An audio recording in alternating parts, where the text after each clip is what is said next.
Yeah, so it turns out the Reddit mod meltdown on the Ring doorbell is real. I was very skeptical. I mentioned that a couple times in the video.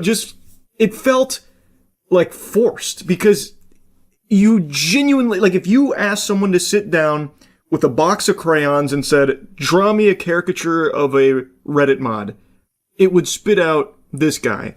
He's in like a pseudo trench coat with flip-flops, a Demon Slayer shirt. He even looks like the Soy Jack memes and shit and all that. I really thought that this was just like a very successful staged video. It's not. It's a very real thing, and it's actually very sad. So there's a couple of additional pieces of information that have come out. There's this video here where apparently he actually broke into the house. The claim is that the husband wasn't home and was talking to the guy through the Ring doorbell, which is what you hear in the original Freakout, but he eventually found his way in.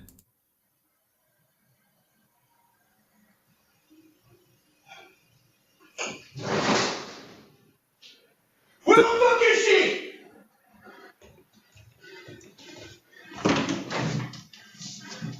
Huh?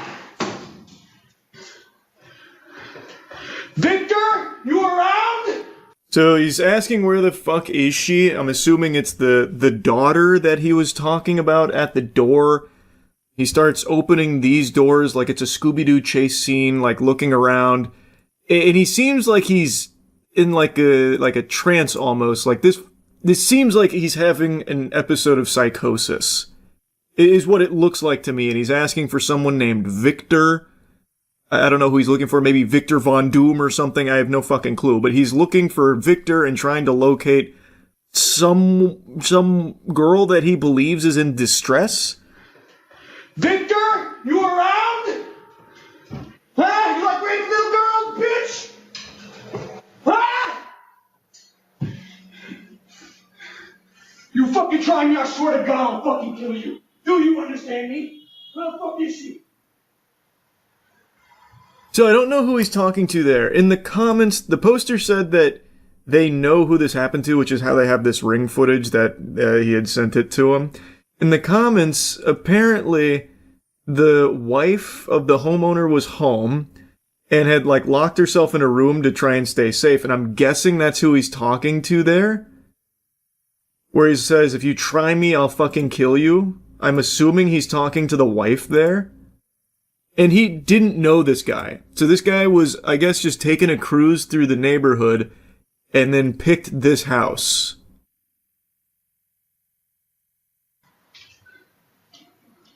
You okay? Are you okay here? What's going on? Where are you?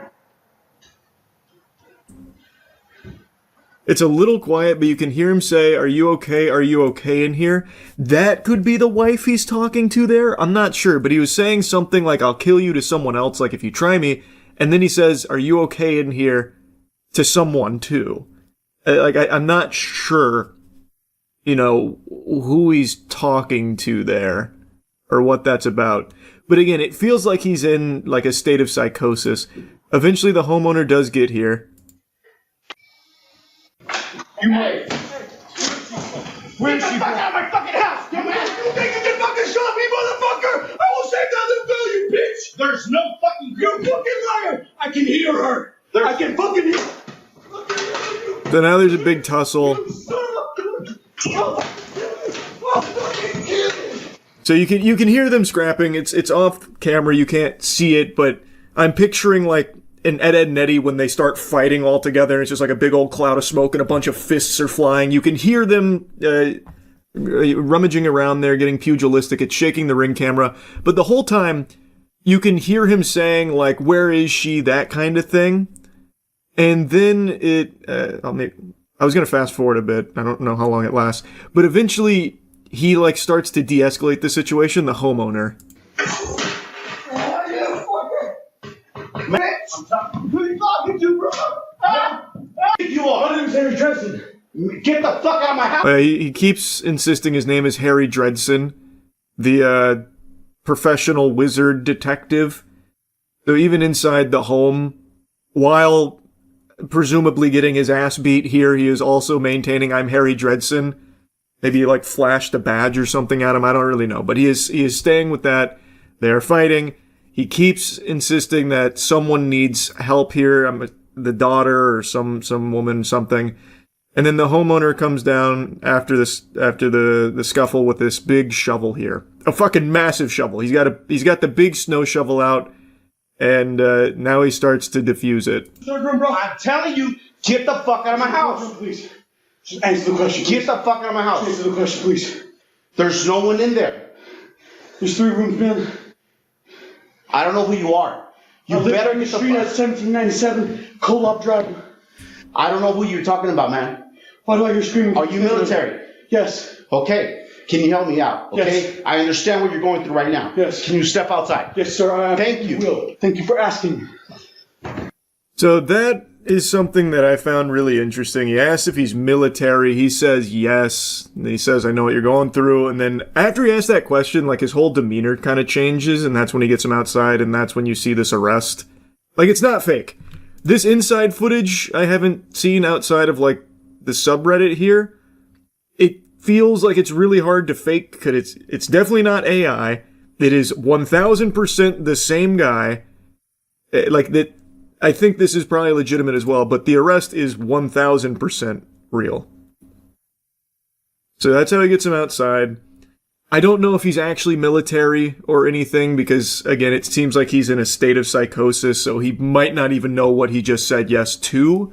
Or maybe he really is ex-military and he is struggling with, like, PTSD or something. It's impossible to know, but he is definitely going through some kind of, like, episode here. So they fight. He de-escalates it with the snow shovel. Then everything else takes place outside. You can see the cops come in. They're checking on everything. Fairfield Police, is anybody inside?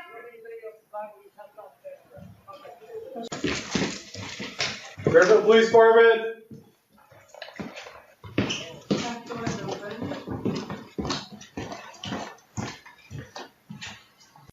And then outside, they take him away in cuffs. No, or I will fucking end you. Do you understand me?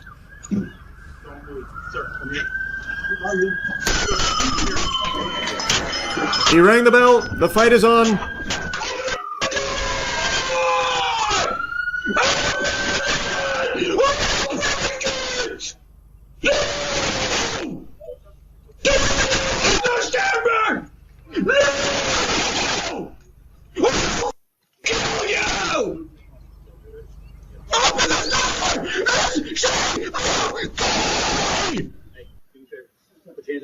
Sounding straight out of an old Xbox Live lobby right there.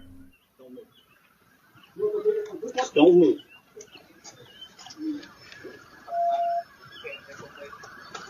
But yeah, they've got him out here now. And again, that's the homeowner that you can see here. He's wearing the same thing, so it's definitely the same guy. I think there's no world that this is somehow fake or staged. These aren't actor cops. These aren't like fucking strippers or anything. These are real. His police report is out there. He's facing a lot of charges. It turns out it was 1000% genuine, which I cannot believe. Me after 2 beers. well, bub. Interesting. But yeah, then they take Cobra Commander away. Nick!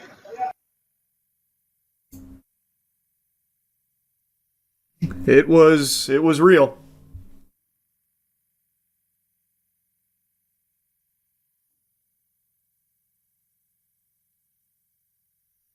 You can find his arrest report. He got hit with 4 felony charges for assault, deadly weapon, criminal threats with intent to terrorize, first-degree burglary, and vandalism. Yeah. I won't pull up the arrest report, but it's out there. He is looking at some very serious stuff. Like I said, from here, it really seems like he is just truly not in his right mind. I am very curious what the true story behind this guy is. Like, what actually led to this. This shit is unhinged. He did threaten to kill multiple times, and he did fight. Like, he fought the homeowner.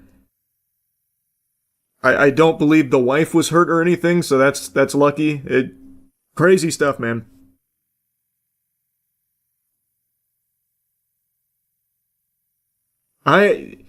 He's honestly lucky he didn't get shot.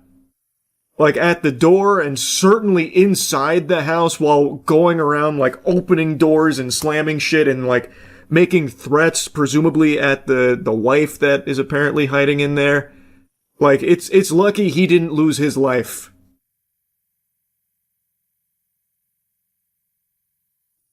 He's lucky that he found this homeowner who, like, really did a masterclass in de-escalation, because most people aren't doing that.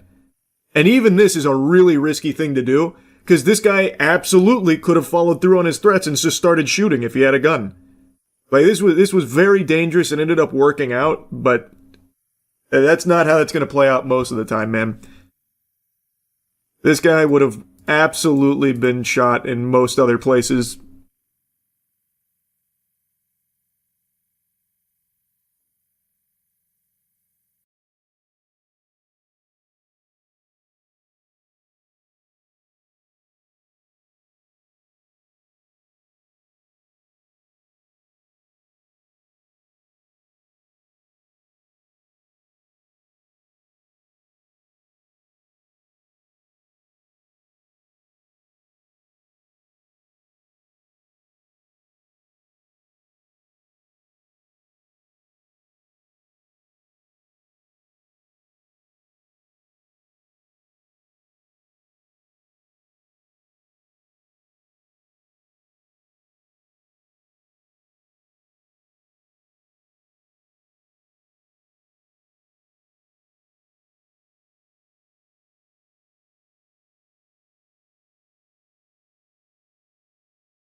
Ever since I found Kay, food hasn't tasted quite the same. Ew.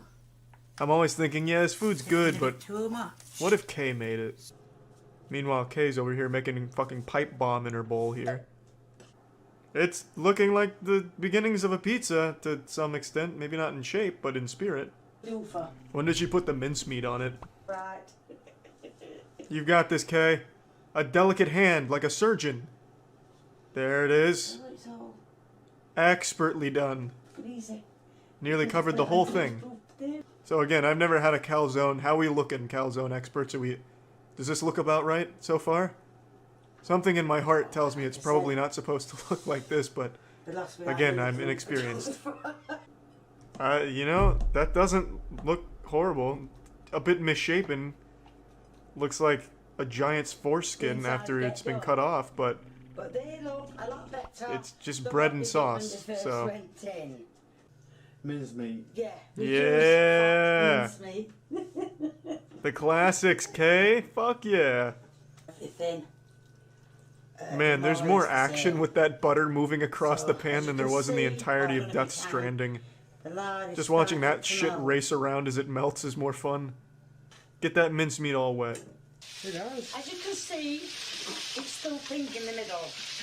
A little bit, Kay. It's almost done, though. Get it up on my little... God, it's gonna form like a Pangea. It's all gonna come together in the middle as one giant continent. What the fuck happened in the middle? Was there a fight? A war? How is that a Big Mac? It's bread with butter and a giant slab of unseasoned meat. It's just a mincemeat sandwich with no flavor. Oh, and this time she downgrades from hamburger buns to toast, so we might as well check it out. That meat looks like kibble. Is it? Well, I assure you, it'll taste far worse than kibble by the time Kay's done with it. It's weird with Kay. She treats mincemeat as if it can't exist without being dunked in egg. Very rarely do you have one without the other. That's too much. Yeah, it does look a little like kitty litter, I guess. Right, I'm going to try and turn them over. Wow. That just looks like a festering infection now. Oh. It's not too late, Kay. It's still mostly together. Over now, but Oh, God. It's looking like a dream, Kay. right, because... Oh, God. is Kay, it's burning! Save it! Mate, What, did she buy this from McDonald's? Damn, that looks just like a Big Mac. She cheated. Off camera, she went and got one from the store. Don't make your son eat this one, I'm Kay. gonna put the bread on. Have mercy. 'Cause I'm, We're in as luck. you can see, Oh, I've- God. I've put 2 more burgers in. Is that a burger or a set of hash I've browns? also put, let's, I would never eat something like this. I'm way too concerned about, like, health violations. this fell off. It's like biological terrorism. We are 4 for 4 on mincemeat recipes right now. Just one. I honestly don't know. With her cuts, I don't know why she doesn't just drop the whole fucking onion in. It's about the same size. Ow!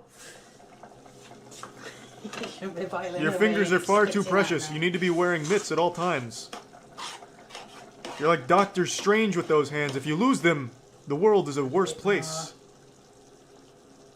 Okay, protect those hands at all cost. You know, I've had a few lasagnas in my day, but this would certainly be a first if I was served this somewhere when I ordered lasagna. Where are the noodles? What, you don't see them? They're onion noodles. She's so much better than Chef Boyardee, man. I wish they'd start packaging her meals. I don't know about you guys, but this is looking nice to me. I'm going to break some eggs. I do love eating birdseed right out of the cage. Can we moisturize that a bit, Kay? It seems a bit dry. Eating those rocks would be like burying your head in the beach. She made burnt, toasted garlic rice granola, basically, yeah. This should be on the dessert menu of every restaurant. It looks more like mashed potatoes than rice, but damn it, it's improvement. What kind of rice does she buy? Does she just go to the pet store and just grab what looks like rice? Because that's the same rice she made last time that looked like kitty litter. She would be fired from the Krusty Krab instantly with this cutting technique. Damn it, Kay. I think that's fine enough. Yeah, it's pretty close. Microscopic pieces. You've done a great job. It's like a powder now. Add quite a bit of Is that ketchup? barbecue sauce. Oh, that's a lot of barbecue sauce. What happened? It's just barbecue sauce with garlic. Store-bought barbecue sauce that you added cloves of garlic to. She says Is that the whole put meal? blob here is what she said is a Korean meal.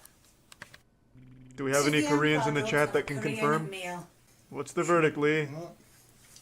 Can you taste the K-pop? You're chewing on garlic right now. How does that feel? I bet it tastes great. Man, those vampires are gonna fucking hate you.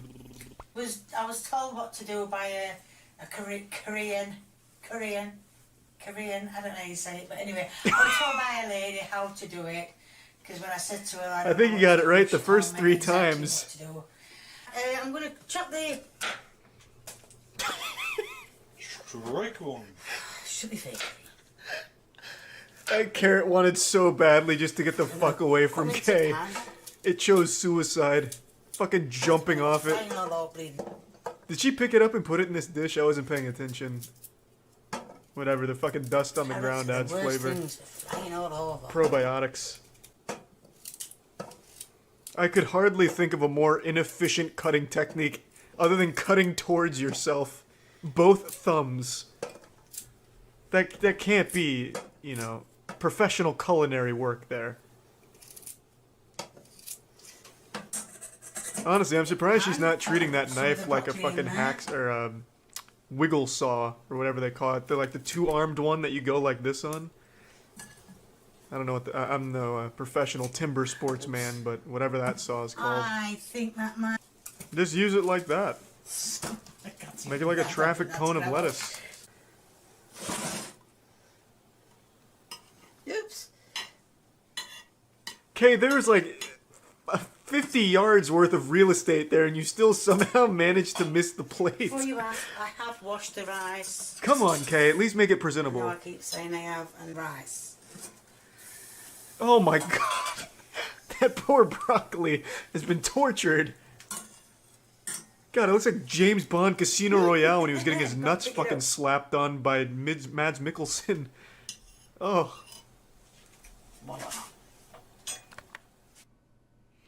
It's a Korean meal. And if you don't believe me, ask Google. Who?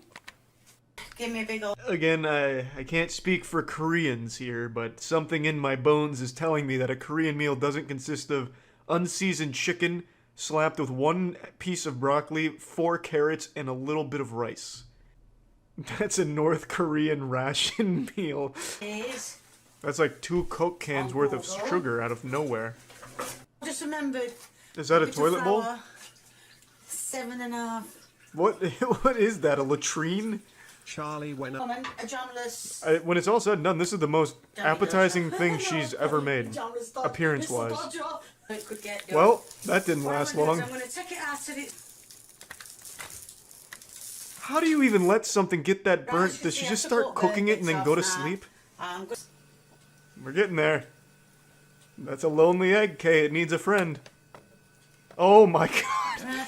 That's about... Oh, it's the toilet bowl again. Don't use it, Kay. That's ruined many a recipe. Right, so that's the flour in the bowl. From the top turnbuckle. Put the sugar, put in the jam on. There it is. That was easy. And now I'm going to put the jam on it. And today I'm going to be doing jammy Dodgers. Right, now first of all I'm going to put 175 grams of sugar, which in my metric is... Did someone get executed in her kitchen? Oh, watch out for the fly. Lee, you're rocking. He's here to steal our jammy Dodgers. I just saw a very interesting video from Scott Schaefer breaking down an emerging scam that's apparently popping off and very successful that seems to dust off an old method that was popularized on Reddit a long, long time ago. In the early days of Reddit, where updoots were the most sought-after currency since Bitcoin, the citizens of Reddit, the Narwhal Baconers at Midnight, came up with a strategy to farm these coveted updoots that everyone was chasing like the Fountain of Youth. In a nutshell, the strategy was take an image or a video from some unrelated person, usually like an older person or someone in a hospital, and then drum up a sob story like, this is, old Peepaw Cletus. I loved him for so long. Yesterday he passed away, but his final wish was that this photo of him giving me a thumbs up reaches 50k karma and breaks the r/gaming super record. Can we make his last wish happen, guys? And then naturally people are like, oh, I'll support that, and then they all did. Well, now that exact same strategy is being used to sell drop-shipped items from Temu on TikTok, and it is blowing up.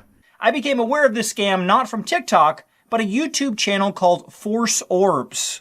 This channel is originally a TikTok account with the same name that moved all their videos to YouTube Shorts to try and scam more people. The page is all about promoting their custom Star Wars art, all made by one old man. People said that you would destroy this Sith, not join them! Bring balance to the Force, not leave it in darkness! Execute Order 66. I'm not gonna lie, it's actually kind of nostalgic to see this scam again. I thought for sure this was a menace long since forgotten. I really cannot even picture the person that would see this video and think for 1 second that this is real. Like, I don't know who sees this and is like, oh man, this is heartbreaking. He's right. That video of that girl shooting a baseball at a car's window got so many views, but his Star Wars art is getting ridiculed? What kind of... What's happened to us? This is not right. I'm gonna buy 10 Force Orbs to support him and let him know how happy I am with this purchase. Of course, the reality is the old guy in the video here has no fucking clue what Force Orbs are. He is not involved with this at all. It's just some random douchebags that are drop shipping it, using this as their marketing tool here. He's become their mascot, the Toucan Sam to their cereal that they're peddling. All of their videos are pretty much the same. It's a sad old man who makes custom Star Wars glass orb art, and he's upset because any clip on social media with a cute girl gets millions of views, but his videos trying to sell his art, no one watches. In many of the clips, he talks about that he's running out of money, and people in the comments taunt him, saying things like, "Grow up, old man. No one loves Star Wars anymore. Besides, nobody is buying your stupid Star Wars art." Another classic. You rage bait and tug on the heartstrings here. Oh, look at what these people are saying about my Star Wars orbs.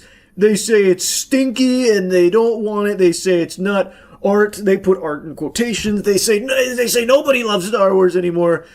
Can we prove them wrong? Can you guys all buy my fucking art, please? Also, it's just such a dog shit comparison in the first place, by the way. It's unjust that this video has millions of views, but mine doesn't. Doesn't that just make you mad? Isn't that just the most upsetting thing ever? A real tearjerker. Now get your wallet out, please buy some of these Force orbs I found on Temu. But what this item actually is, really is just a customizable LED glass orb that you can find on sites like Temu for $16. Any photo you want can be uploaded into these, but the scammers are trying to sell these with preloaded Star Wars images and calling them Force orbs.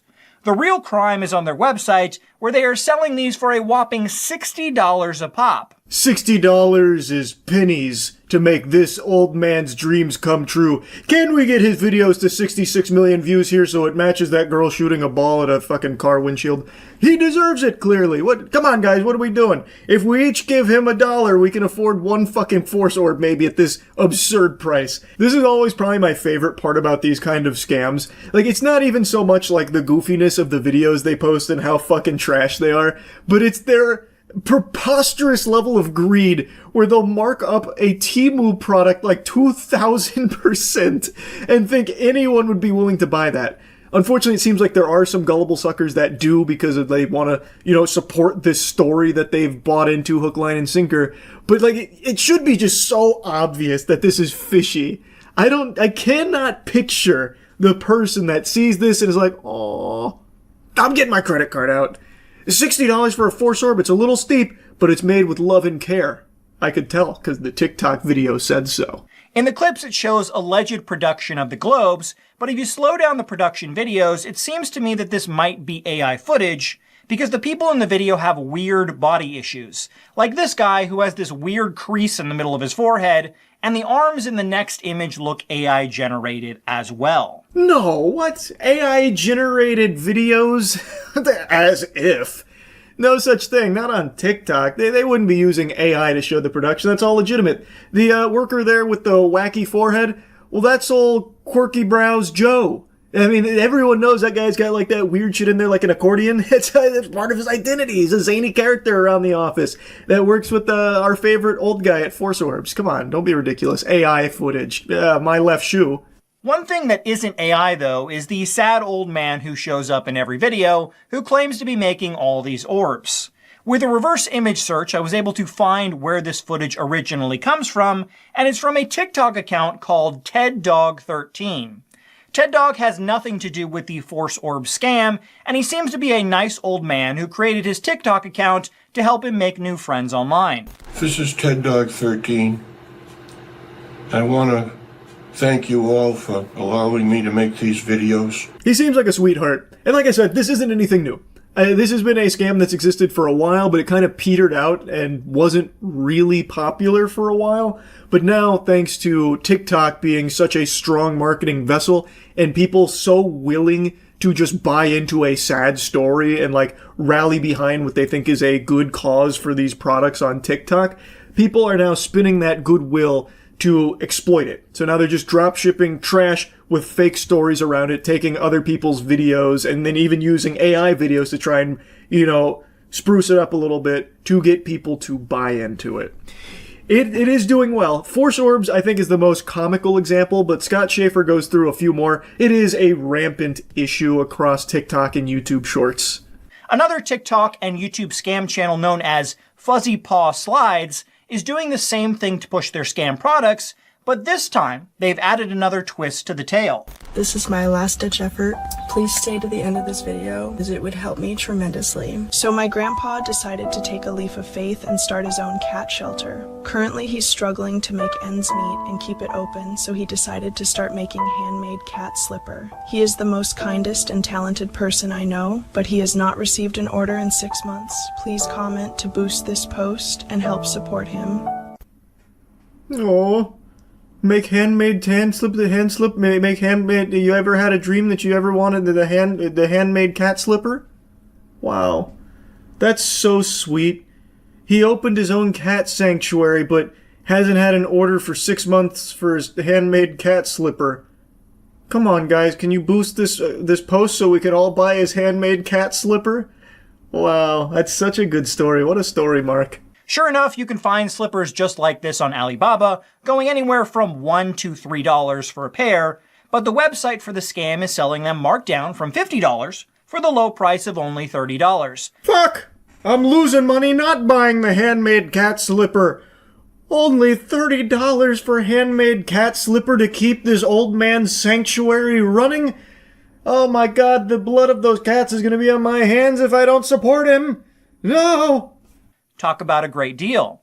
What truly is disgusting is they have a donate button, so you can help out their fake cat shelter that doesn't actually exist. No sarcasm on this one. That is just straight up outrageous. That is beyond shameless. So then it's not even drop shipping dog shit products. It is actually just a full-blown fraudulent red alert lie. Super duper scam. You get nothing in return. It is literally a give us money for nothing button on their website with this imaginary cat shelter. That one was crazy. That one actually did catch me off guard. I haven't seen that before. That one is actually so far over the line that they might actually find themselves eventually in, like, criminal charges. A lot of the other scams are able to hide behind, like, oh, well, we did deliver something. So sometimes they do get away with that. Here, they don't even have that excuse. That could legitimately be a huge fucking issue for them, should anyone ever bother to pursue it. Now, the old man that they show in the videos is actually a tailor and has his own TikTok account called George the Master Tailor, where he does tailoring work and never makes any cat slippers. George and his daughter have put out a few videos calling out the many TikTok accounts that have stolen his videos to promote their scam products. Good morning. A lot of people using my face, and they're selling stuff that's fake. It's not me. I don't make slippers and I don't make all the junk that they're selling. Like I said, it is actually a big problem. So big to the point that even some of the people that are being taken, like their content being taken to use to promote this, are becoming aware of it because some of their fans have been scammed by it and are alerting them that, like, hey, this is going on. Also, there's other fans that are confused, like, hey, I bought these, handmade cat slipper from you. It's trash. Why are you selling trash? And it's like, no, that's not me. I didn't do that kind of thing. So someone like George the Master Tailor here is coming out to set the record straight, like, no, there's a bunch of accounts using my face to promote their products. It's not me. So just warning people. It is a big issue that is only being more prevalent because it's working. I'm not that person. I'm not selling anything. Here's a list of the fake profiles that we're aware of at this point. Please, if you see them, report them. And if you find any more, please send them to us and also report them. And I think a lot of these channels may be run by the same group of scammers because on the Fuzzy Paw Slides channel, not only did I find stolen footage from George, but even Ted Dog 13 popped up on the channel as well. Another channel even stole Ted Dog 13's voice and used it over the video of a different man to sell their drop-shipped cow slippers. This video has some audio that may or may not be DMCA, I'm not sure, but it's the same thing. It's just like some sad-ish music playing and then this sob story. Stay 9 seconds to help save my cow shelter from shutting down by buying my cow slippers. It actually really could all just be the same group of scammers doing this, and then I believe probably some copycats. Because, this shit is one-to-one. They couldn't even be bothered to change the narrative beyond going from cat to cow. It's the same homework. There's no change, really. So it does lend credibility to the idea that it is one group of scammers that is just dropshipping all of this shit and using this as their main marketing across numerous different social media handles from TikTok and YouTube Shorts. It's very likely. But I do think that there is definitely others outside of that group doing the same thing, just emulating their procedure, like their process, because it's working. Anyway, I'll stop yapping about it, but I do recommend you check out the rest of Scott Schaefer's video on this subject, because he does go into others as well. It's very interesting. If you are someone that has seen these pop up, and maybe, God forbid, someone that actually bought some of this, my heart breaks for you. But you gotta be aware of this scam here. So putting it on your radar here, watch out. Don't buy into just some random fucking sob story aiming to sell you some slippers or whatever other garbage. That's really about it. So yeah, I had no idea this existed. Call me naive, I suppose. I don't typically go on TikTok, but I was going to take the plunge this afternoon because I was reading and watching so many videos about, like, Swiftie meltdowns and, like, parties being thrown, tears being shed, like, the happiest moment of their lives all over Taylor Swift getting engaged to Travis Kelce. And I just wanted to take a peek at some of it to see what all the hoopla was about. And before I even had a chance to type in words to the search bar, this video started auto-playing. I'm free bleeding in the grass right now, and it's occurred to me that a large collective of women are bleeding right now, and whatever this cycle is, whatever we're moving through our blood together feels like one of the most potent bleeds, and I sense more women are synced up now more than ever, so drop a rose if you're bleeding too. Not gonna lie, that was a crazy hook. I'm free bleeding in the grass right now. It reminds me of Ty Lopez's infamous ad, I'm in my garage right now. There's a lot to unpack here. So she is on her period right now and letting the blood leak out from her and soak into the grass around her, returning the blood to Mother Earth.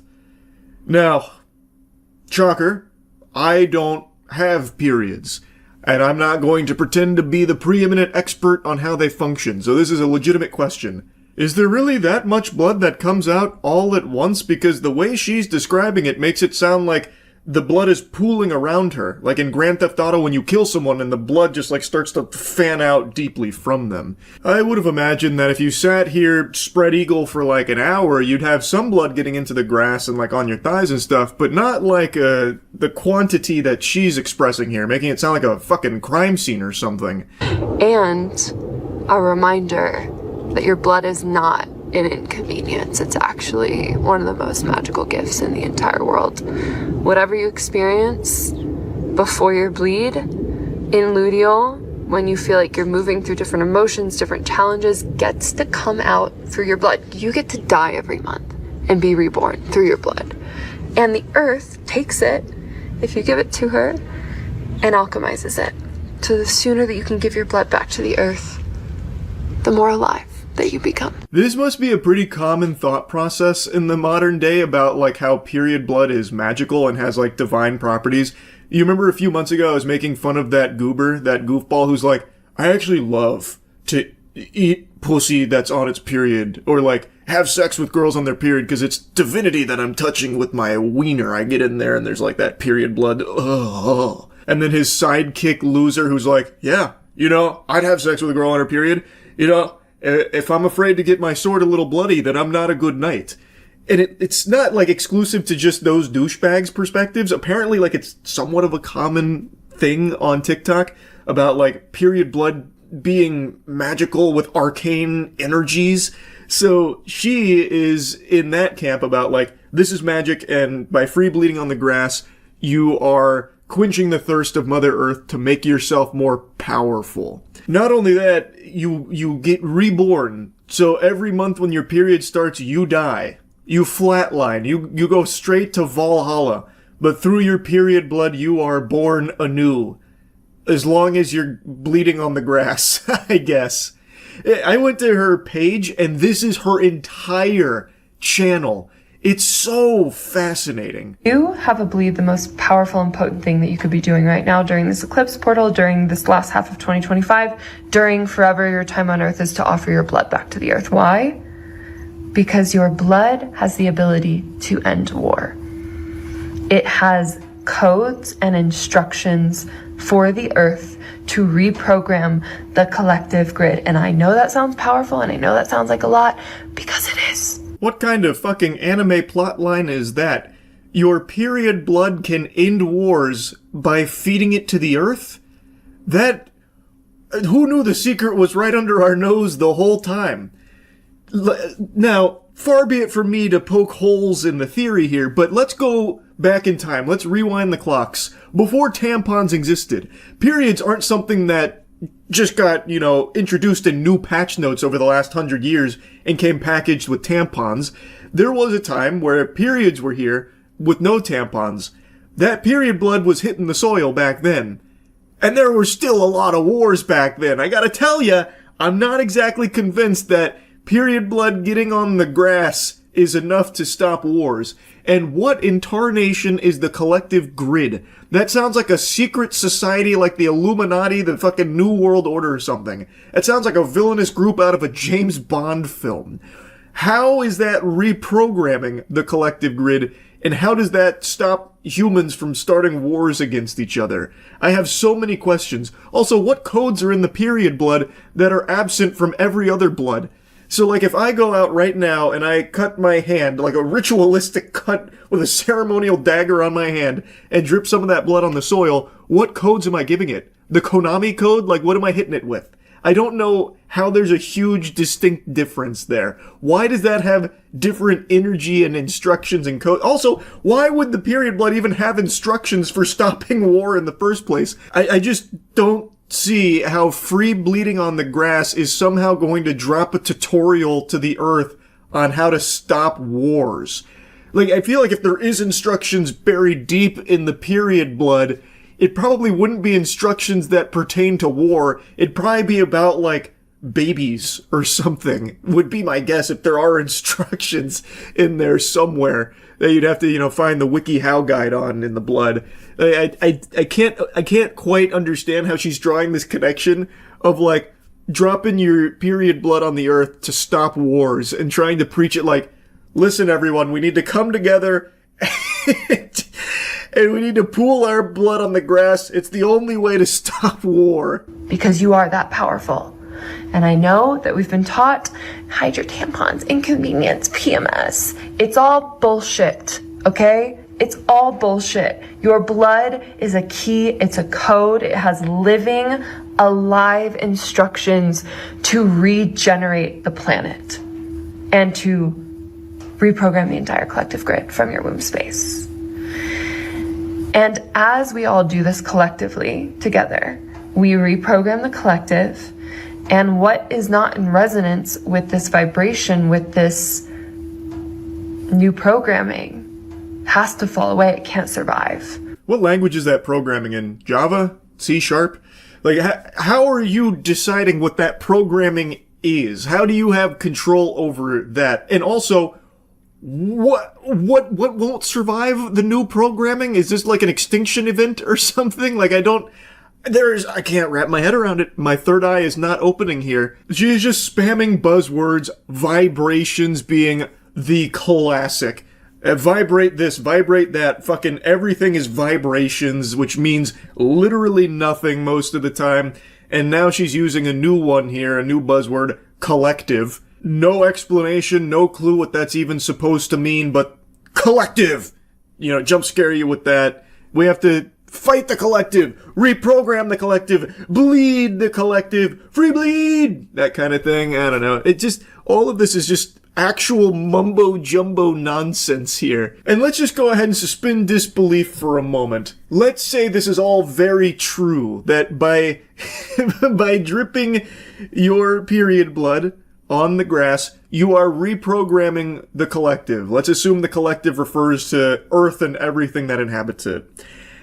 How the fuck does every single womb space have the same instructions? Everybody is different. There is no way that her womb space instructions would match those of, Taylor Swift. Like, there's gonna be very different protocol embedded in that period blood they're dripping and feeding to the earth. Like, maybe hers is trying to teach the earth and reprogram it to not have wars, but then you'll have a womb space from somewhere else that's, like, really about war, like, we need more battles. So wouldn't these womb spaces conflict in these instructions, overload the collective, and then there's no one's in agreement anymore? It falls apart. There's just nothing about this that is even remotely sensible. And that's what makes it so fucking amazing. As I have never lost weight so fast in my entire life with this elixir. Now that I have your attention, because we're in a system that preys upon your insecurities as a woman, this is my moon blood. This is my period blood mixed with a shit ton of water. It's not concentrated. And because 14 million people did in fact watch me free bleed on the earth, I thought, why not shock the system? Just a little bit more. Just be like, hi, there's a revolution happening of feminine wisdom, feminine magic, our feminine moon blood that has so much magic. I'm just feeling a little spicy, a little revolutionary, and God forbid a woman doesn't give a fuck. Yeah. Mixing your period blood with some water for the sake of a TikTok video to slam dunk on the haters definitely sounds like something someone would do if they didn't give a fuck about it. Now, if you thought she was going to drink this panacea, you're wrong. I'm pretty sure she's doing this just to get people, like, hooked on it, morbid curiosity. She doesn't actually consume this beverage, at least not on camera. Maybe she does in her, spare time. But for this, she's using it more as, like, a talking tool. I also imagine it's not her blood with water in there. It wouldn't come out this red. This is very clearly some kind of, like, juice that she is pretending is blood with water. How eye-catching. And she's using it to talk about this revolution she's leading about free bleeding on the earth to, like, regenerate and stop war. And this is about the feminine reclamation. This is about feminine freedom. This is about remembrance. So I'm going to take this to my red rose bush outside. And you might be entirely annoyed and pissed off by this. And I might be too if I was stuck in the system. But anyways, I'm going to go offer this to the earth.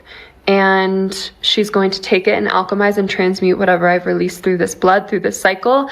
And then she's going to repattern and upgrade my energetic and physical field. So that's the gift, and that's on being a daughter of the earth. Pissed off or annoyed is definitely not the right way to describe the feelings after watching this. It's more just confused, and it's very laughable. Like, it's more silly than it is infuriating. Also, the way that she presents this here sounds far more selfish. How she's going to go dump her blood onto the earth so that way she can reap the benefits of basically leveling up. She's treating this like it's a Call of Duty lobby, and she's prestiging by dumping this period blood into her rose bush. So what, is it no longer about, reprogramming the collective to benefit Mother Earth so that way we can stop wars? Is it now just about your personal gain from doing this? I don't know. That no longer seems like this altruistic act of free bleeding on the grass to improve and regenerate Earth. To me, it just sounds far more sinister. I think she let the mask slip a little too much. You might be feeding her power by free bleeding on the grass, because now she's only talking about what she's gaining from it. She's getting her energetic pattern, reorganized and, reflaffitated. Also, her physical field is being upgraded, so she is now reaching, like, a cosmic level that she wasn't at previously. She's getting up to, like, Thanos galactic threat now. It doesn't really seem like it's about improving the Earth anymore. It seems more about what she gets to gain from it. This is my current microdosing routine in under 30 seconds. I microdose with Flodos. They are my favorites. I've been microdosing with Flodos since June. They use a shamanic strain. It's very wise, very loving, very gentle. I typically microdose 100 milligrams or 200 milligrams. 100 milligrams is a really beautiful sweet spot for a starting point. So it's been over a year since I moved to Peru in the Sacred Valley. This is my home. From Los Angeles. I'm working with ayahuasca. Yeah, it sounds about right. That checks out. So she was in LA and then had her spiritual awakening with, some microdosing, which I think, I have a sneaking suspicion may have turned into some megadosing, and then she moved and started with ayahuasca. So a tale as old as time and only being more common these days. Albeit most people don't usually end up talking about, like, free bleeding on the grass to save the earth from war and whatever, but even still, very interesting. Wanted to yap about it a bit. That's it. See ya. Alright, let's see this body cam. Let's see what this dweeb did. How are you, bro? When an entitled YouTuber... Well, we know what he did, but I mean, how he handled the officers. They decide to bring him in, but they are unaware of the lengths he's willing to go to turn this situation into content. It is around 3 a.m. on the morning of Saturday, November 15th, 2025, and these Miami Beach police officers stationed on Washington Avenue in Miami Beach, Florida, have reached their patience limit with 22-year-old YouTuber Jack Doherty. God, looking like that at 22 is so unfortunate. He actually looks like a 12-year-old boy. That's brutal, man. That looks like something you'd see in your middle school yearbook. He also runs like an OnlyFans agency or some shit, too. Imagine Boss Baby being the person handling your paychecks. Eek. Jack Doherty, who broke away from his group and attempted to engage officers to create content for his channel in the middle of the roadway, creating a safety hazard. Despite multiple warnings, Jack continued recording the video, even ignoring his friends as they told him to stop. As a final warning, officers told him that they would... Also, I always like to highlight these guys as well, because I think they're even more pathetic than the main clown, because they do this for nothing. I bet this guy doesn't even get paid to hold the camera for Jack Doherty's dog shit streams. I bet he just does it because he tries to suckle some clout out of it. I bet he does it for the love of the game. Oh, Jack, do you need someone to hold your cock while you pee? Yeah, I'll do it. No, you don't need to pay me. The same thing with all the pranksters and shit. All the pranksters who have their friends run into the, fast food places with them, they do not see a penny of the revenue that the person makes. Arrest him if he didn't comply, to which Jack replied, "Once I'm done with this, bet." And now, as officers move to make good on that warning, they have no idea that Jack is far from done recording them on this day. What? No. I got him. Hey, yo, you don't want to go neither. Back up. I'm just saying I got him. Back up. Nice work, bodyguard. Back up. What a hero. He's like actually Spider-Man the way he tried to step in there and save Jack. You want to go with him? Go to the sidewalk now, okay. No, I'm chilling. Now. You want to be funny? We tell you to get on the street, go on the street. All right, I'm getting out. Who the you think you are, bro? I'm getting out the street. No, you're not. Like, after I do this, who the are you, bro? I was trying to walk up the street, but doesn't matter, bro. All you had to do was get in the sidewalk. That's it. But you want to? Oh, Jack. Yo, you should have got your man out the road. I was trying to. Now, as officers proceed to search him, they immediately find even more reasons to take him to jail, but Jack only sees it as another content opportunity, something the officers have yet to realize. Hey, free Jack! Who just said that? Who actually said that unironically? You should arrest that guy for public cringe. That's worse than indecent exposure out here on the streets, yelling free Jack Doherty. Put that man in cuffs ASAP. He is too much of an embarrassing loser to be part of civilized society. Lock that guy's ass up too. Oh, good. Chill. Can I take that off and give it to someone? Wait, no, you can't take it off like that. Wait, let me take it. Can I take it off for you? You have to slide it off your wrist. You can't take it off anyway. Jeez, big man, you gotta go take it off. MDNA? It's in the. I'll check it out. Give me so long. There's also. But no, you really can't take it off that way, sir. Jack's got all the cool stuff in his Batman utility belt. Oh, wow. MDNA? Motherfucker. They're funny, bro. Like, it's not serious. Listen, I'm not even doing that. Listen, I get you. I'm just telling you. I know. Sidewalk. We told them a bunch of times. No. It's not even that. No, you're cool. I was telling you genuinely. I apologize on his behalf. Why? Brother, you're getting paid to be his bodyguard, not his dad. Why are you apologizing on his behalf, bro? Just go on the sidewalk. You'll get your paycheck later. You don't have to be clowning yourself like this for Jack. Just get the fuck out of here, man. Bro, I get you. You're still irritated by it. I'm not tripping. I'm just making it. That's not where I'm coming from. That's not where I'm coming from. I got you. That's good, bro.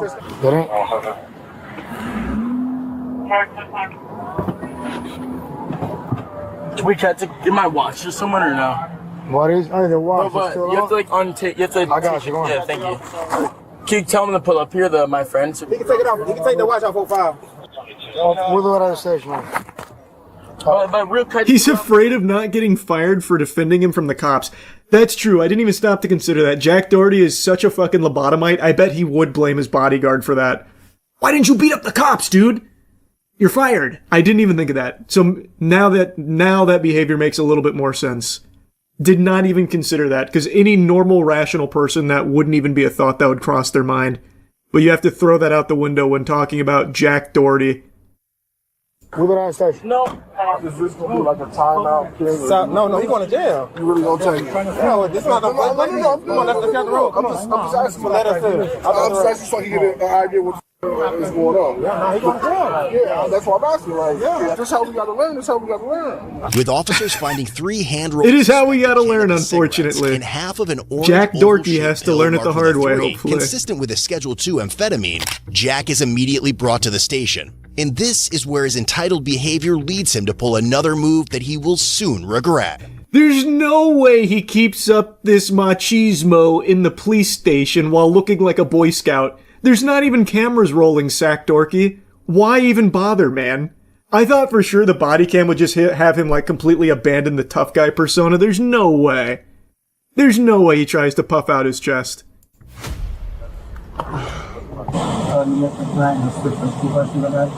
You'll ask them when you get a chance to. How long will it take to get out? I don't know. As soon as the judge call you in, then you'll be fine.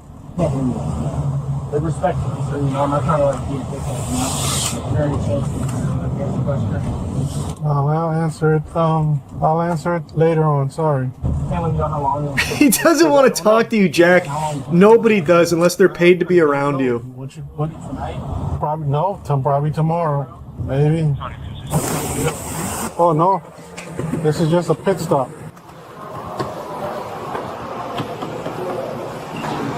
All right, come on.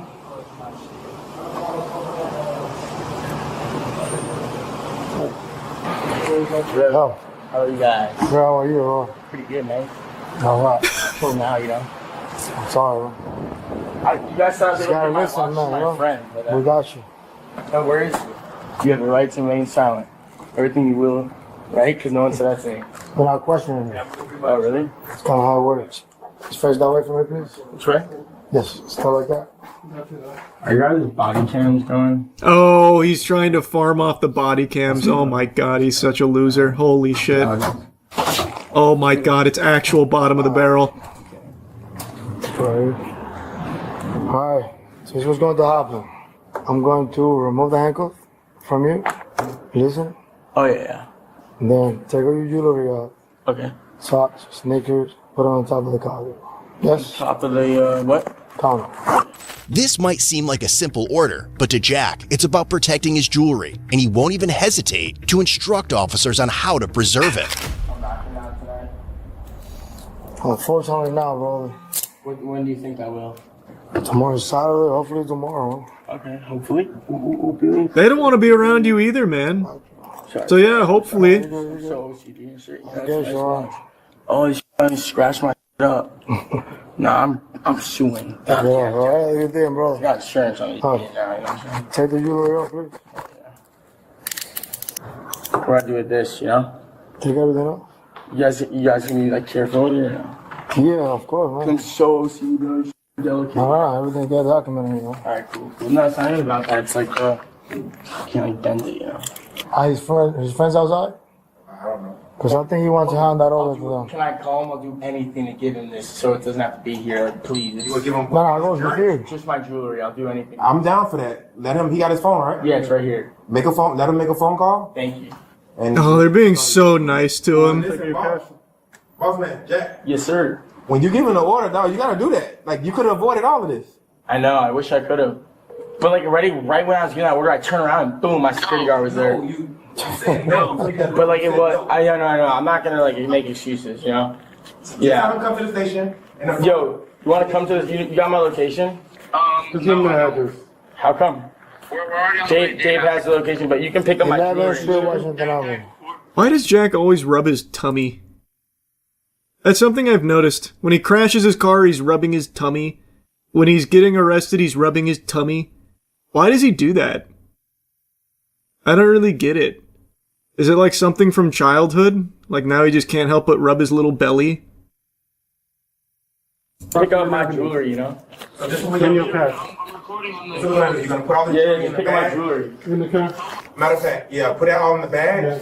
He's gonna go back out and go into your car, or whatever. sitting there. A nervous And tick? then the guy will walk him in. I guess. That's a weird one though. I don't usually see that. He's like, hey, you can get this and get his, the person. He's checking for abs.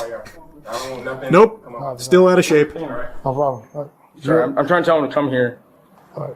Yo, can you hear me? Hello. Ain't no video, just phone calls. It's just not working. Here, I'll put it right here. Alright. I'm taking your jewelry off, man. Come on. Sorry, I'm just trying to tell him to get here. Just take off, while you're doing that, take off the jewelry. So you can give it to him. We got his 13? No?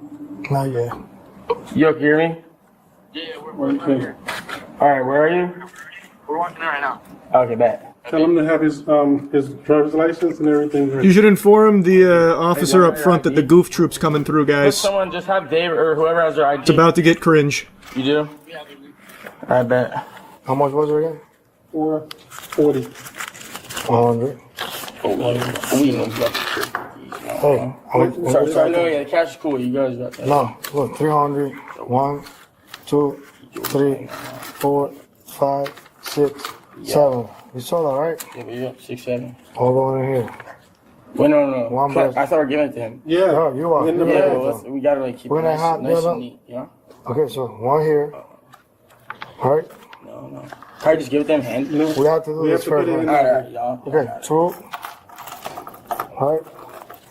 Alright. 3 right here. 4. Okay. Thank you. And the necklace. Can we get a separate bag first so we don't scratch And it up, you know? then You don't got a separate bag? The watch. Because it's going to scratch it up. You can't scratch it. We got you. Thank you so much. Thank you so much. I appreciate you guys. Yourself, right? Can you, Once you get a birth. here's a problem, right? We made an exception for you to. This actual fucking parasite. He called his friend and then started recording on his phone.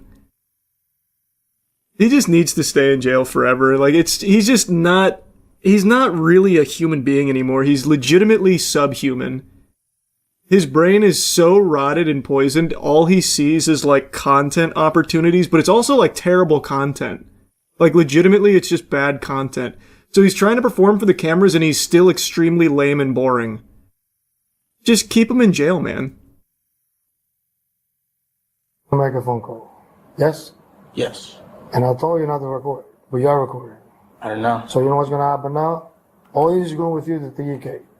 We're not giving this to anybody else. I can just delete the video. No, take your shoes off. Bro, what? Like, Take your shoes off. Take your shoes off. But aren't you guys recording too? Take your shoes off. My shoes are off. Take your socks off. Alright. Hey, call the sergeant. 10-207. Somebody picking this up is going to the UK. The what? Turn around. Dude, for real? It's going to the incinerator, bro. We're torching it. It's a fucking game, man. Okay. Come on. Hey, be careful! Be careful! This tiny meat might get damaged there. You gotta be. What are you doing in there? How do you stand? Oh, hey, what? Hey, stop it! You're slapping his little almond nuts around. Hey, it's going to the UK. Everything's going to the UK. TGK, ending mileage 15031.5.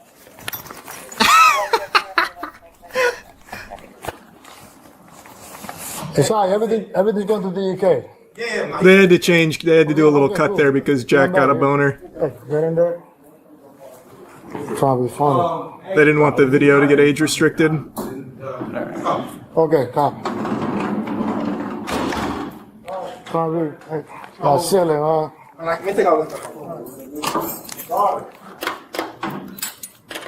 Damn, he looks so hard in there. Yeah, what's up? I was trying to help him out. He's gonna go afraid over. We actually been very nice. Make an exception for him.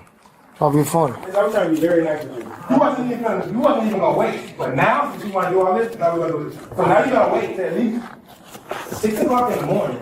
7 o'clock in the morning. Then at that point, I have no idea what it's Yes, you did. I explained that. He explained it multiple times, man. But I honestly don't idea what I have no idea. No one told me anything. Also, hey. Leave the video, yes? Hey, nah.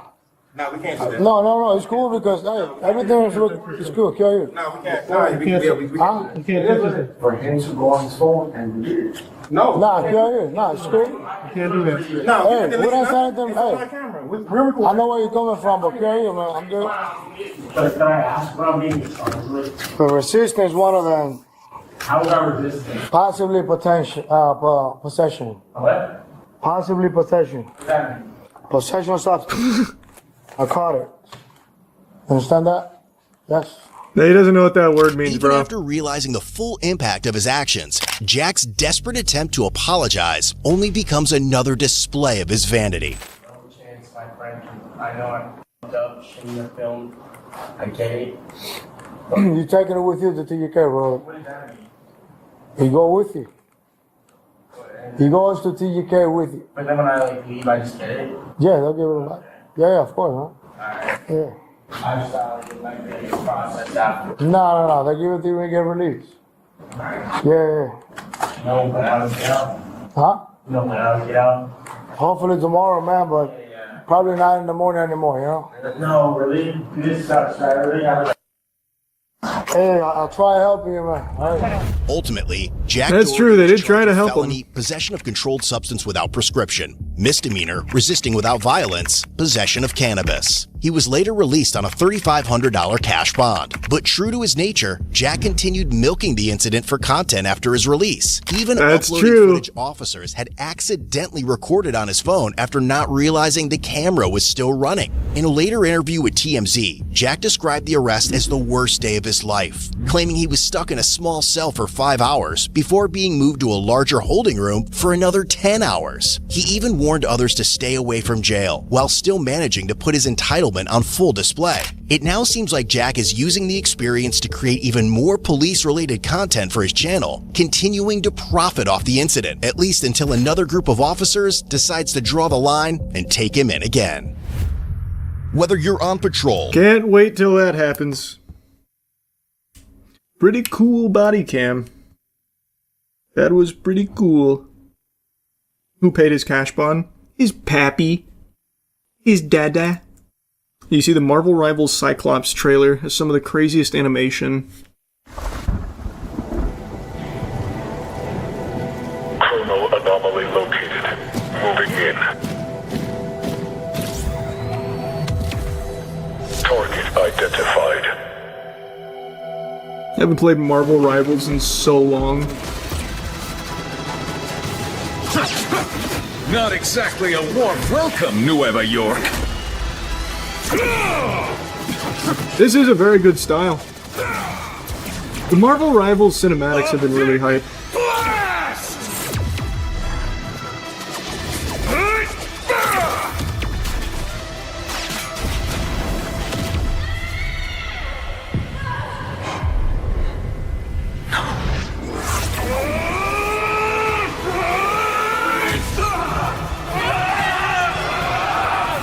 Damn.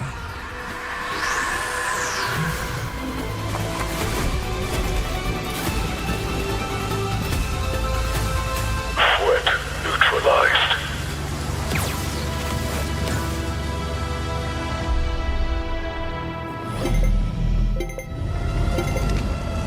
Oh, this is the dinosaur. I saw that.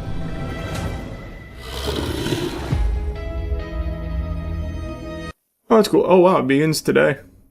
I'm telling you, if they do an animated show in this style, it would go so hard. It definitely would. The other night on stream, I fell into a rabbit hole of employees and politicians urinating into sinks, which, you know, I always knew was a possibility. I knew our species was capable of such evil, but seeing it unfold firsthand, it still leaves you in shock and awe. And it's not like I was blissfully unaware of the existence of this tribe that walks amongst us, the sink pissers. On Reddit, quite a few years ago, there was actually a blossoming community, r/sink pissers, that a lot of people were making fun of, but in the shadows, they only grew stronger, only finding more and more sinks to relieve themselves in. And now, since we went through that rabbit hole on stream, I've just been getting fed even more cases of workers pissing in clients' sinks, like this one. You probably won't believe an Indianapolis woman says a maintenance worker peed in her kitchen sink inside her Northeast Side apartment. No, you won't believe that I do believe that. It doesn't shock me or surprise me in even the slightest. I have known about the sink pissers community for a long time. And these kind of scenarios have been unfolding pretty often, actually, more so than you would expect. With who captured this video on her Ring camera inside of her apartment, and she now tells 13 News she's traumatized over this incident and wants the man to pay her back for the things he damaged. Can't put the piss back in the balls, but they could at least reimburse her here for the hassle. And I do imagine if this happened to me, if I found out someone came in and started urinating all over my dishes in the sink, I would never feel comfortable cleaning in that sink again. Because there would always be that lingering what if. Like, you know, this could be some highly acidic piss this guy contaminated my sink with. Even if I replace all the dishes, even if I do my best to really scrub that clean, I just don't know if it would ever be enough. It would leave a lasting impact on me. Now take a look at your screen. In this video, you can see this maintenance man pulling down his pants and then peeing in Shirley's sink while the dishes were filled in that sink. So Shirley says the incident happened last week at her apartment over at Blackburn Terrace in the Martindale Brightwood neighborhood. Shirley says she was supposed to be there. The maintenance worker, rather, was supposed to be there to fix her water heater. When she got back, the man said someone else would be back to finish those repairs. That's when she looked at her camera to see what he did, and she was stunned.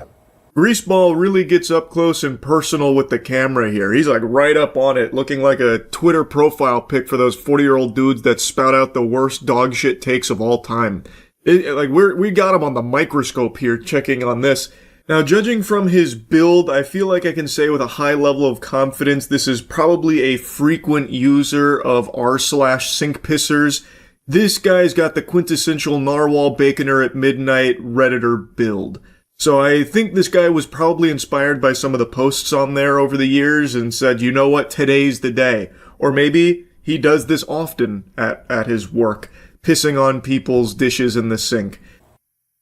Flabbergasted, you know. Yeah, I couldn't believe it. Can't imagine if I didn't have it and he did that and I would have been eating from those same dishes later that day. Just very shocking. And according to Shirley, that man was fired after this incident was reported. I fear, like Michael Jordan in his prime, you can't stop him. You can only hope to contain him. So even though he may have lost his job here, I don't think that stopped him from pissing in strangers' sinks and all over their dishes. That looks like a man with no remorse, a loose cannon. He doesn't even think twice about just pissing on the dishes in the sink. It doesn't even seem like he bothers washing down the urine, which is unusual because other employees that have done this usually try and hide the evidence. But this guy, he's proud of his work. He just tinkles it all out on the dishes and just leaves it there like his calling card. And I have to imagine he probably wasn't well hydrated. I have no evidence to base that on. He does have like this meatball build going on here, but I feel like he probably wasn't well hydrated. It's probably very yellow pee-pee, and he just leaves it there too. It's like he wanted to be caught. Maybe that was part of the thrill. This is like, this is, you know, final raid boss sink pisser here. But again, this is not as unusual as you might think. So let me just show you from the rabbit hole when we were diving down that on stream the other day. You see where that landlord went to fix a problem in a tenant's home and took a piss in the sink? I can't say I saw that. Well, I mean, that's fine though. Maybe solved the problem and then even gave them a little treat. Let's see. I didn't know how to look for this, so I just said landlord fix problem, pee in sink. Maintenance worker fired after allegedly urinating in tenant's sink. Oh, it wasn't the landlord. I thought the landlord went in there. He's like, all right. He just bangs a hammer on the TV to fix it and then just immediately relieves himself in their sink. Funky story here. We told you about a Bloomingdale tenant who says a maintenance worker urinated in his sink. Take a look for yourself there. The tenant says what should have been a routine service call turned into a disturbing discovery. He says a maintenance worker entered his apartment to address an issue with his washing machine. While inside, the worker was allegedly caught. But then he identified another issue, an unpissed sink. So he solved 2 problems in one outing and didn't even charge you for the secondary service. And you have the gall to get angry about it? The tenant's apartment cameras urinating in the kitchen sink. Well, tonight we heard back from the management company in a statement. They said, quote, management was made aware of the incident regarding one of our employees, and upon learning of this wholly unacceptable behavior, we immediately put the employee on leave following an investigation. We terminated the individual's employment. Unjust. Can't piss in sinks anymore, huh? Some guy pissed in a coffee maker in Canada. He was candidate for an election in 2015. Well, was it his own coffee maker? Or was he also a maintenance worker who went in and relieved himself in a coffee maker? Canadian candidate Jerry Bance out after video shows him urinating into coffee cup. Toronto businessman who's been running for parliament with Conservative Prime Minister Stephen Harper's party made the wrong kind of splash, has been dropped by his party after he was caught on video urinating into a coffee cup while working as an appliance repairman. That's pretty cool. Where's the video? This seems like a common occurrence. Lot of wacky pissers. In other news now, a developing political story tonight. The Conservative Party is looking into one of its candidates over some surprising behavior. For more on that, the CBC's David Cochran joins us tonight from Ottawa. Hey, David. Why do you look so sad? Well, Wendy, this involves Jerry Bance, who is the Conservative candidate for Scarborough Rouge Park. And just a few days ago, Conservative Cabinet Minister Jason Kenney was in Bance's cameras set up, and those cameras caught Jerry Bance urinating in a coffee mug and then dumping the contents of that mug into a kitchen sink while the homeowner was in the very next room. That's like an elevated form of sink pissing. A more elegant solution for the sink pissing enthusiast on Reddit, I would say. Hey, Jerry. Off to the other room for some reason. Oh, he's also taking a cup. Oh my. He just peed in the cup. Then he empties the cup in the sink, rinses it, and puts it back. So when we learned of this, we immediately contacted Jerry, I gotta tell you, that seemed like the work of someone who often pisses in coffee cups. That was methodical. That was just like business as usual to this guy. But why, and Jerry, far be it for me to question your technique, why not just cut out the middleman and piss into the sink at that point? What was the point of the coffee cup? Did he just want to, like, maximally contaminate as many things as he could find in the kitchen? I don't even see what the purpose was. Not tall enough, he was too short? No, was he? Let me see. Oh, yeah, I guess. Yeah, I guess the countertop's a little high. He could have waterfalled it, just aim up. Arc it. But then I guess you risk contaminating like floor and stuff, and he's not looking to make a mess. Now, coincidentally, Conservative leader Stephen Harper will be campaigning in the Scarborough area tomorrow. Jerry Bance is not scheduled to be with him. Wendy? Yeah, he is busy pissing in my sink right now, probably.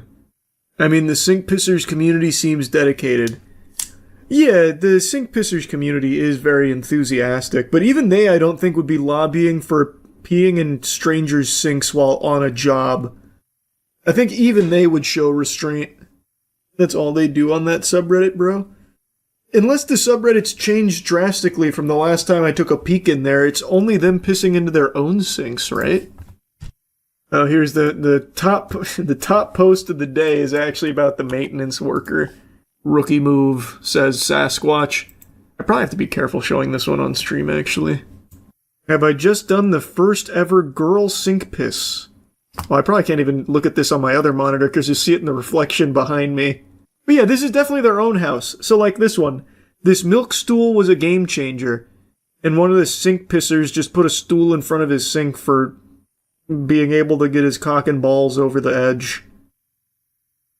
It's never like strangers. They have stats at the top of the page on why it's actually better to piss in sinks. What stats? What does it matter what receptacle gets peed on? What does that change? Where? Oh, environmental impact of sink peeing. Okay, average gallons, flush 1.6. Analysis. R/sink pissers will save over 16 million gallons of water this year. Number of sink pissers, 4146. Average pisses per day, 7. Wow. Gallons saved daily per person, 11.2. Gallons saved person yearly, 4,088. Number of sink pissers per day, 78. Sink pissers per year, 28K. Gallons saved per year, 118 million. I don't know about this. These numbers don't feel right. This is 7 years ago. Their projections were way off, by the way. The community, I think, is at 15K. Didn't really experience the growth they thought they were, with 4.1 million sink pissing members. They just missed it. Someone also shared a YouTube video called West Virginia Pizza Hut Manager Caught Peeing in Sink. God, they're everywhere. Oh, this was 2014. This was the height of the sink pissing craze, it seems. You had the Canadian politician doing it. Now you had this Pizza Hut manager doing it. Video unavailable, what the fuck? Where'd it go? Here's an extra special ingredient that no one wants on their pizza. Pee. A district manager... Now that's an intro. Where'd this energy go, USA Today? What happened to you guys? Your writers were cooking. She's fucking right. That is the last secret ingredient I want on my pie. At a Pizza Hut in Kermit, West Virginia, lost his job after this surveillance video was released showing him peeing into a sink. The sink that Why'd he lose his used job? Was the same one the store used Even hitting to the fit wash lean. utensils. Ugh. Fortunately, the incident did not include any food tampering, as it happened during non-business hours. Pizza Hut officials said in a statement that they are embarrassed by the actions of this individual. Throwing him under the bus. Pizza Hut has zero tolerance for violation. Better now that Pizza Hut has taken care of business. Well, I mean, it is Pizza Hut. It's not like it could have made the pizza worse. Do I personally know any sink pissers? I do not. That you know of. Yeah, it's true. I guess I've never asked if anyone's an active sink pisser that I know. Could you be friends with a sink pisser? Like, if all your friends came out as sink pissers, would it change anything? The only thing it would change is I wouldn't really want them around, like, my house. But yeah, I could definitely be friends with them. It wouldn't ruin it. And everywhere else in the house. Yeah, I don't care about the president memorabilia, but I like that he made a full-scale Oval Office. That's what I want to see. He needed more floor space, but he didn't build an I feel like I'm getting state secrets just getting a tour of his house right now. Presidential showpiece, Holy shit. A replica of the Oval Office. It took That is so cool. 2.5 years to design, So fucking goofy. 8 months to have $250,000. Hey, though it's only 80% pretty of the cheap for an actual Oval size. Office. It is now worth To be fair, over yeah. I was gonna say that's probably a good This investment. is John F. Kennedy's limousine. I would have made a modification though. Like I would have put like bulletproof glass around it just in case. and has the family dress up too. Oh, that's kind of fetishy. That's a little weird. Like the Kennedys. An amazing experience to drive. Oh my God, he's got his own driver. People turn their heads anywhere. Who's you go. cosplaying? I think Who shot the a guy? session Lee Harvey versus Oswald. Avid collector is. Who do you have dressed up?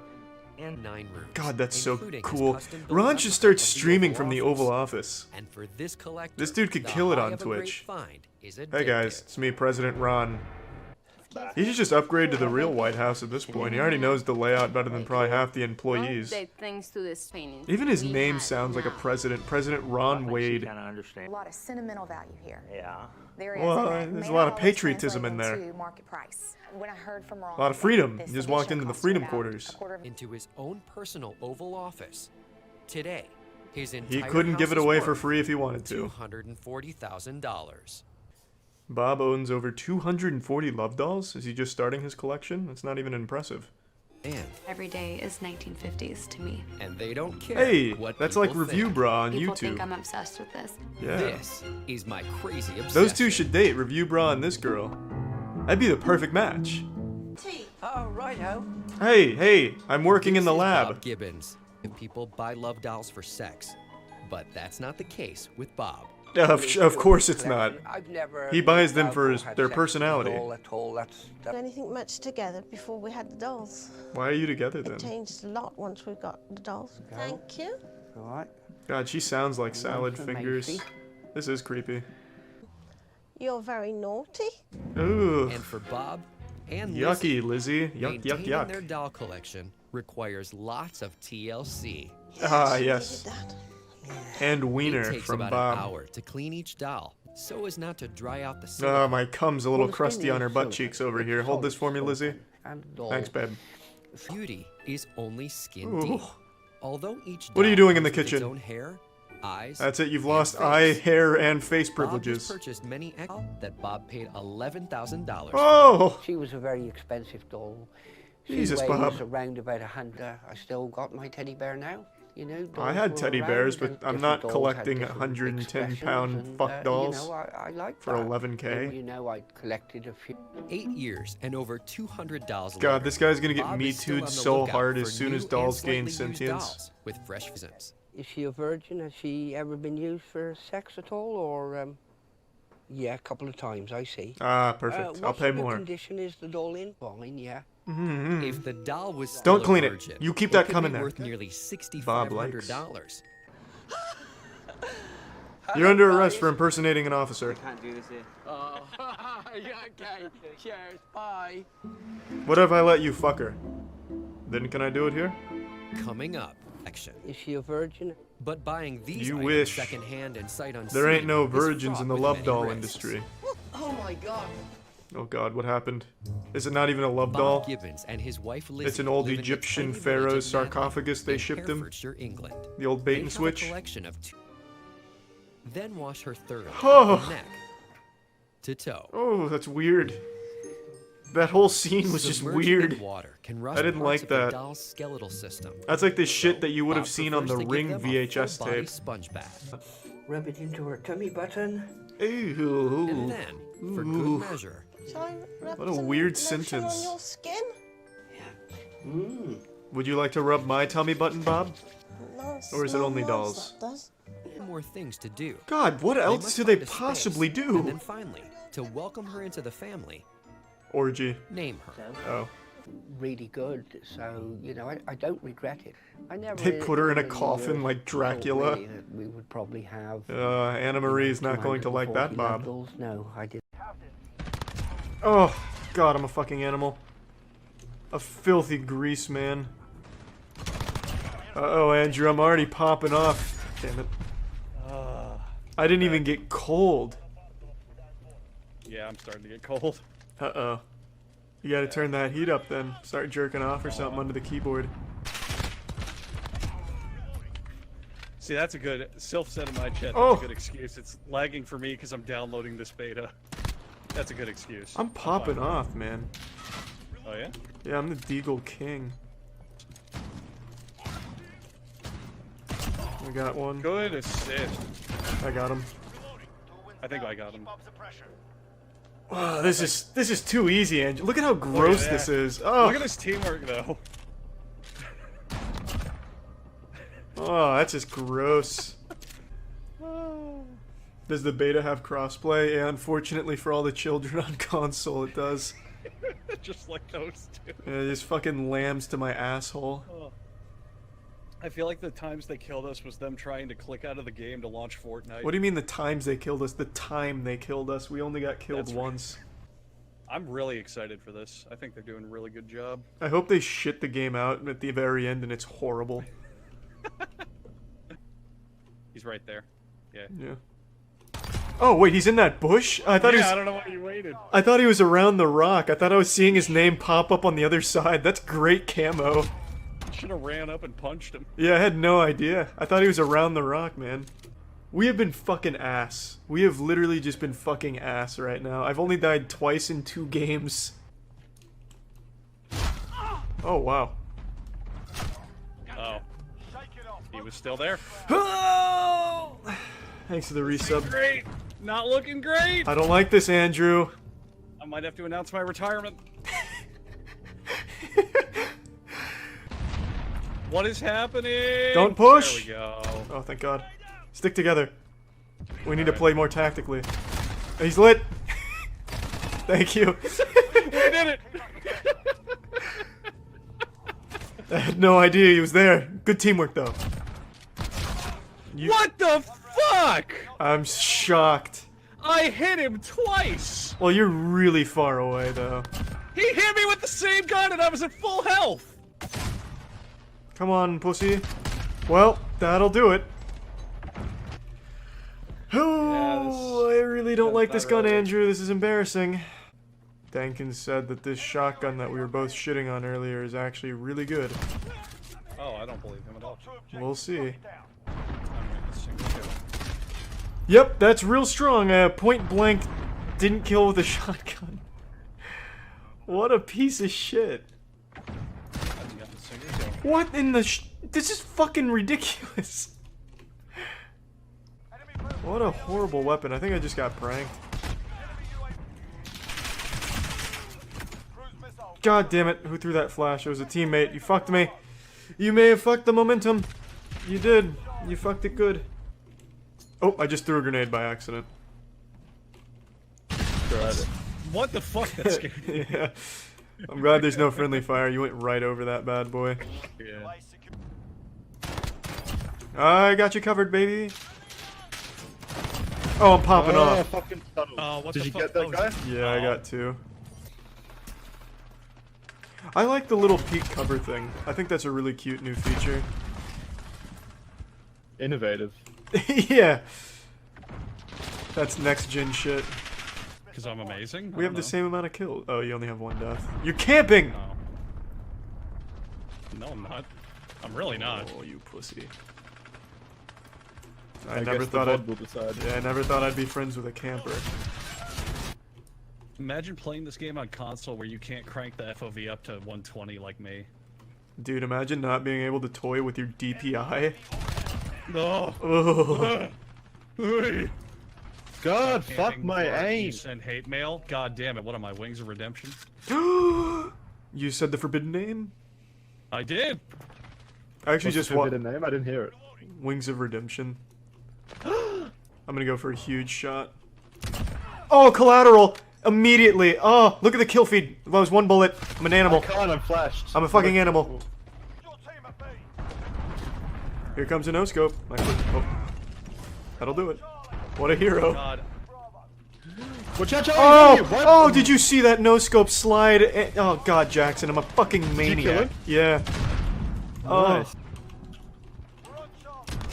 Oh! God, that guy's gonna think I'm fucking cheating. So you can wallbang that shit. My special little guy. Alright. No, I missed. Anything else? I don't miss twice. I hope there's a DLC that comes out where everyone can play as Bin Laden on this map. Whoa, that's insensitive, Andrew. Don't say that. How is that insensitive? Bin Laden's done a lot of nasty things. He's dead. He's been dead. If you believe the government, that is. Alright, that's the insensitive part, not opening the eyes of our viewers. Sheep. Oh, we're losing. Not for long. Oh, please stop. No scope. Oh, that was dirty. Oh my god. God, my dick is greasy right now. That was good. How did that not kill him? How did that Oh, man that was survive explosion? filthy. Put in... It doesn't get more casual and arcadey than COD. Nothing wrong with that. I say as I just get gross on it. I've gotten cruise missiles a couple. Oh, those reflexes are gross. That's that siege gamer life. Oh! Charlie, that was a cruise missile that didn't kill you. How do you feel? I know, that's a first. I'm using a cruise missile right now. Let's see if I kill myself with it.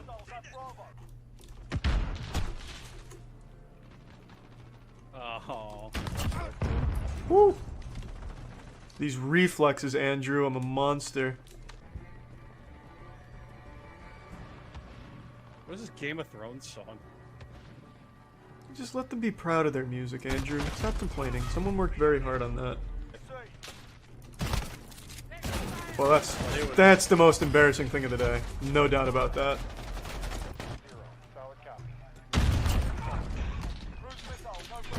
Oh, man. I'm popping off with the shotgun, Andrew. I figured it out. You just have to shove it right in their dick hole. And then it's a one-shot. You wouldn't believe it. You just have to ask them to look at it closely. Yeah. Inflict wounding effect? Whoa, we just phased through the gate. Did you see that? No. It's high tech. I love when I play this game so much I forget to eat and I lose like 100 pounds.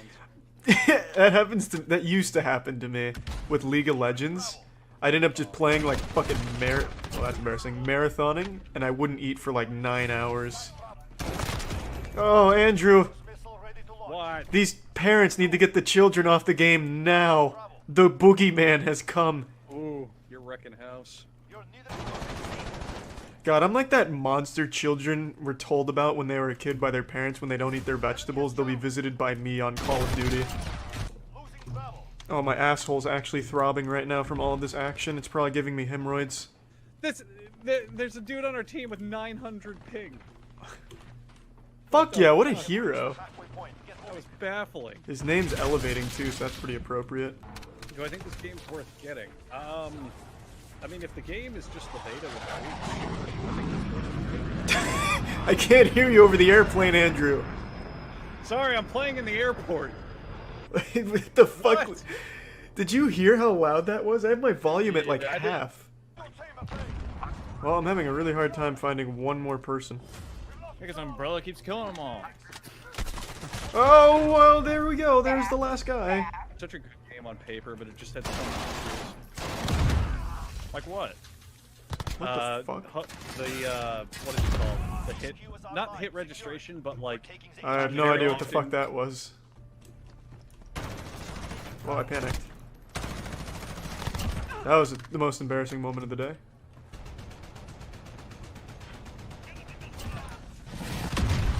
Damn, my helicopter got shot down. My pilot has no head.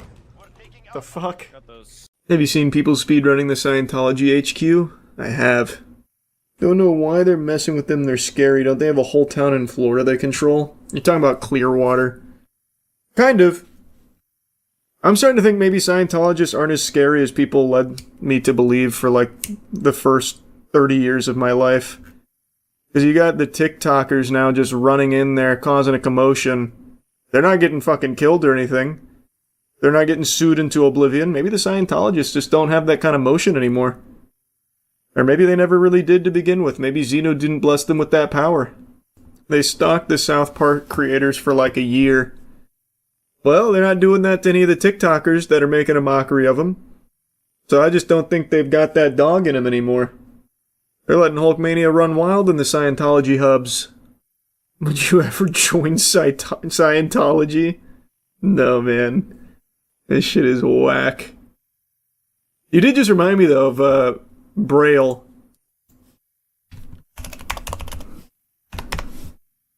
Every now and then I think about Braille skateboarding and when Scientology gets mentioned. I was actually stunned when I first learned this, because this channel is how I learned to skate. I think everyone was shocked when this huge plot twist happened. He basically became a full-blown, high-ranking Scientologist and threw everything else in the shitter. It looks like he still tries to do skateboarding content every now and then, though. I thought he completely stopped. I guess not. Yeah, that's what we were just talking about. That's why we got on the subject. Online, and unlike many of the ones I cover, I can actually get behind this one. Scientology speedruns. A bunch of TikToks are going viral where these people will literally just run straight through the Scientology building and then see how far deep they can get into it before getting caught and kicked out. Typically, I'm not a fan of these pranks where people just throw those glasses on then bother people for views, but when it's Scientology, I think we can all agree they deserve it. Anyways, since so many of these videos are going 37 viral, that mil. means more and more people are going to try and do it, so I'm excited to see where this goes. video. Someone told one of the creators to get 30 people to do this with them, and I'm just waiting for that. I also want to see how far someone can go. What does the top floor of the Scientology building look like? Is it like Tom Cruise with a final boss health bar on him? I bet you will It's an find alternate dimension. It's Xenu's throne. It's like where the 5 elders go to worship Emu. No one ever gets to the top floor of Scientology. A CERN gateway, yeah. Have Aaron join as a joke. We pitched that idea a couple times over the years. It's not a good joke. It just puts them in jeopardy. There's not even any fun content for it. It's just a bunch of fucking twerps and gullible people who got scammed. It's actually pretty sad. Like the average Scientologist that's just getting hosed. There's not even cool content to be made with it. You watch the Scientology audit on YouTube who just yells at random employees outside their HQ and tells other people not to go in it? No? What? Wow. Scientology audit, streets of LA. Damn, these views are crazy.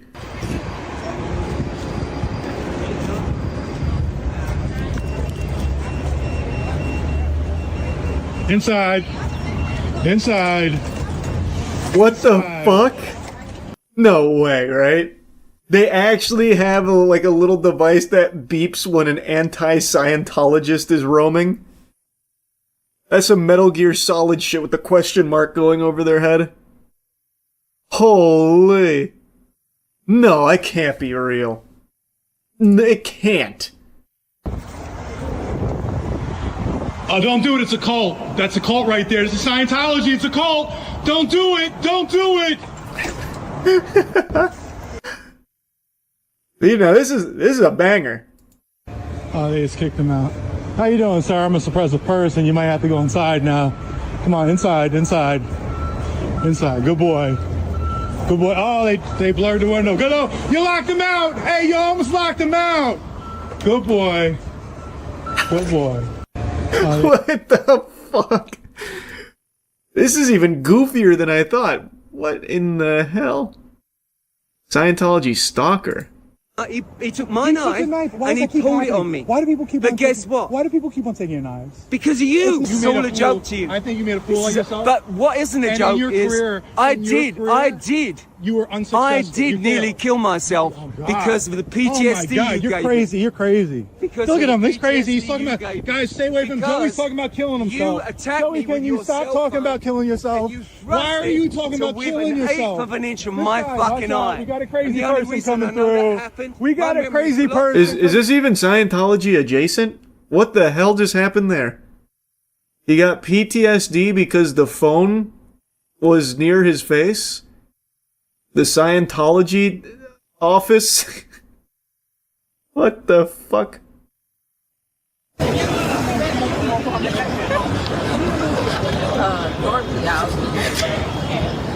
You know.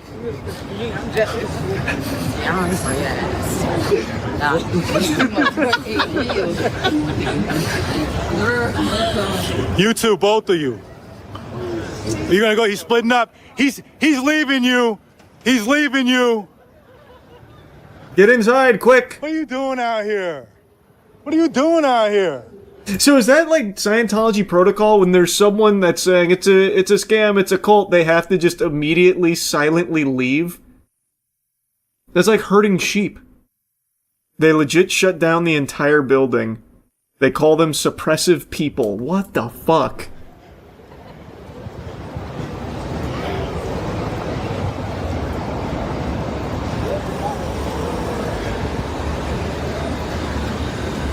Where's he going? He's not retreating. You know, Oh yeah, he over and is. show me your tummy. Such a good boy. Good boy back inside. Good boy's going back inside. This is so interesting. I didn't know it was like this. So there's the warning system. Remember him? That's you.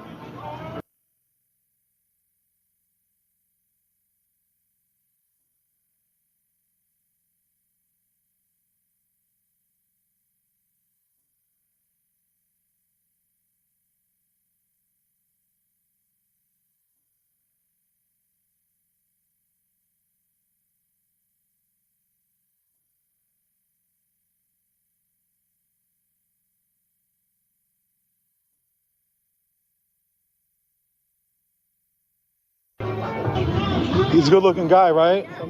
Probably, man. That seems like that was just a normal guy that got fucking roped into the cult. No way out. Damn. That shit's deep. Oh, of course I know about Scientology. I just didn't know about this protocol where they have to go inside. Go inside the second this guy comes around and says, "Loser! Scientology bad." Then they have to shut down the whole building and fog the windows. I didn't know that. What's the Defender video? Oh man, we got another Scientologist grinning.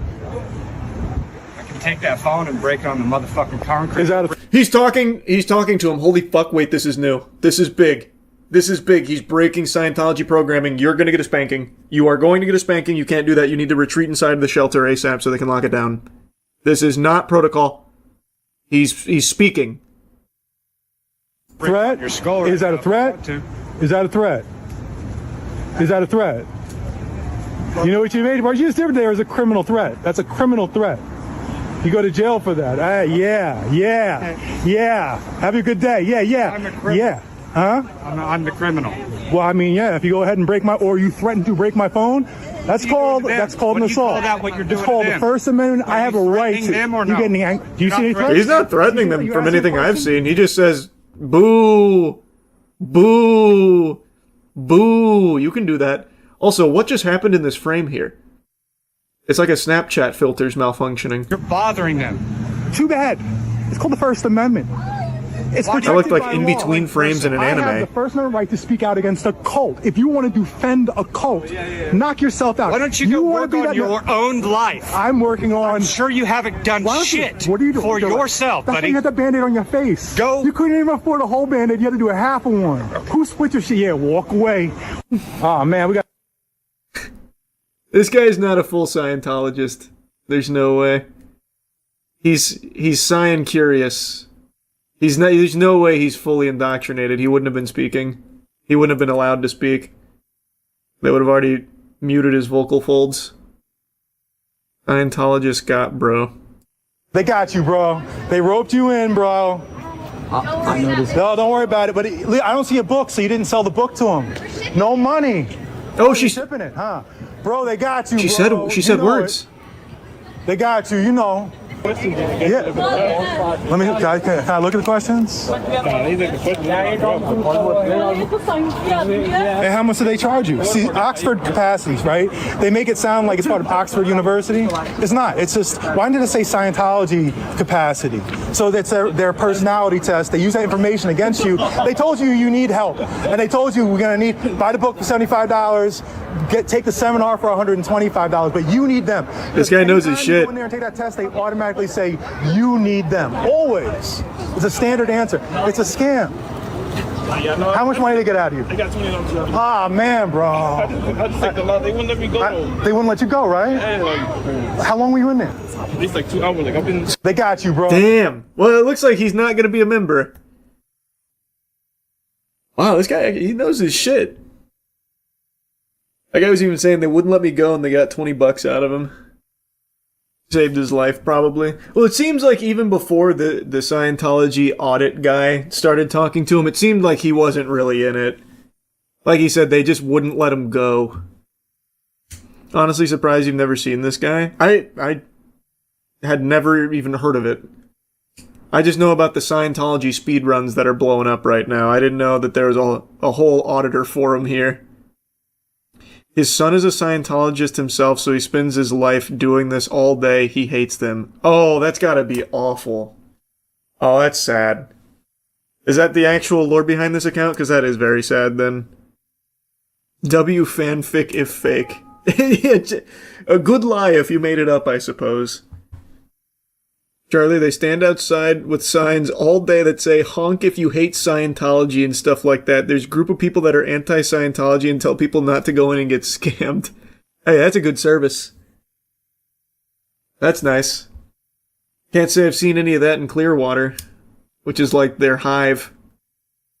No, that's real. Check his second most popular video. His son died and the church mocked him for it. What the fuck? Scientologists mock my slain son. Scientology leadership ordered guard to bullbait me. Oh, that sounds truly evil. Criminality, he died in the end. He should have been a better father. Oh. You really should have. Yes, my son died. See, this is my son died because I'm a bad father. He wouldn't be going around and getting himself. Oh, what are you talking about? Oh, gunfight? My son didn't get in a gunfight. So the Scientology security guard made up a few lies about my son that I don't appreciate. The first lie is that he claimed my son died in a gang war. That's false. The second claim is that my son died while in a shootout. That's false. This is The third extremely claim is sad. he died while committing criminality. That's false. And the fourth claim is that my son died because it was my fault for teaching him said criminality, which again is false. So let's actually look at the facts of the case. Okay, so first off, my son was murdered in June 2021 while he was in the process of moving. He was with his girlfriend moving from Inglewood to Signal Hill in Long Beach. On the way there, he stopped at a friend's house in Watts. When he got out of the car and waited for his friend, 3 gunmen pulled up, shot at him 40 times, and hit him 17 times. That's just fucking tragic, man. That's extremely sad. Classic Scientology, though, going for the lowest possible blow imaginable. I don't want to hear the rest of that. That's just really sad shit. You ever know anyone who's in Scientology? No. I don't think you can know someone in Scientology. They get fucking stuck in the church and live there and buried there. You never see them again. I don't think you can actually even really know someone in Scientology. Wrong, we know Tom Cruise. True, and Braille skateboarding. But those are higher ranking members, not average people. I think the average person in Scientology is supposed to practice isolation. So, like, I genuinely don't think you can just be friends with, like, a Scientologist. They won't let you. You can, but eventually they will recruit you or try. Well, that's probably once they reach a certain level in the cult. Like, I think your basic member is supposed to be, like, completely isolated from others, so that way they just get fully indoctrinated, suckling from the teat of the cult. I'm pretty sure that's supposed to be how it works. And then as you donate more and climb higher, then you can start, like, branching out. Yeah, I mean, I do hope... Hey, I'm no big fan of TikTok pranksters, but if they want to keep speedrunning Scientology, I'm all for it. This is a good prank. I like this. So there's this new trend on TikTok where people are speedrunning Scientology buildings in Los Angeles, trying to see how far they can get before being thrown out. The prank itself seems pretty weird and mostly harmless, but some of the clips actually look really cool, like professional parkour sequences straight out of a video game. So far, every attempt ends the same way, with people being quickly escorted out through a side fire exit on the ground floor. Damn, you got a nice haircut. So there. Have you heard of the hole that Scientology has? Basically a prison for members? Not familiar with the hole. I know they have like a dungeon or something from what I recall. Something to that effect. Is that the hole? Is that what it is? Now, do speedrunning into a prison. They're not going to jail for running around in the Scientology building. The most they do is get trespassed. A hole is a compound where they own a whole street and have 100 people confined. It's in California and has a wiki page. Damn, private compound near California. Dozens of its senior executives have been confined within the building for months or years. Holy. Like, this is all, like, well-known and just gets allowed to exist, by the way. Not only does it get allowed to exist, they get tax exemptions. My friend sent me something today. And I really appreciate that he was thinking of me when he found this. It's a text thread. Well, it's a very short series of texts between a very short man and his now ex-girlfriend whom he broke up with because she had the audacity to wear heels around him. Now, I myself am also a fun-sized gentleman. I am on the shorter side of things, and I can see why Matt thought of me when he found this story here, this adventure. So the background is these two went to a party. She wore heels. He got really salty and upset about it, so he broke up with her because she was now taller than him while wearing those heels.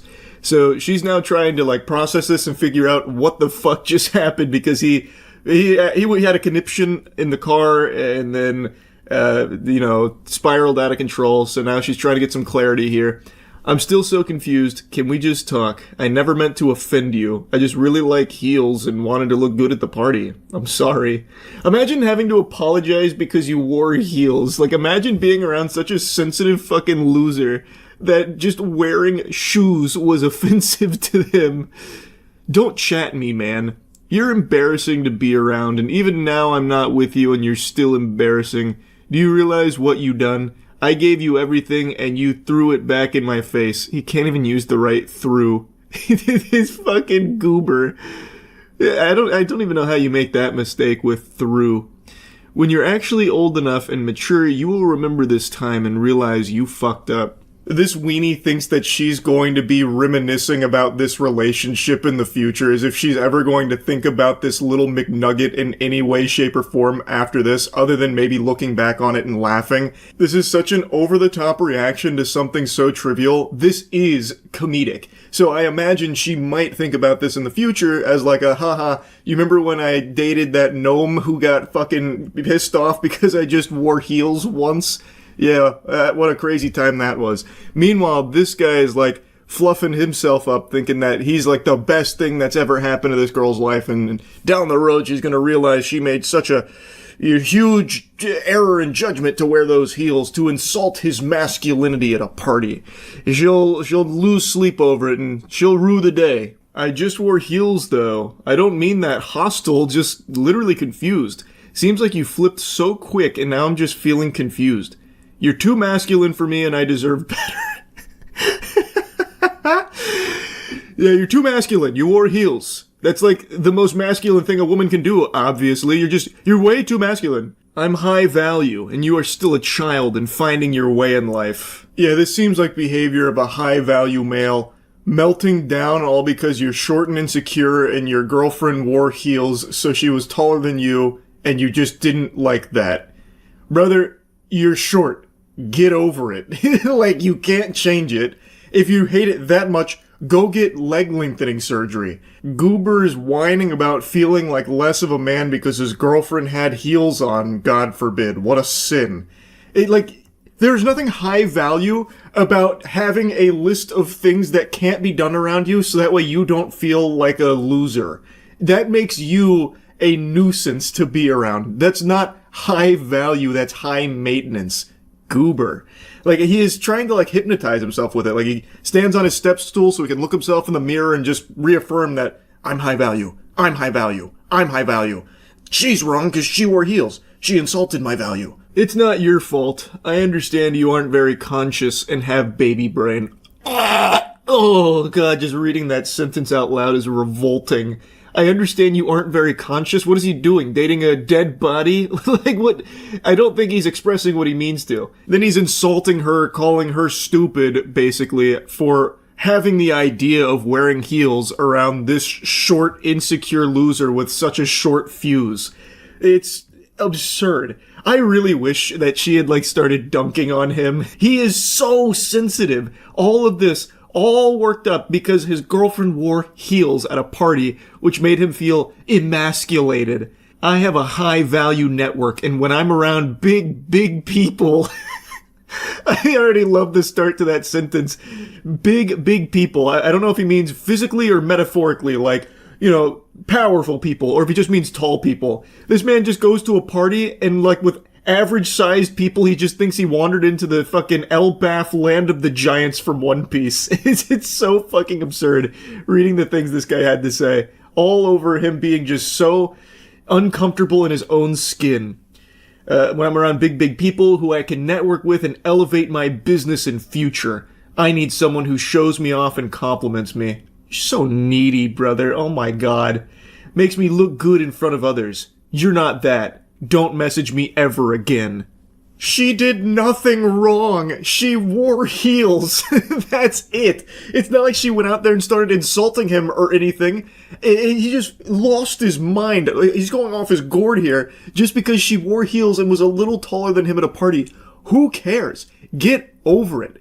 You are short. I am short. It is something you're gonna have to come to terms with, man. It's not changing unless you do want to go through leg lengthening. And even then, even if you do go down that path, you're going to get made fun of for that too. You're going to get clowned on. So your best bet is to come to terms with it now, instead of letting all this hostility fester where you're lashing out at people that have done nothing wrong with this short man syndrome of being like so hostile to anyone you think is slighting you. She did nothing to insult you. All she did was wear heels because she likes wearing heels. That's a very normal thing to do. If she was a little taller than you, so what? It is what it is. That's just the way the cookie crumbles. It's not that big a deal. It's not worth being this insufferable piece of shit to her all over that. And then like breaking up with her and, you know, just going ballistic for something so minuscule that doesn't matter. He talks as if he needed to do this to appease his high value network that he's built up here, like some kind of fucking Illuminati or something. But it sounds more like the network he's building up is people that don't really respect him, and he doesn't want to give them more ammo for insults. He's like, geez, you're taller than me in heels. The high-value network that I'm around will not appreciate that. All right, you gotta go. Hit the road, please. You've insulted me. You've made me feel like less of a man. Like, how is that not just so shameful? Being short, it's not the best thing in the world. It's not like I love being 5'6", but again, I can't change it. And I'm not going to be mad about it forever. I stopped being mad about my height when I stopped growing at like 21, even though my height had only grown like a couple inches since high school. What am I going to do about it? What value is there in getting angry at anyone taller than me? Or feeling as though people look at me as less of a man? What value is there in me just constantly being on edge about that kind of shit? It's preposterous to get this worked up over it. This is now a message to all of my fellow shortmen out there. Do not be like this guy. Just come on in. The water's fine. Being short's not that big a deal. Trust me, it's really not. It's fine. Anyway, I just wanted to yap about this a bit. Had me giggling. That's it. See ya. Whoa there, Buster. That's a flag on the play. 5-yard penalty. Unnecessary frowning. Let's try and fix that attitude now, shall we? There is a game that just came out a few days ago that's got everyone smiling, it seems, to the tune of over 550,000 concurrent players at its peak. Slay the Spire 2. I've pumped about 12 hours directly into the ass of this game, and I've only just now scratched the surface. It is content rich, so much meat on the bones, and for only $22, I think it is. Let me double check. We have technology right at my fingertips. I can't remember if it's $22 or $25. And it looks like it is $25, which I think is a great deal because for the price of a single Big Arch burger from McDonald's, you can instead get well north of 12 hours worth of content. In 12 hours, I have only just now completed a run with the 5 main characters: Ironclad, Silent, Regent, Necrobinder, and Defect. So 12 hours, and I have completed one run with each of these 5 characters, so I've completed 5 total runs in 12 hours, which is fucking nothing. That's basically completing the tutorial for each of these characters. Like, I'm through the introduction on each of these characters, more or less. I'm only just now getting to my Ascensions, which, if you're not familiar with Slay the Spire, Ascension is what you do after you complete your first base run, going through the 3 acts. There is so much content. So I think it's a great price point for how much content you get. And I know I've kind of already whole hog, both cheeks out, dove into like my impressions of the game thus far. It's very positive. I think the game is extraordinary. And that's probably no surprise to any of you that follow my gaming channel, which all of you should be following the gaming channel, Moist Critical Gaming. I've got numerous videos up for Slay the Spire 2. I am loving it. So I wanted to give you my review of the game after 12 hours so far, because a lot of people are seeing the headlines about how popular this game is and how much it's been, going ballistic out there and wondering, well, is the game good? Does it live up to the hype? And I'm here to tell you that, yes, I think it does live up to the hype. I really think this is something very special. If you played the first Slay the Spire, you know exactly what you're going to be getting in Slay the Spire 2, but everything is improved. The visuals, I also really like the new characters. Regent and Necrobinder, I think, are extremely fun with very, very cool mechanics. A lot of the cards have been improved. I think they've done a great job with Slay the Spire 2 across the board. There's nothing in here I think was like fumbled or lessened. I think everything has only been heightened and has been made even better. Now, for those of you unfamiliar with Slay the Spire, I'll go ahead and lay the groundwork here, the foundation here, hit you with the foreplay. It is a deck-building roguelike game, which I know in the current landscape are a dime a dozen. You can go on Steam right now and dumpster dive, finding 40 of those bitches released over the last 2 weeks. Roguelikes have become the new wave, the new hotness, and I know everything is ham-fisting roguelike mechanics into everything. But Slay the Spire is like the OG deck-building roguelike that blew up many moons ago, and the sequel, I think they carry that momentum and show why they're still like the best in the business when it comes to this genre. I really think they nail the formula, and there's just no other game I think that does it this well. I think Slay the Spire is to deck-building games what boobies are to happiness. The GOAT. Now, if you know nothing about deck-building games, deck-building roguelikes or anything, I'll just break it down to the bare bones. You will choose a character, and each character plays vastly different from one another. They have access to different cards, and they utilize different mechanics.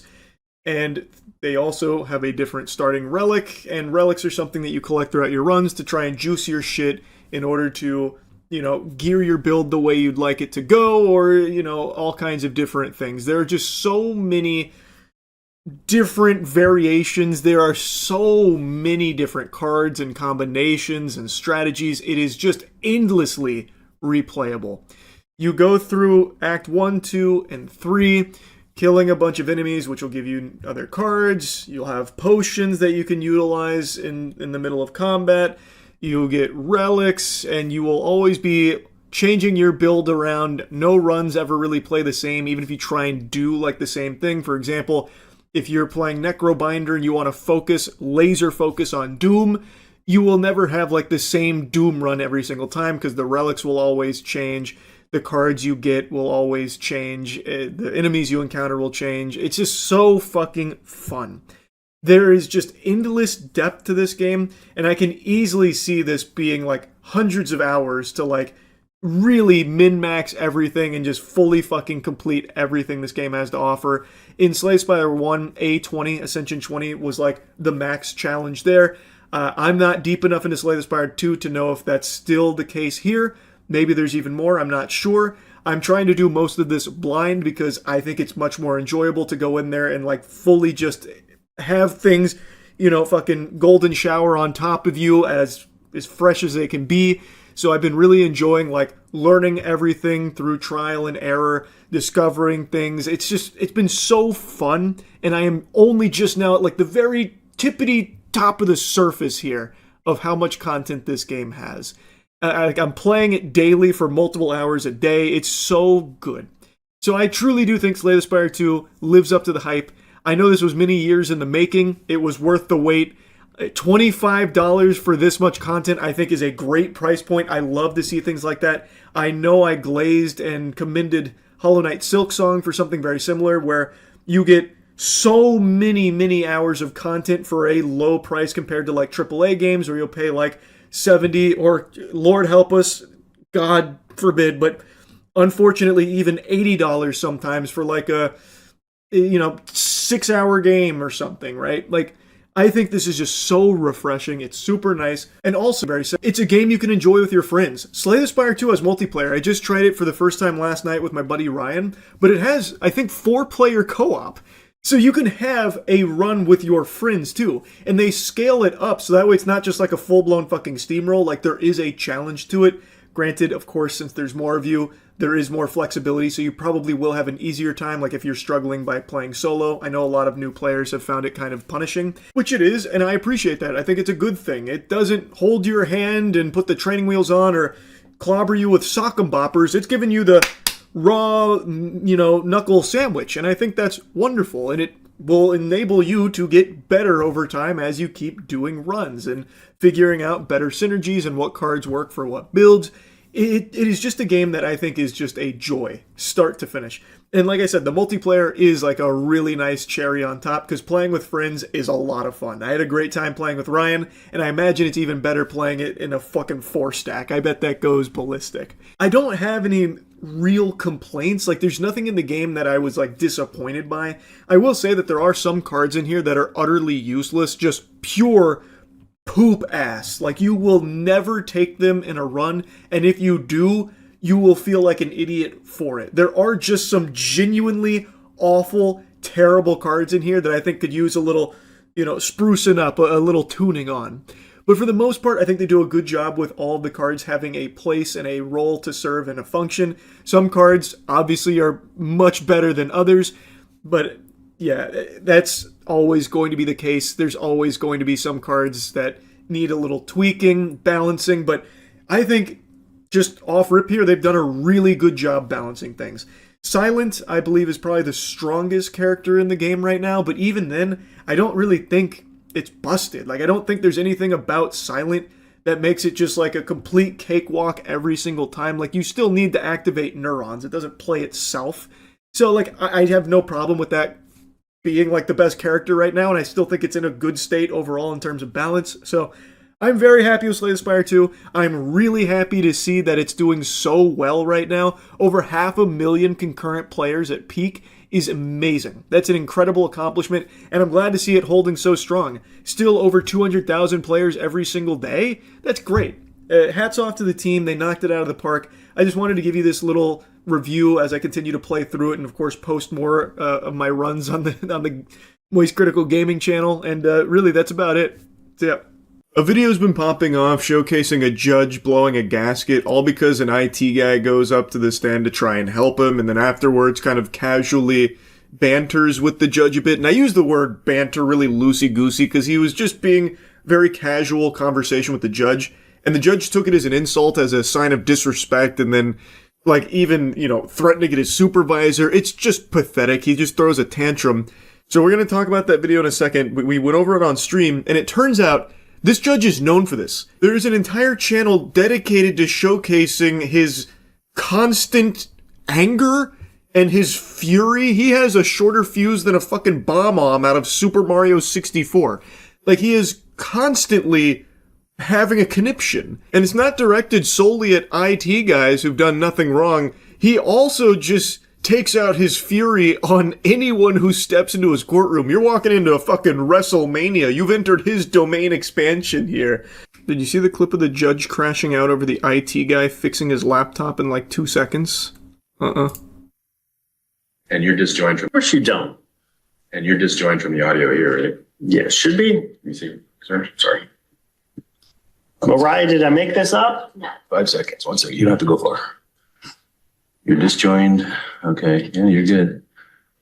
Okay. False alarm. No, it wasn't a false alarm. False negative.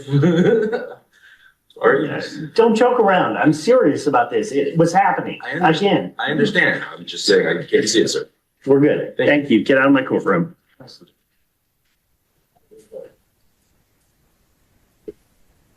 Find his supervisor. Jesus Christ. What? Sick and tired of this bullshit today. What? I don't even understand. I don't understand. This looks like the biggest fucking dweeb. That guy is so used to seeing the inside of toilet bowls from all the swirlies he got growing up. Now he's got some power, so he likes to exert it, it seems. What a loser, man. Then I found out there's a channel dedicated to him called Court Disorder who clips all his freakouts. No way. Wow. The IT guy did nothing wrong, and here's Nerdy Nathan going ballistic over it for no reason. Mods, can we ban this guy? Get out of my courtroom.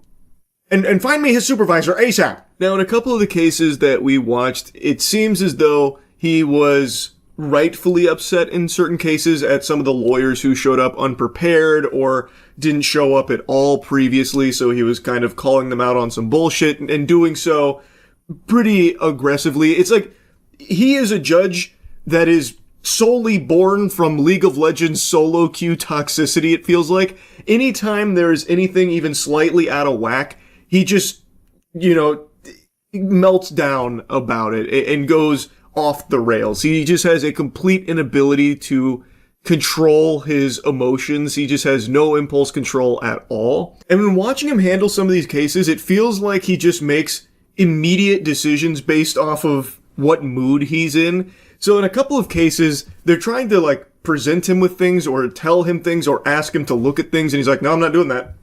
I'm not doing that. Nope. Can't make me do that.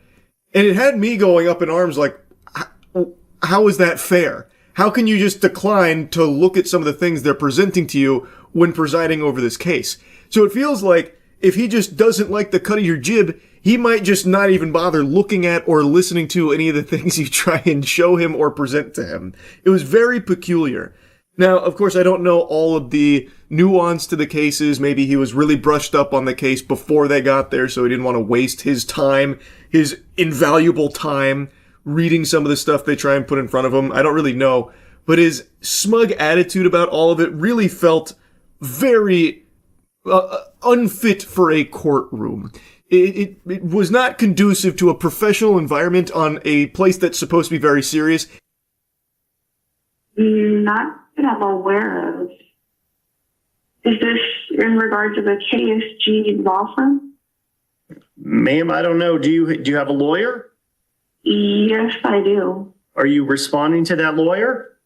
I haven't had any. All of the case has been. Who's he looking at? He saved someone the stink eye big time over here. Oh, it must be her lawyer.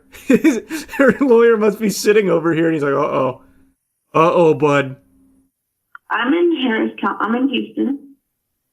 Could you give me an address? I'm not comfortable with that. Well, ma'am, I don't really care if you're comfortable. I'm calling from a court, and I'm the judge sitting on the bench. I'm trying to deal with your case to help. How is she supposed to know that, Nathan? Anyone can say that. You don't have an official number that pops up like, this is the judge. I am Judge Nathan contacting you. Anybody can say that, man. Obviously, it's a very natural thing to be like, I don't know if I'm comfortable just giving this complete stranger who's fucking cold called me my address and everything. Your minor child. You don't know my voice? I'm Judge Nathan. True. That's so true. This is Judge Nathan Miller, and I'm calling from the 215th District Court in Harris County. Who am I speaking with? Well, Ben. This is a case on behalf Ben Dover. I need to know where you are right now. Where are you right now? Sorry. Where are you right now? He's like if Review Brah donned the Green Goblin mask. It's like when Osborn got fully taken over by the Goblin persona. Man. Yes, Your Honor. Well, we're here today, Your Honor, because the court set the emergency hearing for. Because you requested one, sir. Your Honor, what happened was. You didn't appear at my hearing yesterday again. If I may. I like his facial expressions a lot. Staring daggers through this man right now. He is tweaking. Respond, Your Honor. Please, I'm waiting. So, Your Honor, as it relates to yesterday, in non-appearance for yesterday, the short answer is that it was not on my calendar. Were any of the other 6 hearings you didn't attend on your calendar? It was 6 hearings that I missed. You want to go through the record again? No, Your Honor. But Your Honor, what happened on yesterday as it relates for hearing, as the court is, my client. I instructed him to be here today. Where is he? Okay, I have no. I'm about to issue a bench warrant. Where is he? Your Honor, I have no idea where my client is. Okay. Jesus. May I explain? You may not. I'm asking where your client is. You don't know. Your Honor, if I may. See, these moments right here, he's super justified. This guy's fucking slapping him. By the time I got the order and tried to reach out to him, I could not reach out to him. I could not contact him. Why don't you contact him right now and see where he is?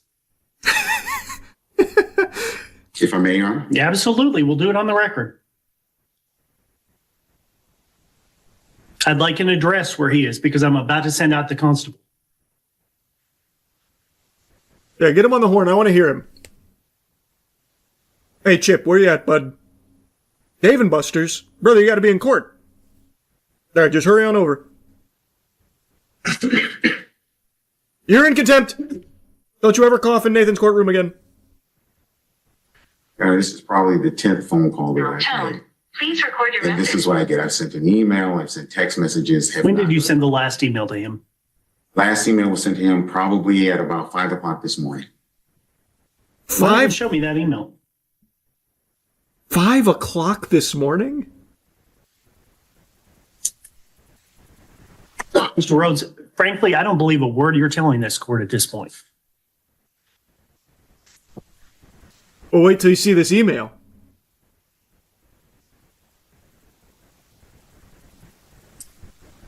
Sorry, If you find out who's in I just sent 200 emails this morning. I gotta just keep scrolling through, I guess. Brave room, please. Bro, what are you doing? Scrolling Twitter or something, brother? There's no way you've sent 2,000 emails since 5 a.m. Is he hoping the judge just forgets? Actually, by way of correction, the last email sent out was at 7:24 a.m. this morning. Okay. Damn. And your client doesn't want to respond to this case? You're telling me he's actually sent that many emails in one day? He was scrolling for like 30 seconds. That's crazy. Does your client want to prosecute this case anymore, or should I dismiss it? No, yes, he does, Your Honor. He does want to prosecute the matter. So where is he? I have no idea where he is. Go find him right now. May I be excused? Yes. Y'all can step back. See, in moments like this, I'm fully on Nathan's side. This guy is just fucking no nonsense. All right, now get out of my sight. Get the fuck out of my sight. Go find him and show me your emails. See, that's cool. See, that's when Nathan's got aura. Not when he's fucking freaking out on the IT guy over nothing. No, you may not. This hearing is over. Jesus Christ, these people today. Step away. You're about to be cuffed.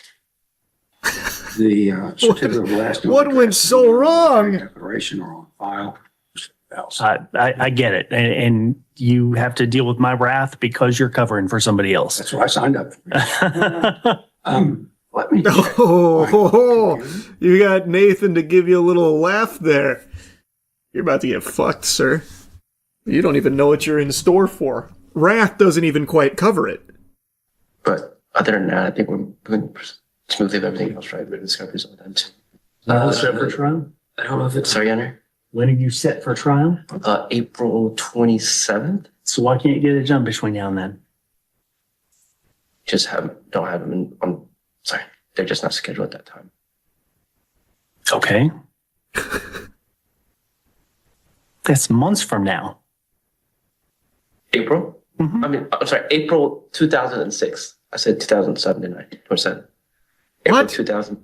I know, April 2027. April 27th, 2026. Why can't you get it done? That's next month, right? Do I have to tell you that? Your Honor, What the fuck? What? How are these lawyers? What? Man, Nathan, good heavens! What kind of court? What does he oversee? What cases does he oversee? Why are the lawyers fucking stupid? Why aren't they done by now? I'm sick and tired of people not moving their cases in this courtroom. Fair. That's fair. I mean, this is. So I know there's a number of written discovery issues that we've been trying to contact her, and plaintiff's counsel trying to get her contact notes too. Did you ever ask the court for intervention? I don't know what the court's intervention does. Okay, I'm disbarring this man. I, Judge Nathan, declare that this man in front of me is no longer a lawyer. Please get him out of my courtroom. You're going to need more than 30 seconds. Sit down. Sir. Wow. The client was better off representing themselves, to be honest. If that's the lawyer that you got there, holy. What the fuck? That's got to be his first day or shadowing the other dude. There's no way. Yeah, that is crazy.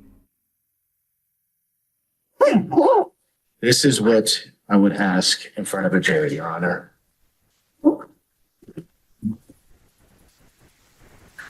You've got to be kidding me.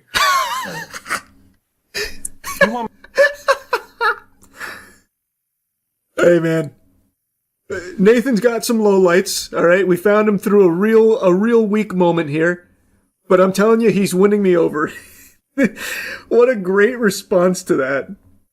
This must be some kind... You do this in jest, right? This is jest? You're making a haha with this on my lap? You've presented me with, right? A goof? Want me to award $20 million? Total's 13 and 13? Okay, no. Put on your evidence. Let's see. Ms. Kovacs, can you hear the court? Yes, Your Honor, I'm here. I can hear you. All right, would you raise your right hand? Solemnly swear and affirm that you will a true translate from, I believe it's Portuguese to English and English to Portuguese to the best of your ability? Yes, I swear. Thank you. And would you state your name for the record, please? Danielle Pinarel Kovacs. All right, who would you like to call? Ms. Sheila Johnson. Ms. Johnson, would you raise your right hand? Do you solemnly swear and affirm that the testimony you're about to give in this cause will be the truth, the whole truth, and nothing but the truth, so help you God? I need you to speak in Portuguese if you're going to speak in Portuguese. Sim. I need you to let her translate, or it's not going to work for us, okay? What? I don't know what just happened there. Did you translate any of that? What? What's happening? Ok, ele quer que você jure que você vai estar falando a verdade, apenas a verdade. We're resetting this hearing. This is not going to work. You need to be here in person. Wait, what? All right, someone explain to me what just happened there. Why did that go tits up so quickly?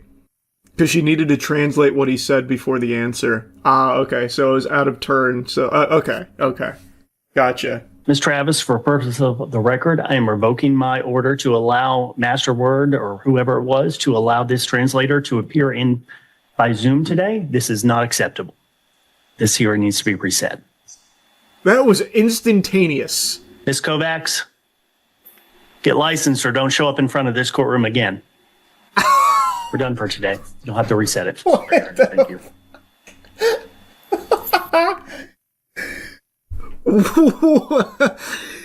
Wow. Jesus Christ, that was like a full-blown like Reddit mod moment. You posted cringe, you're banned. Don't let me catch you posting memes in general ever again. Like some Discord mod shit. Abels versus Palmer. We have PowerPoints to go along with our presentation. I don't have time for a PowerPoint. I have a jury in the box. Let's come up here and have your hearing. We're here on today? Just because you're on a plea and abatement. What if wait, can he just... I imagine the PowerPoint was probably part of the case, right? Can he just be like, I don't want to see it. Fuck that. Do something. Can he do that? I feel like that the PowerPoint was probably important. They can? Can they if they like fully submitted the PowerPoint? Well, I guess it wouldn't... They're not onto evidence or anything yet, so I guess it would be like a preliminary thing, so I guess it wouldn't be like admissible or whatever because it's not evidence. I don't know enough about court or anything here, but damn. It was a motion to transfer venue and I see the motion to transfer venue. Where was the plea and abatement? they were filed in the same document. When was the notice? Judge, may I briefly respond? Sure. And this is the a portion of the joint venture agreement where SNCP is signing this agreement on behalf of its. I can't read that. Okay. Those are the overlapping stores between the. What? What do you mean you can't read that? Isn't it printed off? It looks like it's just normal printed text. Well, this one's confounding. Here, so if you'll take a look at this, here's some evidence in front of you. Can't read. Next. Also, if you He didn't even put his glasses on to try and read it. You've submitted me blurry paperwork. Upgrade your printer, as he's holding his glasses. Agreement. Half of this. Can't read that. Okay. Those are the overlapping stores between the stores outlined. You wasting my time this morning. No, Judge. I mean, we have an overlapping issue in these two cases. They don't seem to be that overlapping to me. Well, we have the same. I mean, okay, brother, to be fair, you didn't even read the thing she put in front of you. Of course it's not going to look like it's overlapping. You haven't looked at it. So how the fuck would you know? He legit sounded like Tobey Maguire there. Yeah, true, he does sound a little Tobey Maguire-esque. You want to go to Jefferson County because you want Jefferson County jury. Oh, I mean, Judge, we're the defendants in the case. No. We're they're the plaintiffs. We haven't filed either one of these cases. They filed this case Lien first. abatement is denied. Thank you, Your Honor. We filed a proposed order, but I have one here if you want. I'll take it. Judge, you must briefly respond You about. may not. Well, This hearing is done. she's asking for a sanction. Deputy, remove her from my bench now. Wow, that short fuse. Your Honor, may I speak? No, you may not. This hearing is over. Jesus Christ, these people today. Step away. You're about to be cuffed. Yeah, I don't get that one, Nathan. It's hard to root for you in that one there, buddy. He not only didn't look at anything that was submitted, he didn't even know that those were the defendants in the case. Huh.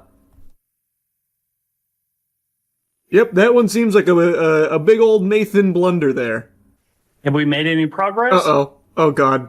Uh-oh. On why we need the continuance, yes, Your Honor. So this is the dram shop and that case, and Were you not supposed to mediate this case by December 29th?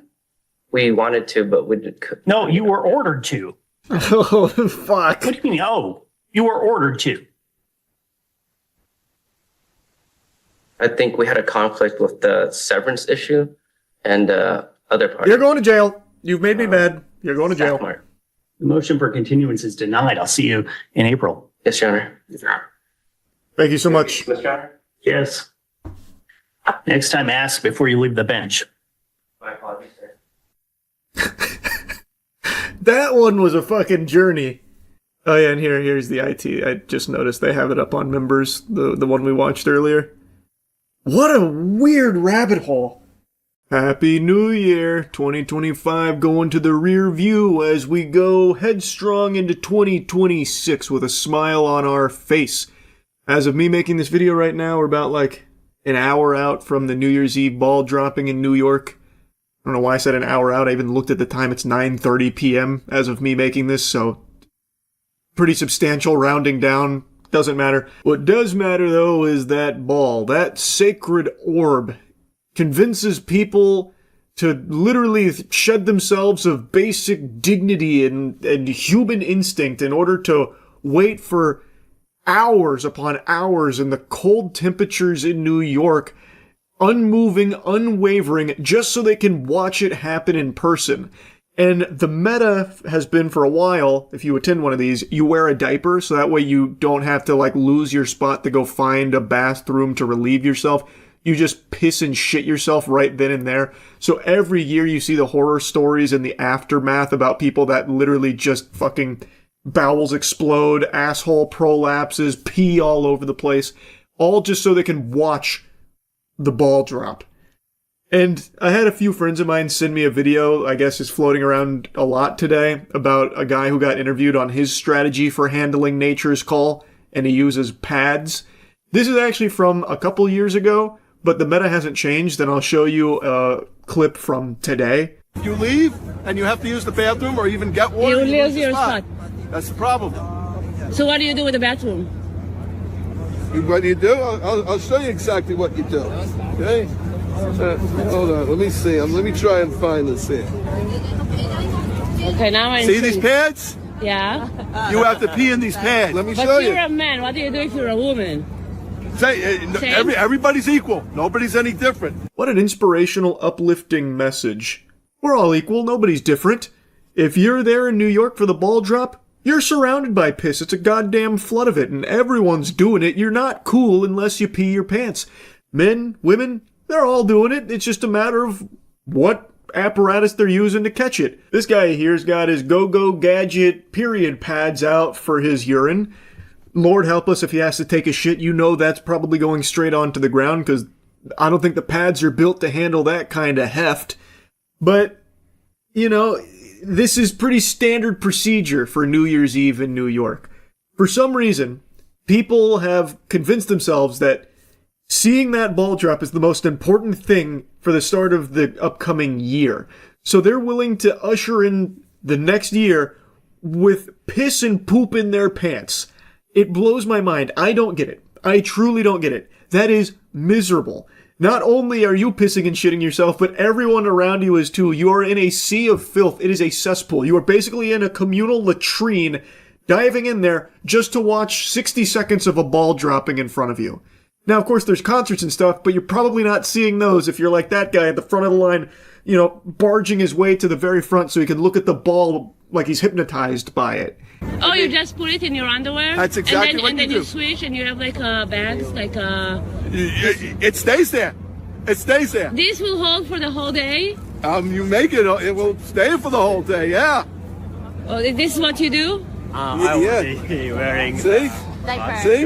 What? I'm wearing diaper. The diapers? See? This is what... This is not a diaper though. This will not It works hold. too. It works too. It works? You're a lady. You should know it No, works. it's not working. It works. It's not. I wouldn't try it. Dude's out here driving the hard sale like he's trying to get a used car off the lot. It's like he's advertising these pads that he's trying to sell them to everyone there. But most people are going by the standard meta protocol of using a diaper, which is very common for this. I just find that so revolting. I think it's so beyond gross and just like embarrassing. I can't imagine a worse way of starting a year, quite like being surrounded by piss and shit while also sporting my own underpants full of piss and shit. And even, let's say, in a fantasy scenario, ideal circumstances, no bubble guts, you've been fasting for 48 hours prepping for this, you haven't drank a sip of liquid for the last 24, so you are able to go through this entire thing, this wait, as well as watching the ball drop without soiling yourself at all. It's still terrible because everyone around you has. The guy next to you's probably got mud pies in his britches. Person in front of you probably stinking up the place with the fumes from the lemonade they're cooking up in their trousers. Like, it's terrible. I'd be starting the new year in the worst possible mood, putting myself through that torture. I do not get it. I never have. I never will.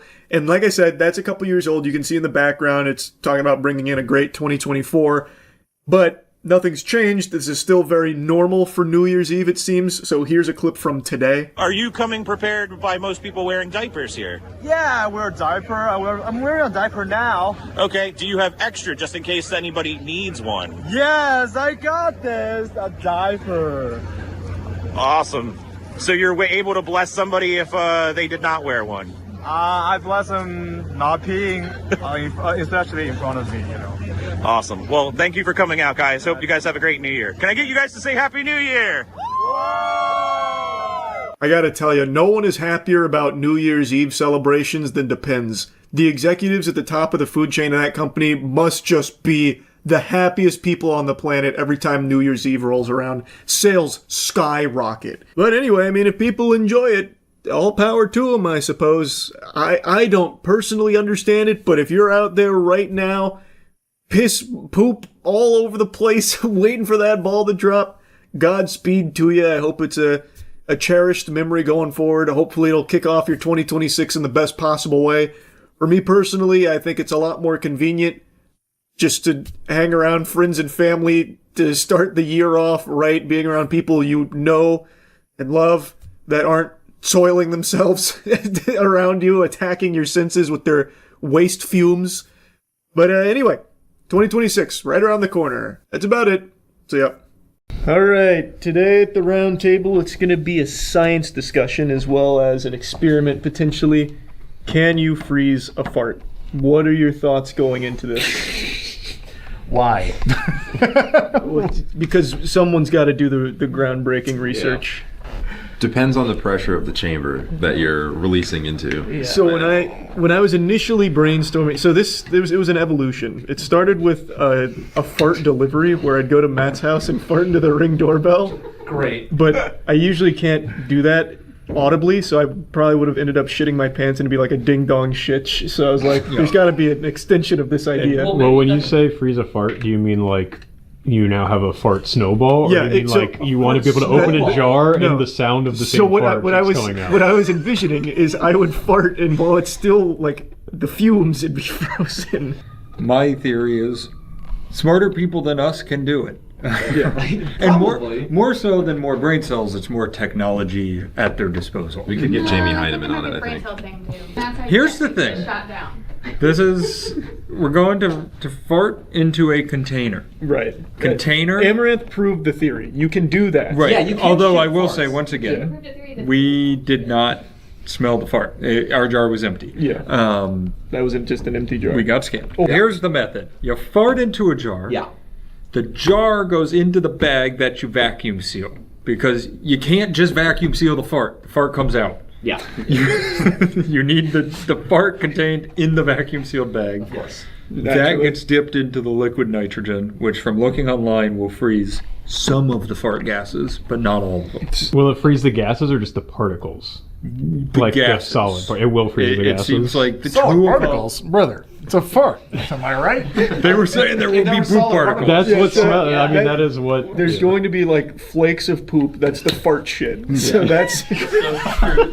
It's really, if you think of it, it's like the base of a soup. It's the broth. What the fuck do you mean by that? It's like the It's like the miso paste that you put in there. Yeah. It's the miso paste in your soup. Because it's a gas. Yeah. You can naturally. You can put it in you can make it condensate. That's into what I'm a saying. liquid. It is a issue of density because like water becomes a gas and it becomes a cloud, and if you scoop up a cloud and freeze it, it turns into snow. That's what snow is. It's frozen cloud. So the idea is that you need to get enough fart together to make a literal fart cloud that you freeze into shit snow. Well, no, because you're already in that you're talking about a gaseous state. We are producing it in a gaseous state. I'll It's translate coming what Drew out. says. We need to fart in Matt's pool, is what he's saying. So Ryan has had this idea, and I think this is stronger This has to be the than case. whatever we're trying to do here is going into a body of water That's and really just smart. catching the bubbles. The problem Matt's is you pool. can't Matt's only hot tub. catch the bubble. Yeah, you're gonna getting water. There's Yeah, got to but be you a way can- to no, you create a can't vacuum just in the catch jar You can do that. to catch the air. You There's hold got to the be jar a way to upside do it. down, and then we just try to catch Charlie's farts like the bubbles, like a little mini game. Yeah. It's like a Wario. Well, here's the thing. With enough jars, we could do it. You can fill the jar with water and then fart into it because the fart will push into the jar and just push the catch the water fart. out. Okay. If we were going to UT and we had a like science department behind us, Which we will be. yeah, They have we a pool. We have solid ceramic, or not ceramic, but like glass box with a little pump on the end of it. that you connect to your butt. You will do that, but first you get a vacuum that sucks it out, sucks out Yeah. all the air. Yeah. It is a perfect vacuum in there, as close as we can get humanly. It's got it. Then we attach a hose to our ass to put it blue, and we fart. And this is going to take a couple weeks probably to fill this whole little thing up with That's fart. the thing, is the quantity issue, I think. Yeah, so we take a little bit of time. We let them get real stinky in there, then liquid nitrogen all around it. And even Let's get then- Nile Red. So liquid nitrogen is only cold enough to freeze like 2 of the gases. So we're that filter comprise- freezing farts. Right. You're taking out some of the fart components. Is there something to farting into like a vacuum cleaner? So suck it up and contain it. Is there something there? I don't know. It just popped into my brain.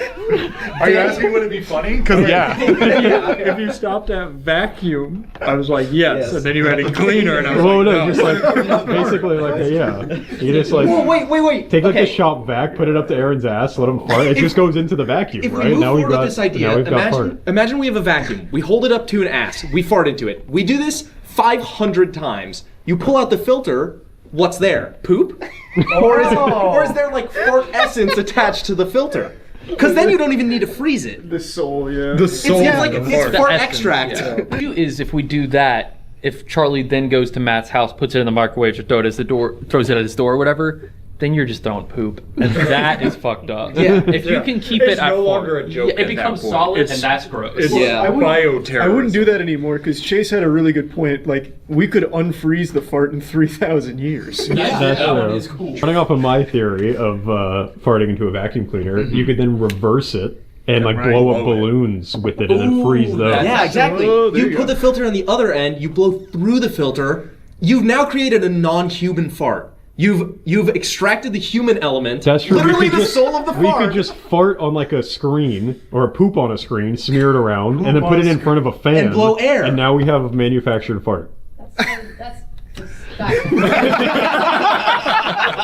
This is the most evil thing the warehouse has ever done. I don't think I like where this video is. The manufacturing of farts a pretty good idea because you could do that you just need a fan. Yeah. That's what I'm saying. I think we're losing. Oh, sorry. Go If ahead. we could fart into a chamber and then apply pressure to it, Yes. like an immense amount of pressure, it will condensate into a liquid Form a that can fart yes, that black is hole. true. That is true. that can then be frozen. I think that's actually a harder experiment. I agree. This is not, 100%, but it is more pure. this is not the experiment we're doing, but I think it would be really cool if we farted, had scientists. End of sentence. If we fart, if we poop. Farts have. Everyone always, as a kid, they were always like, cow farts have methane and stuff. Yeah, Do right. Human farts have. I'm nearly 100% Yeah. certain. We of do it. make- Has anyone ever tried slamming fart particles together in like an like the accelerator? LHC? Large Hadron Collider? Yeah, that would be good. I know you guys are working Well, on no. black holes. The brown hole. Because then that opens the portal to the poop dimension. There has to be. It literally I think has it to be is the pool. It It is literally pool. has to be the pool. Yeah. Once again, though, you're not doing that without getting water, and that destroys the experiment. It's also. You can displace water, but here's the thing: if there's enough fart concentrated in one direction, we will get some. What's wrong? once What's again- wrong with the little water in the jar? Yeah, when you It's freeze not it? going to be a little water. Well, here's the thing. Well, if you fart enough, it'll fill up the jar. We're either doing just have to fill some the whole water jar or with farts. some air. I think if we're doing this, we need to do bathtub because chlorinated water is going to fuck up the fart. The chlorine is That's going true, to that's kill true, the that's fart. true, that's Like, true, that's And we don't want to mix chlorine gas with our gas. You don't know. Definitely. That's don't mustard do gas. that. Yeah, You're in the Monsanto territory. and I don't want to we don't fuck want with to that. deal with that. You guys want me to go ahead and order Taco Bell for everybody? Hey, do we have ice cream? I'll beat you to it. The engine.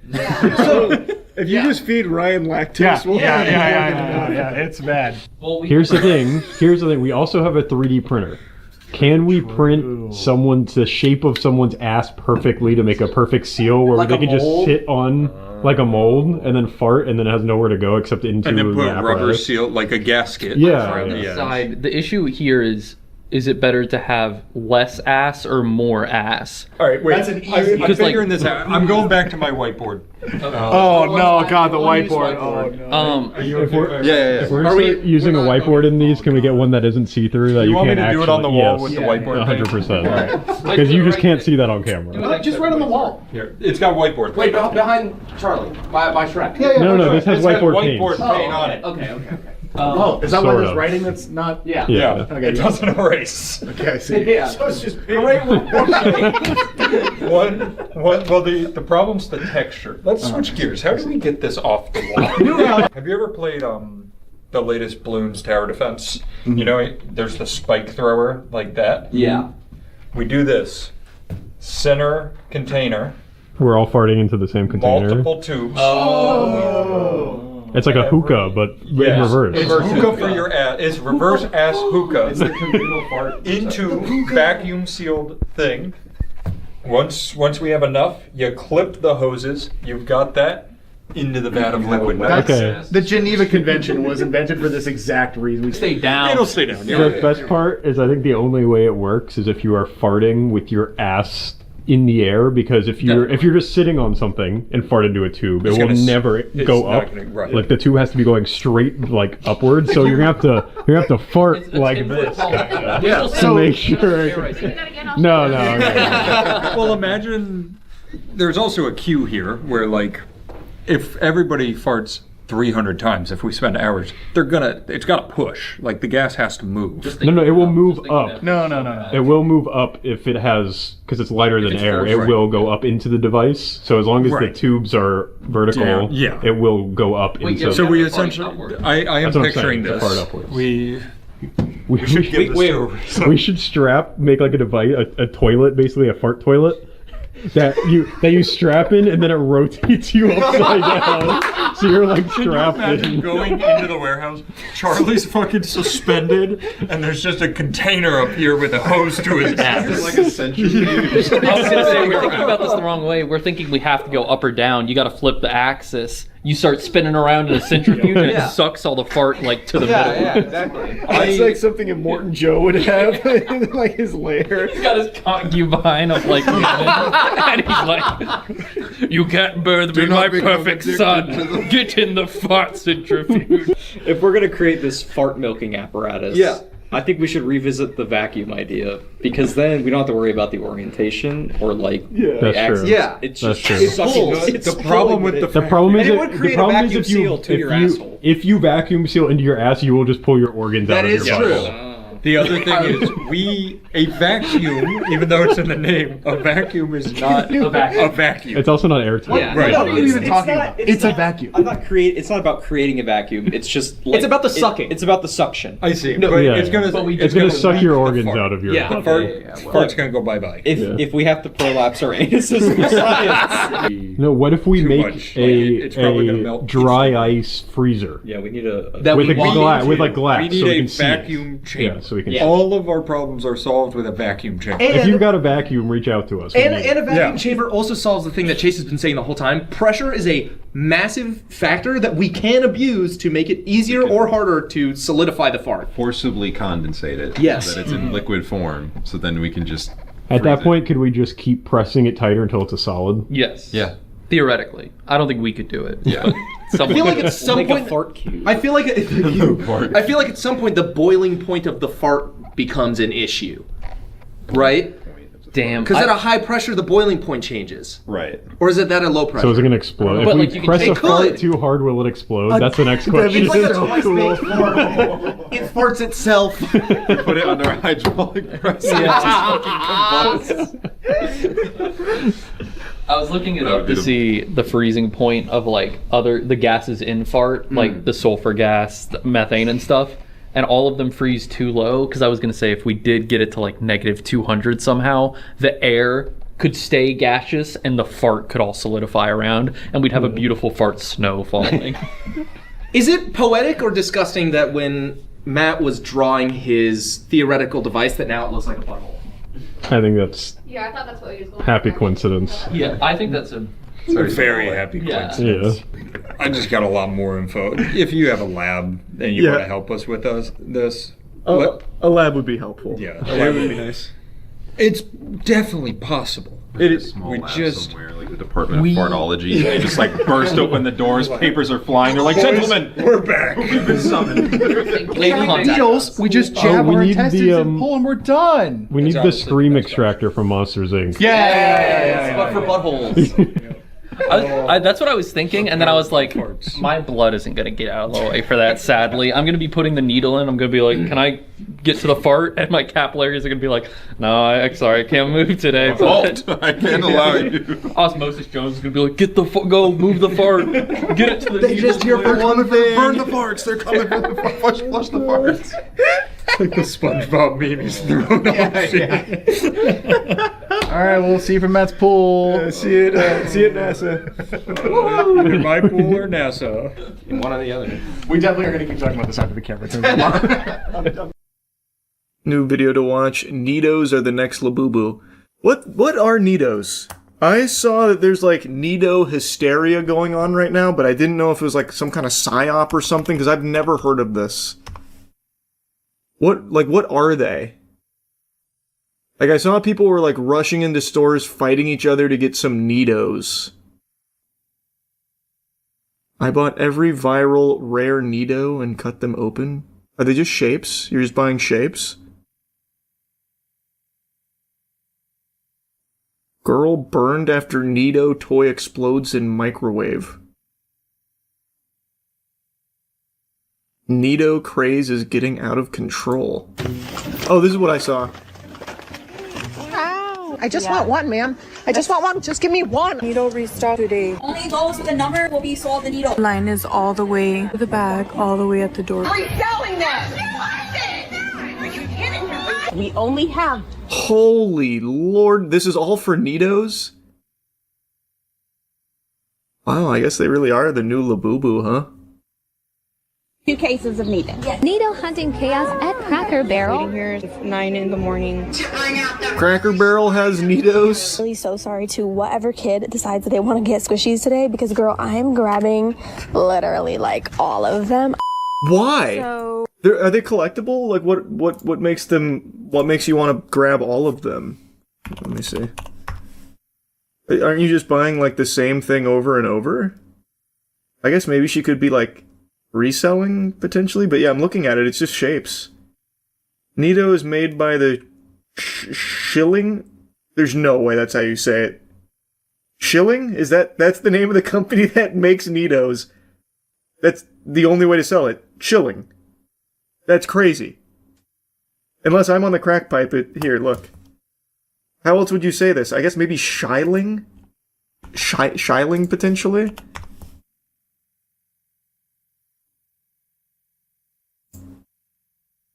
Yeah, I guess it could be Shiling.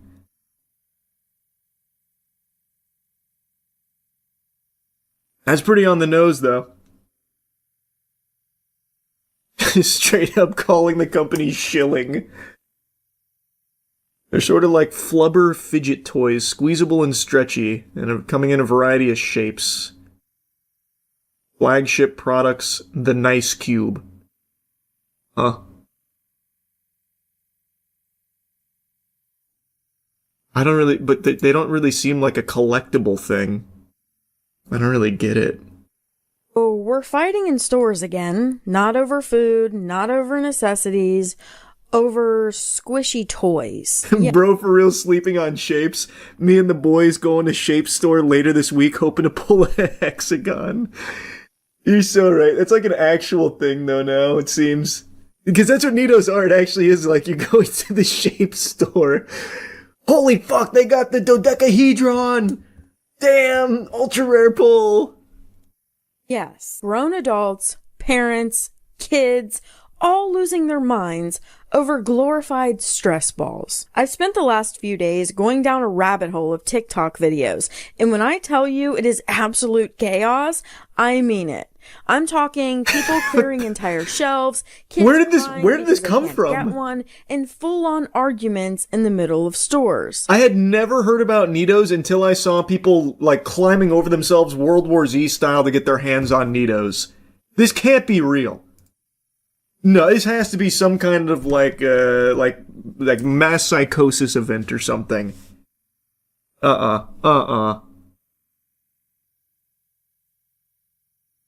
You know what this actually is like? It's literally that AI video of the shapes, where they like go into like the fucking shape dimension.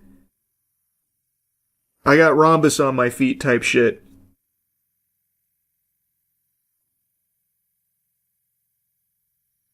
They've been all over YouTube Shorts for like a year. What? What?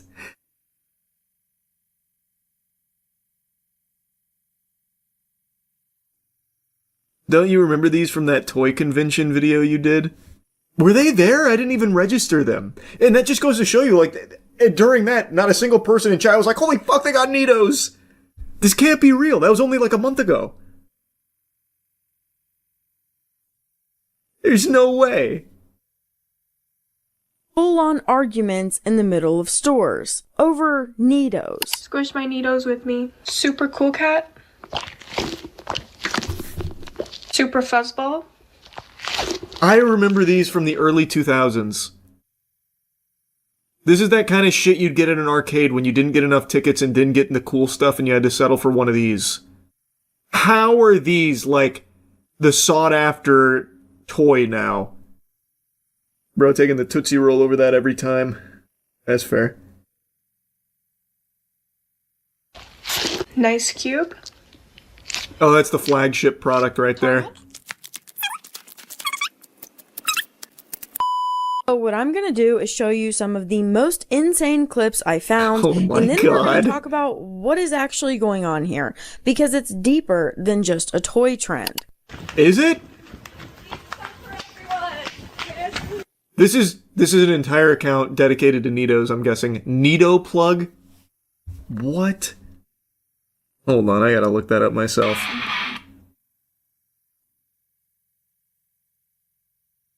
Anyone recognize that riff right there? I'm not looking at chat right now, but I hope chat just went crazy when they heard that riff. If not, I'm real disappointed. Wow. This is a pretty big TikTok account, Neato plug. Oh, not really. Never mind. Just that one video is. They go around hunting Neatos.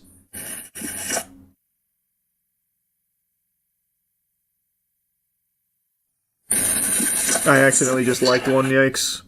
Tragic.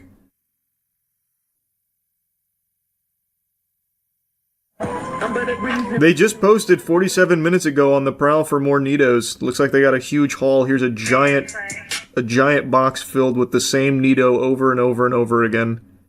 They have to be a reseller. They have to be.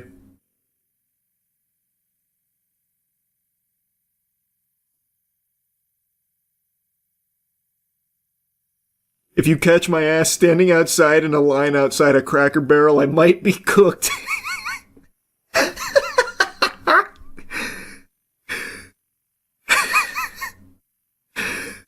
That's pretty fair. It's pretty fair.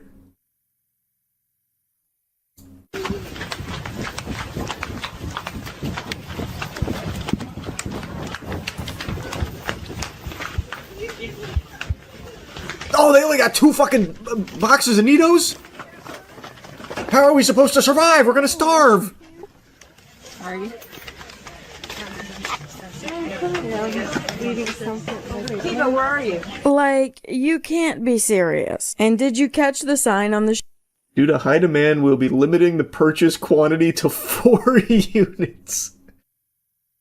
For Neato and Squeezy. This is... We live in Poppy Playtime Society. Wow. Wow. Squeezy with 3 E's. And it's adults buying these, by the way. This is shit for adults, it seems.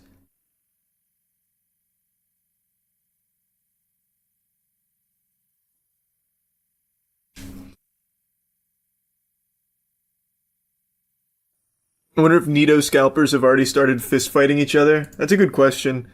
I'm more so curious on this secondary market. I'm assuming it's for reselling. Why they're having giant hauls of like 1,000 Neatos here, and it's all the same one. Let me just see what like Neato eBay prices look like. New listing: Neato Nice Cube Super Solid Squish Purple. This is from a brand new account with 0 sales and 0 reviews. Might be someone we just watched in the video getting their hands on it. Just checked, they're all sold out on Amazon. Prices seem inflated on eBay. I see a new listing here from a pretty successful seller. The 12X Neato Gumdrop Assorted Colors Case of 12 with the display case viral for 280 clams. It only has 1 watcher. That has to be fake. There's no way someone's doing that. What's the MSRP on a Neato? Because on eBay it looks like it's between $14 to $25 per shape.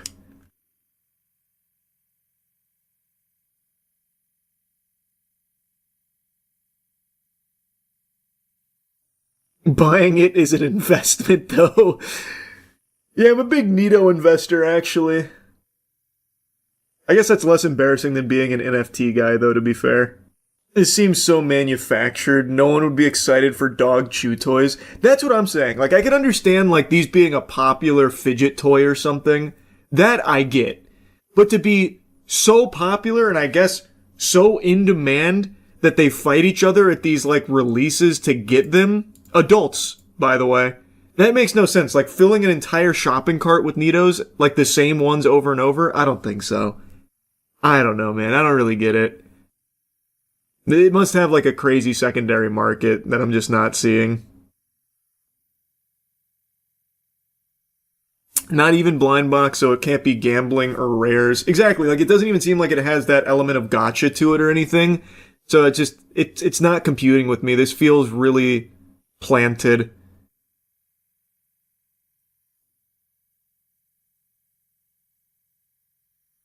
Nah, bro, just check the Nito subreddit. They got their asses lined up outside of Staples.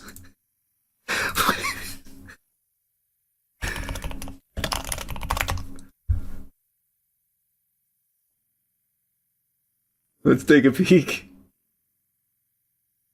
There are some big Nito enthusiasts here, that's for sure.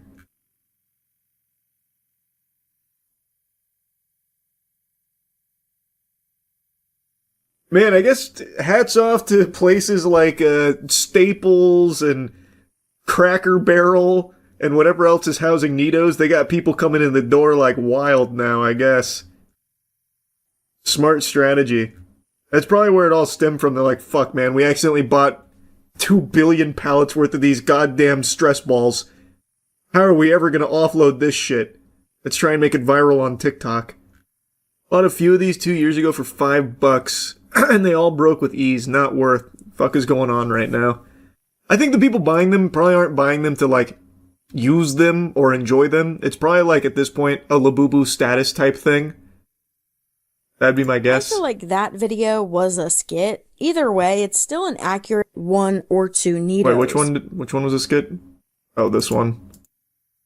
That was the one at the beginning. You take a number when you arrive. These viral squishies, and we're gonna see if we can score them at Cracker Barrel. And it's so packed. Oh my god. Everyone here is here for a Nito, number 110. And I heard that there's people that have been waiting here since 9 in the morning. And they're about to bring out the first cart of Nitos. And yeah! Squishies are in there. Woo! And that's what it's looking like. Why is no one going crazy? All the moms are here, moms and dads. Some kids even missed school for this. we should have about 100 Bullshit. I don't believe that. you know, and just so everybody's on the same page, it is 1 per number. Nito heaven. There they go. Nito heaven. Whoa! There goes another cart. It's full of Nitos. I've never been so excited. Yourself. 4 p.m. update. Finally, my turn. Sorry, we're out of Nitos. What the fuck is that? Is that a squeezy? You guys don't have any more Nitos? Confirms there is nitrogen monoxide Nitos left. This is what I got. Oh, no. Came for a Nito, left with rubber banana. Not even a squeezy. Tough, man. Now everyone's gonna make fun of you. Came for the Nito drop, and now you look like a fool. No Nito. Ew, is that even a shape? I know, man. It's kind of gross. Not even a squishy shape. Ugh. Ugh. Took a number 110 in line, and this is what you walk away with? What a waste of a day. Okay. Gracias, igualmente. Okay, guys, I guess we didn't get to get a Nito, but we scored a banana. Not what we came for, but at least we got something. What kind of mentality is that? What do you mean? Didn't get what we came for, so I got something instead just to get something. Why? They were out, why not just leave? Why waste the money? Well, I'm already here, I might as well consume. No choice. I'll buy this fucking banana I don't want.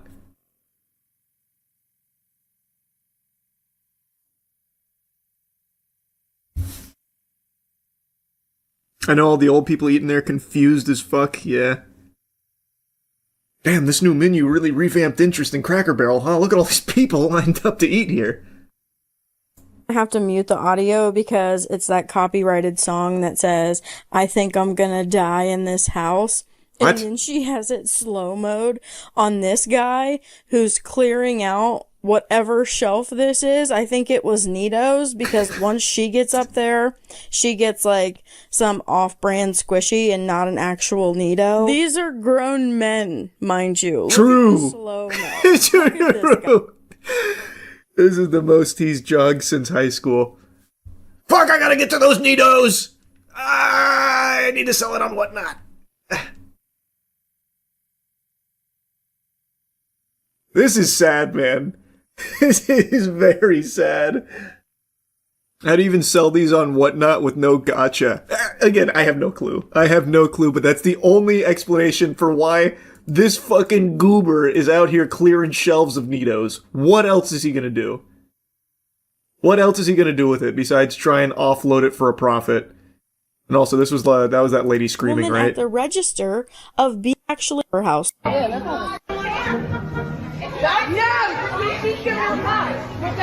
her daughter! That is her daughter!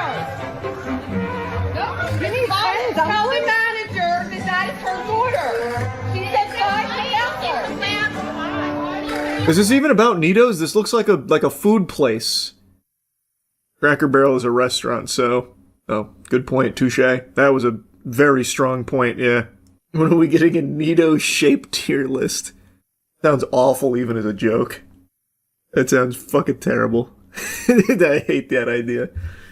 Part of me hopes this is real and Pokemon scalpers pivot to this. Oh, that'd be ideal. All these Pokemon scalping degenerates, they're like, holy shit, we gotta go to Neatos now, they're blowing up. I just slabbed the PSA 10 Rhombus. Selling for 10k. Serious offers only. They usually hop on whatever trend is next. They do, but typically that's in the card community, which is why those parasites have latched on to One Piece, which is a damn shame, but what can you do? But who knows, maybe they will latch on to Neatos. Expedition 33 is a new game that came out last week and has been received with the utmost enthusiasm. It's been getting glazed out the wazoo, a bukkake of compliments and accolades. I believe it's one of the highest rated user scores in all of Metacritic history, and also just one of the highest rated games ever in general. And for a lot of people, this came out of nowhere, like an RKO, people talking about it like it was a surprise that flew under the radar no one had heard of. And that may be true for most people, but I'm not most people. I've had my eyes glued to this puppy for the last 8 or so months since the very first trailer. It just seemed like the kind of game that would tickle all my favorite neurons, so I've had my peepers on it, and I expected big things from it. And it blew all of my expectations out of the water. This game deserves all of the hype and all of the success that it's receiving, and more. Whatever you're expecting from all of the headlines, you get more. I couldn't imagine a game hooking me like this at my age. Now, I talk about myself like I'm some kind of geriatric fossil. I'm 30 years old, but I have not been hooked by a game like this in years. The last time I was so invested in a game where I would go around talking to every single character I could find in it was Mass Effect 2. And the last time that I was this addicted to a game, just wanting to play it all the time, was with Elden Ring. That's pretty good company to be in for both of those categories. This game is something special, and I'm sure you've seen a lot of people talking about how impressive it is that such a small studio made it.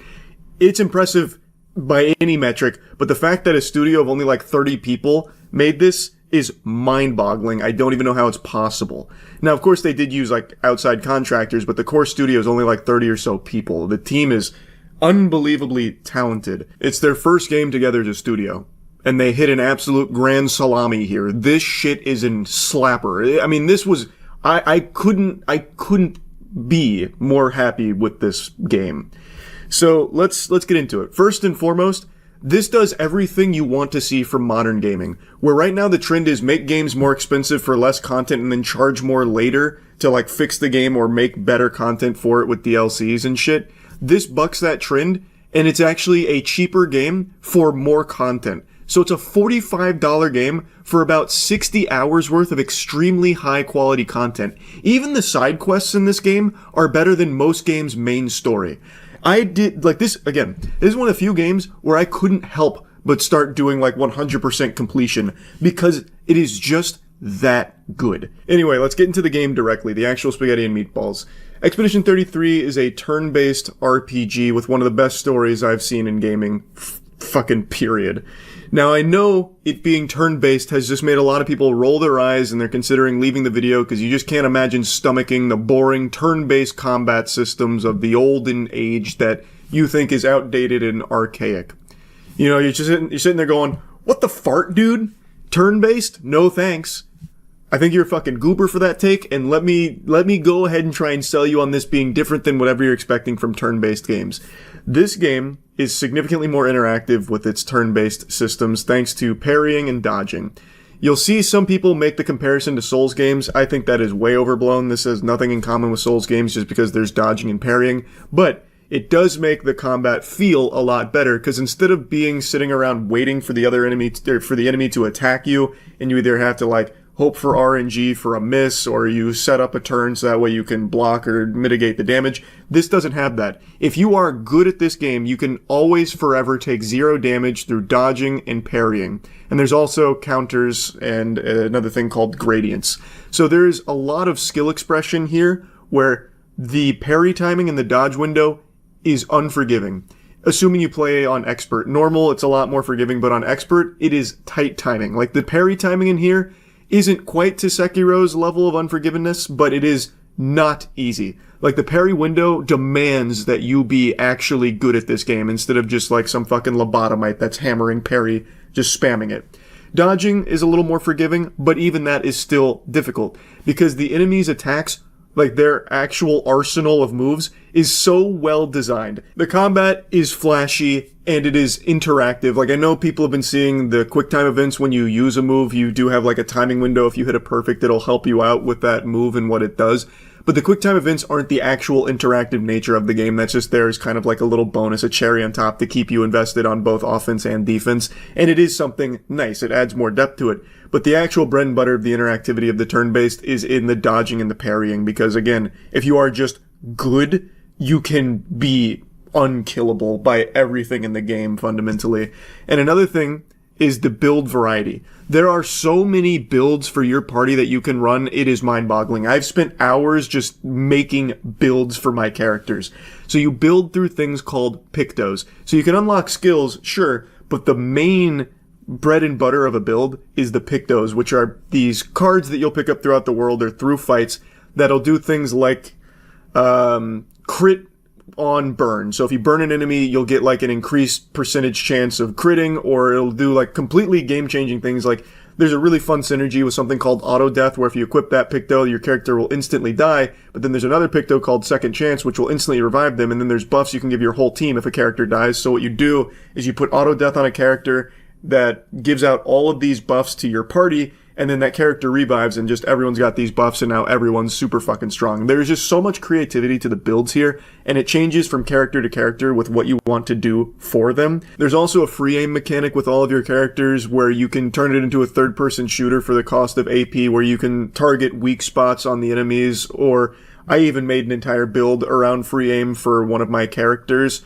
where he was just chunking like a fucking Gatling gun, where he's recharging his AP thanks to the pictos I put on there. So I'm just constantly shooting over and over and over again, just stacking up millions of damage. Like, I just love how much flexibility there is with builds in this game. I was hitting over 100 million damage by the end, just through so many different pictos and combinations of skills. It was just actually super fun to engage with this system in a meaningful way. Like, there's so much min-maxing here and just so much meat on its bones. So I really think this is the best turn-based system for, like, in this genre. I really think this is the absolute cream of the crop. So for people that don't like turn-based, I think you're doing yourself a disservice by just writing this one off because of that. This is an experience that I really think will resonate with anyone who gives it a chance. It is just a beautiful story. And it is one of the most visually impressive games I've ever seen. The art design, like the direction, oh my god. It is fucking cinema. Like, absolute peak. The cutscenes are hype. The enemies look incredible and they're super creative. The world, the environment, every zone you visit. So like there's this overworld. So when you're walking through the map, you'll find like a ton of different like enemies to encounter, like bosses, as well as like different zones, and all of them are so visually interesting and just unreal, like breathtaking. And the music, holy shit, the music in this game. This is a 100% shoe-in to win Best OST this year. There is no game that I think will even come close. The soundtrack for this game is one of the best. I would comfortably put this up there with Nier. This is 100% a soundtrack that's going to be winning a lot of awards that it deserves, and it will be a soundtrack that I think will be talked about for years to come.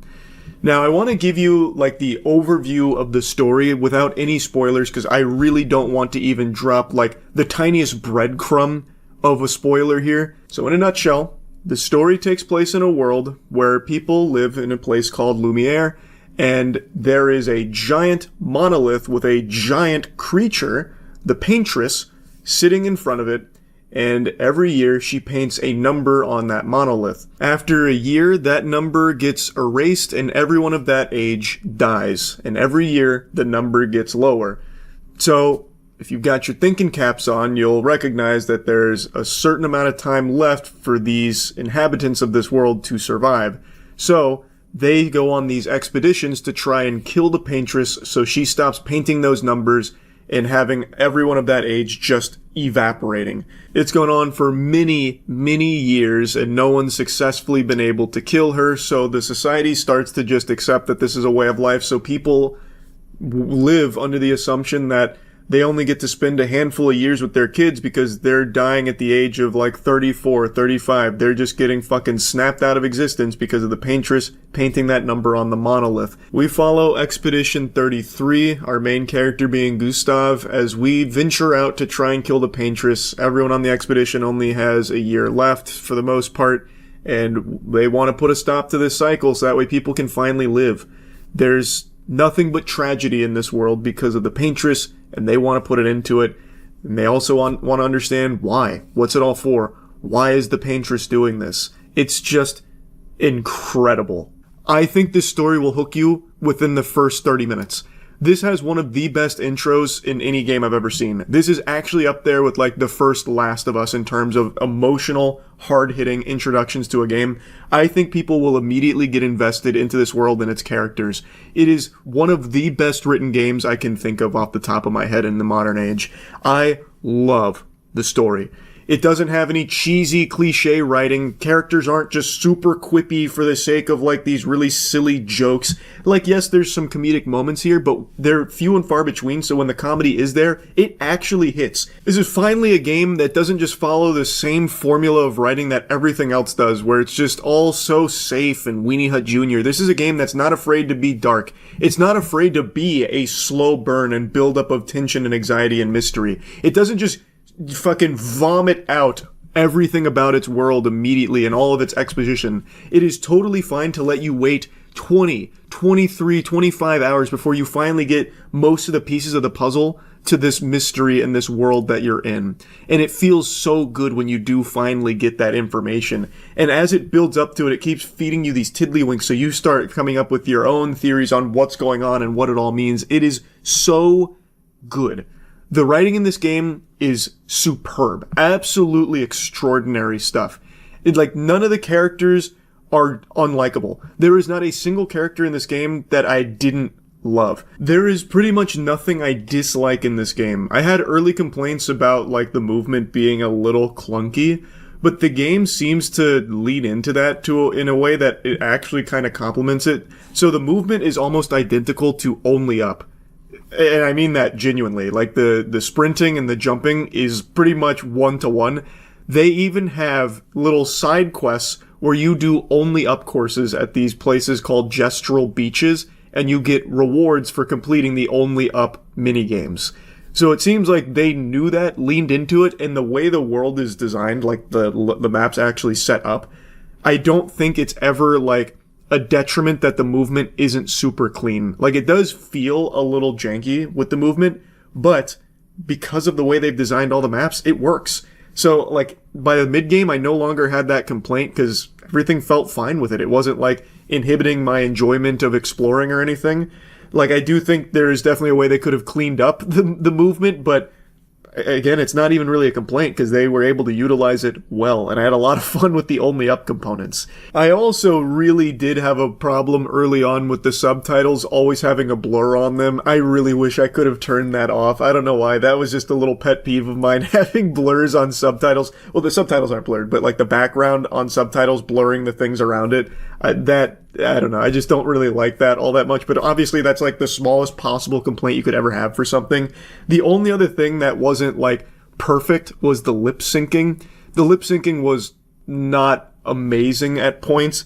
I think during all the cutscenes it was totally fine and great, but during like a lot of the side stuff you'd notice the lip syncing wasn't always matching, which, again, super tiny complaint. Like this game is so close to perfect actually, to the point where I almost feel bad for Sandfall Interactive, the developers here, because they have made something so unbelievably good that their next project is going to have so many eyes and such high expectations on it. I really don't know how you can even top a game like this. I have a lot of faith in this team now because of how good this game is, but man, it is a daunting task to have something this good as your first project. Like, there's so little to improve on. It really is that close to just being the perfect turn-based RPG experience. I love this game. I think this is easily a Game of the Year contender. Easily a contender for Game of the Year. If it's not in the conversation for Game of the Year, something is truly wrong with the industry. It is corrupt and foul, rotten to the core. I absolutely love this game. It is comfortably in the top 20 best games I've ever played. It is in my top 20 favorite games of all time. I love Expedition 33. I could gush about this for hours, like actually talking about the story and stuff, but I don't want to get into any spoilers or anything, but there's just so much to unpack with it, so much to talk about. It's such a beautifully tragic, enthralling experience. So, yes, I think this game lives up to the hype. I think it exceeds it in every possible aspect. Expedition 33 is a masterpiece. That's about it. So, yeah. Alright, here we go again. It looks like Charles has a bit of a hot take on a beloved new film that just came out. 31-year-old man still has to go against the grain the old-fashioned way. But I can't help it. I'm a little sea turtle fighting the tide here, going the other direction on it a little bit. Weapons. Debuted at 100% on Rotten Tomatoes. People hyping and glazing it out the wazoo about it being like the best horror movie ever. Which I think is more of a curse than a blessing. It reminds me of Long Legs, how like a core component of its marketing was, hope you brought your diaper, cause you're pissing in it with how scary this one is. You're gonna be sucking on your thumb till you pop that bitch right off your hand. It's too scary. What are we doing? We shouldn't even release movies this scary. And then I saw Long Legs and it was just fine. And with Weapons, the hype is not quite to that level, but, 100% Rotten Tomatoes, people, of course, going ballistic for it with how incredible it is. I've never seen a horror movie like this. I've just seen it. Kind of feel the same way I did about Long Legs. Like, it's fine. Like, I enjoyed it. I had a good time. But, man, oh man, is it not nearly to the level that a lot of people are portraying it as, at least not in my eyes. Not that I let the hype really skew my thoughts on things. I just thought it was worth mentioning that, to me, this film isn't what people are gassing it up as. It's a horror movie, sure, but I would actually argue it's more of a comedy. Like, and I don't think people are aware of that. We're gonna get into spoilers, of course. I do spoilers now when reviewing things, so this is your warning there.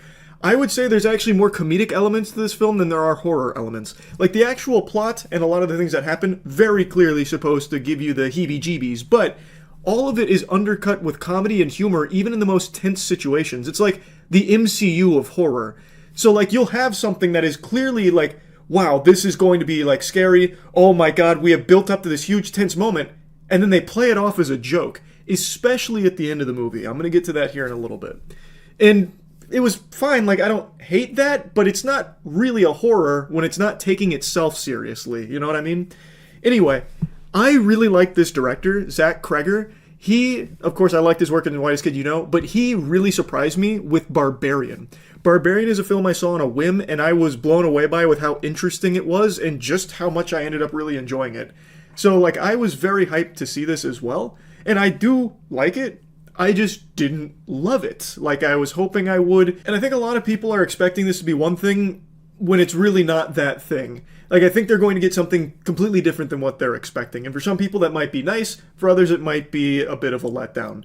In my theater in particular, this isn't just me being like, big tough macho man, no movie scare Charlie, he too strong for a movie to make him scared. I mean, like, this is actually, like, I'm pretty sure, by design, supposed to make you laugh. Everyone in my theater was laughing a lot in this movie. More so than there were, like, any kind of, like, on-edge frights from people. Nobody, like, gasped or anything. Like, it really felt like most people were there having a hoot and a holler at it. And I think it's not laughing at the film, it's with it. like I said, it feels like it's supposed to be more of like this unserious take on a horror movie when everyone else seems to be talking about it as just like a full-blown horror film.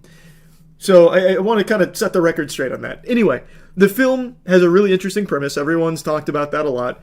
It's about this town where, for some reason, mysteriously at 2:17 a.m., an entire classroom of kids all gets up in the middle of the night, goes downstairs, walks out the front door, and disappears into the night. They run away, and they run away with their arms at their side, and it's really weird. They're running like the Titans from Attack on Titan. A month goes by, they still have no leads, can't figure it out. Of course, the parents are distraught. The town's still trying to, recover from this because everyone's on edge about it. And now we follow the core characters, one being the teacher of that classroom where all the students except for one disappeared.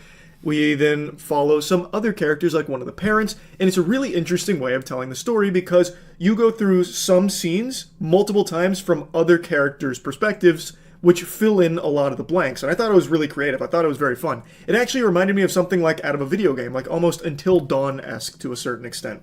Like, I thought that was a really cool idea to visit these things from a different character's eyes, like chapters in this movie. I thought that worked extraordinarily well because you get so many different pieces of this puzzle through so many different lenses that all, of course, meet at the end. Everything comes together. And I just thought that was really smart. I also really like the way the movie's filmed. I've seen a lot of people praising the cinematography going into this film, and I think it definitely deserves that. It is like a really well shot movie. They have some really creative scenes that are shot in a really interesting manner. It's not all just like the standard by the book formula that horror movies follow, or I guess comedies by that extension. I thought they got very creative with their shots. It's clear they were having a lot of fun. The performances across the board I thought were super strong as well, especially with Justine. She's the teacher of that classroom where all the students vanished at 2:17 a.m. where they all ran away. And the whole town hates her. They torment her. She's ostracized. They think she had something to do with it, is withholding information, maybe even just she, masterminded the whole thing. And then you start getting these questions in your head about, well, where is this going to go? And then you'll go to the next chapter and you'll see a character that initially you don't really see how that ties in anywhere. And then all of a sudden, bang, eureka, this is where it's leading. But this is one of my big holdups with the film. The questions that you have, the answers the movie gives you, aren't all that interesting. Like, the questions themselves and the premise of the film are so strong. Like, the mystery of it, the thrill of trying to solve it, trying to see where it all leads, and then when you get to where it leads, it's a little unfulfilling. Like, I feel like it's just a little underwhelming, especially because the final act, as I mentioned earlier, is played off as a joke. That kind of takes a lot of wind out of the sails. You spend the whole movie with this mystery and these questions, only to then meet the big scary entity, which is just an old sick lady with a magic tree. And she has badly put on makeup with this wacky, zany wig. It's like a Ronald McDonald wig. It looks like Chucky Finster if he went to the worst barber on the East Coast. And she jump scares you occasionally throughout the film. And that's the main horror, is they rely on her being the jump scare moment. So Josh Brolin, when he's looking for his kid, he goes into the dream space, he's in a nightmare chasing his son Matthew.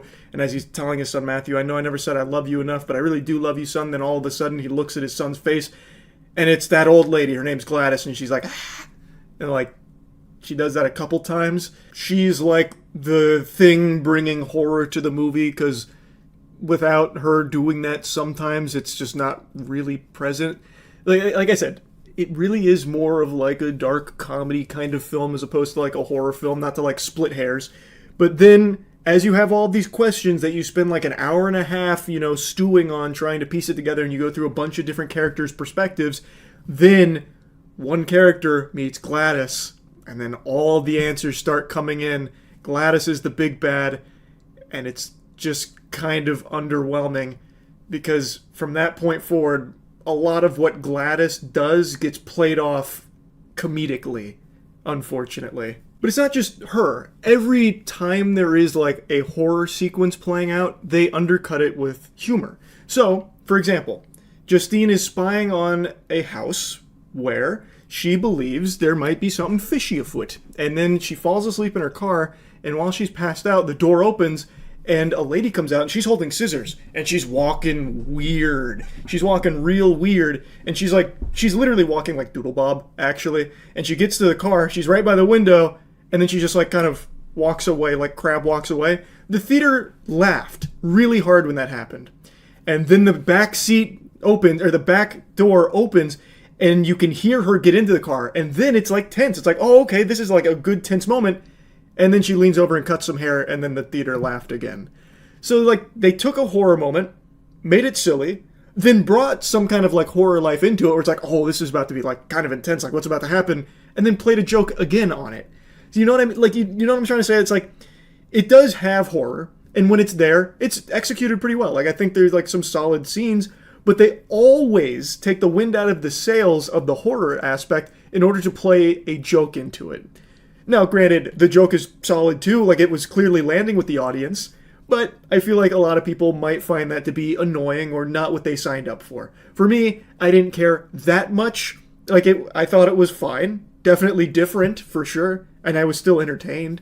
Especially because in the last act, they don't even try to make it scary. They literally play it as like almost a slapstick comedy skit. In the end, they piece together the mystery, which, by the way they figured out where the kids were, to me, felt like they kind of wrote themselves into a corner and then couldn't figure out like a good way of getting there.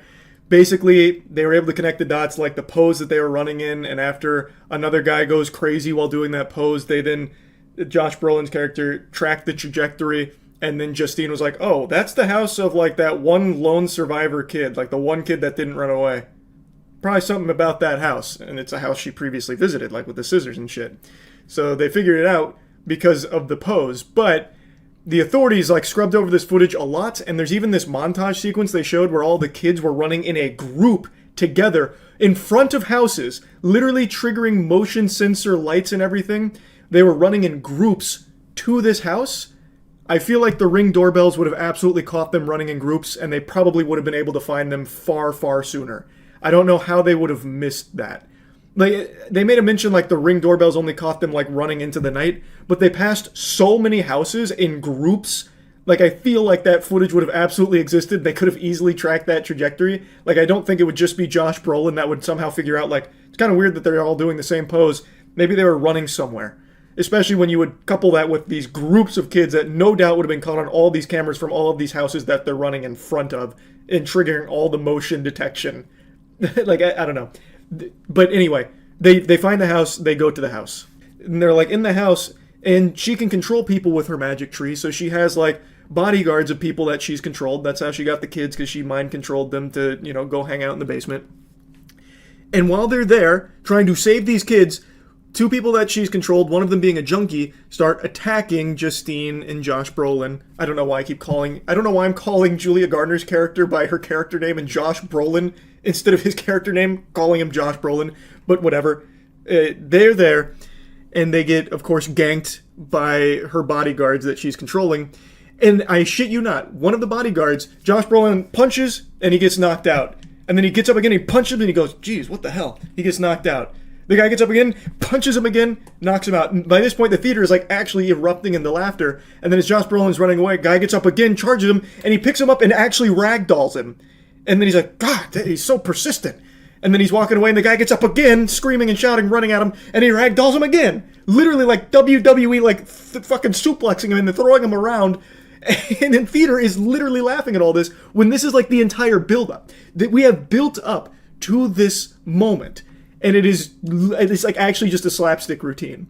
It just feels underwhelming. Like, I still think it's fun. Like, I mean, laughing at a movie is great. But if you're going there expecting horror, like a really good horror movie, I don't think that's what you're in store for. And it's not just that scene, it's this entire sequence, the finale of all of this tension, this build-up, all of your questions being answered, but the answer just not really all that amazing. So, like, the Gladys, she's about to have Justine killed, and Alex, the one kid who did not get mind-controlled by Gladys and the magic tree, he was watching Gladys, understands how to, like, control the magic tree and use its branches, so he frees the kids. Well, not frees the kids.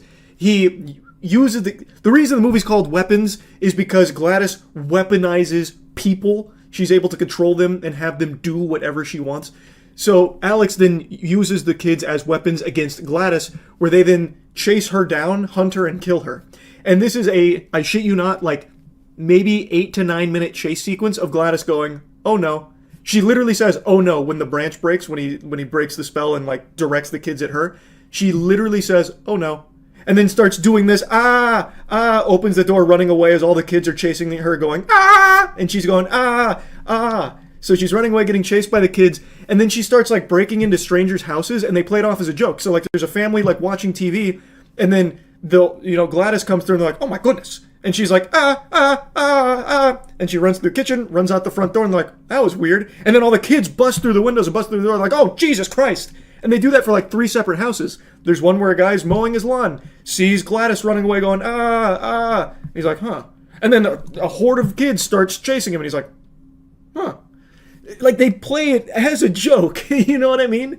Like, I think it's an effective comedy movie, but overall, I just felt like it was a fun movie. It was good. It wasn't, like, amazing. I definitely don't think it's the horror movie of the decade or anything. I don't even think it's the horror movie of the year. I still think Bring Her Back is a significantly better, like, horror film, but I think this was solid with the horror that was here, sprinkled throughout occasionally.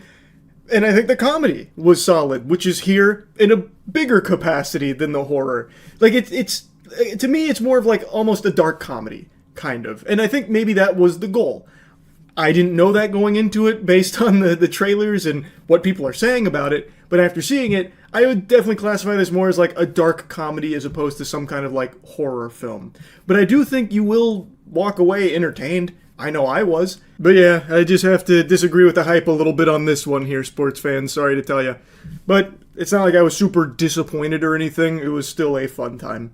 That's really about it. So yep. Yeah, if I get stuck, can you guys just tell me what to do? I don't really want to wander around limp dick in my hand in the dark. I'd rather just get to the scary shit. Not at saying that I'll get stumped, because I'm the master of puzzle solving, but, you know, just in case. On the slim chance. We got McCree at the table here.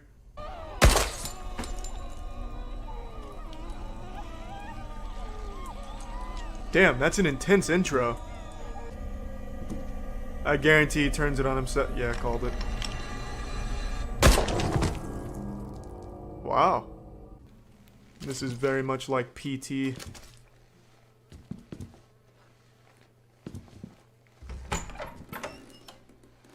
Holy fuck, it's even like the same house as PT. If I go back in that room, is there going to be talking tofu? Okay. So this game has a sanity meter. We'll stay off of Twitter in order to keep that healthy. Not a whole lot in here. Just a normal teenage kid's room. Crumpled posters of space shit. Or excuse me, space kit. Alright, I'm dual wielding pills and a lighter. Going akimbo mode. How do I put my pills away? I'm not exactly going to scare anyone with Tylenol here. I don't think any of the ghosts are going to fear the ibuprofen or anything. What? Oh, baby, I'm playing as a vampire. Or maybe the mirror's the vampire. Oh, fuck, it's the mirror. Oh my god.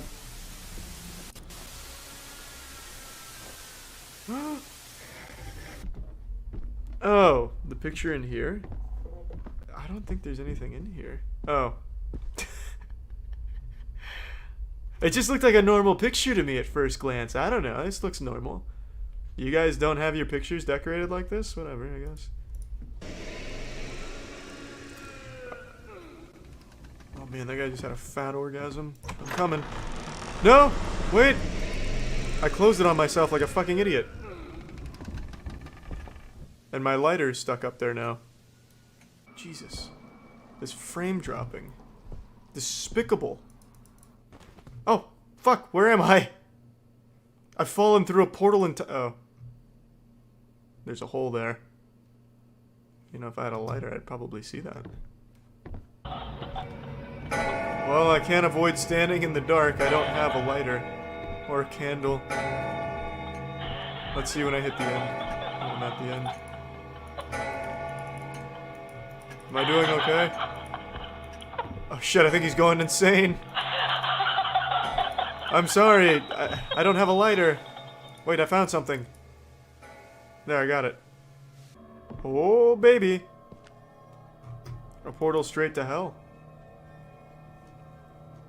Climbing down a giant skinless wiener, I guess. Missed shotgun? I highly doubt that.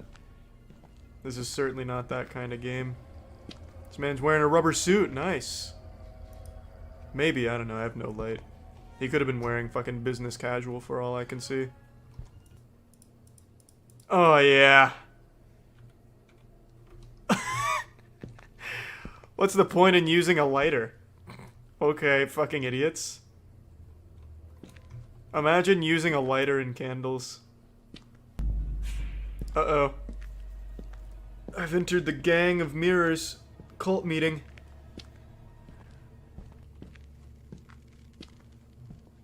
Oh. I'm not giving up on that mirror having a different blood pattern, meaning something. Though I think this is a pretty dead giveaway that this is probably the mirror that's hiding a secret.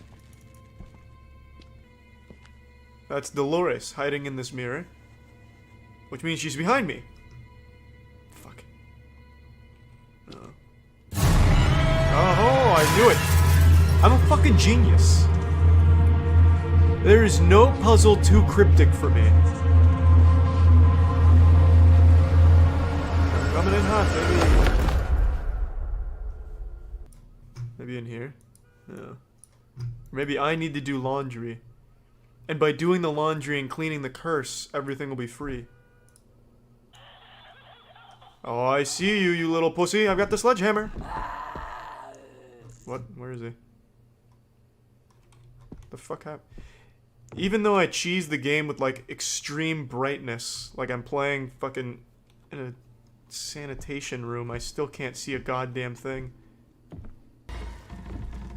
I'm gonna go full Eustace bag on him. I've got me mallet in hand and I'm ready to rumble. This is where the Ninja Turtles live. I love Michelangelo with his Cowabazooka and his pizza addiction.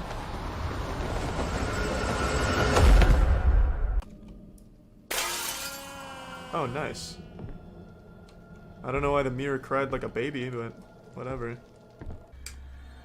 Who gives a shit about the sanity meter? I'm fine. Is this a mirror? Oh shit. Is that because my sanity was low?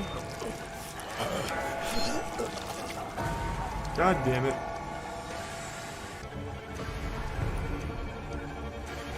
It's nothing my sledgehammer and I can't handle.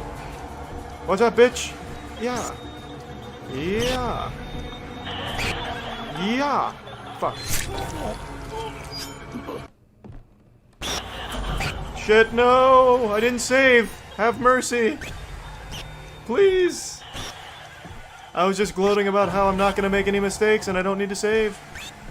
She can't possibly cross the mirror threshold. I'm fucked. Oh, outsmarted! You fucking idiot. It's a holy mirror, blessed by the urine of the top priest of the Catholic Church.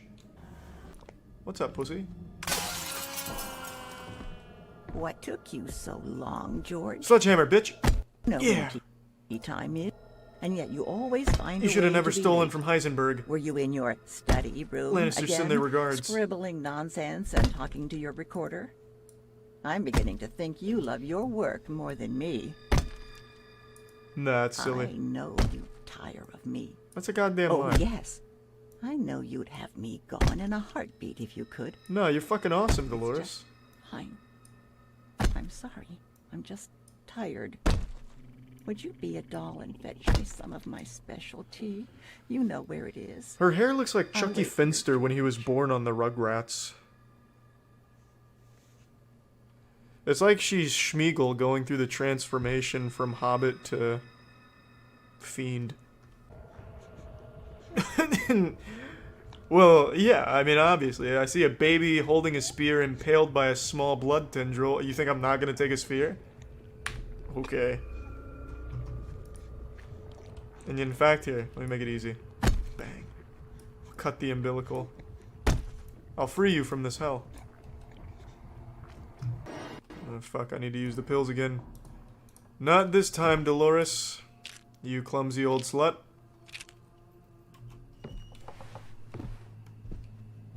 This time I'm man enough to say I need medical help. As I turn the lights off on myself, fucking the sanity even further. Are you kidding me, Dolores? God, she threw me through the goddamn railing. I'm here to save the day. There might be a jump scare.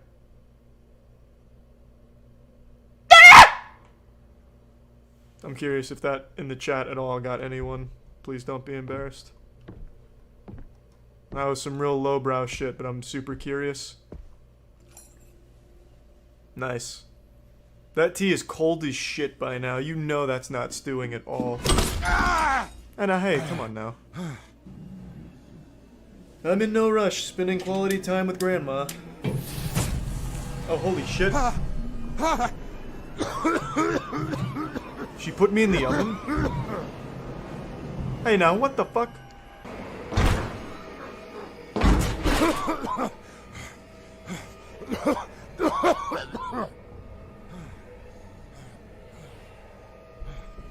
Damn. How small is this guy that he fit in the oven? I'm pumping some serious dick in this now. Okay, and then I just go to the baby monitor room. Bust up a mirror. Head outside. Speak to me, Magic Conch. Where do I go? What was it? 5073? No, 50373, right? 50737? No, that's definitely not it. 373, that's what it is. That's what my head's telling me. Fuck, I don't remember, but that seems right. Ooh. You tried to throw me off with the 737. My favorite song. Yeah, baby. Give you something to wiggle your finger to out here. Don't touch that. Really likes that music, eh? It's serious boner jam hours out here.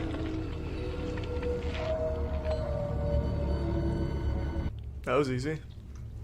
Are we in her stomach?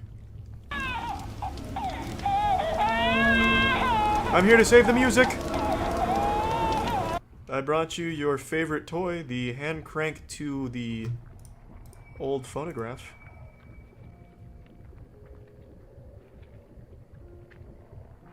Man, it looks like he's perpetually smelling a fart. Its face was just pure disgust. It's like I'm holding an old man fossil in the form of a baby. Alright, let's get out of here. What the fuck do I do with this? Oh, I see. I didn't even see this dumbwaiter. Here you go, Dolores.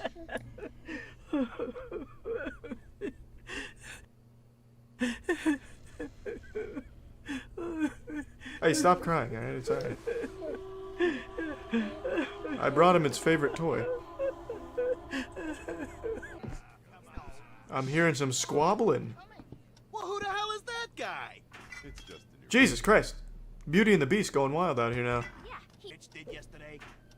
Oh, I know. I've seen her. Hey, well, fuck you too, Microwave. How about that? No one wants to. Oh, you see that shit, baby? That's how... That's a huge shift in tone for this game.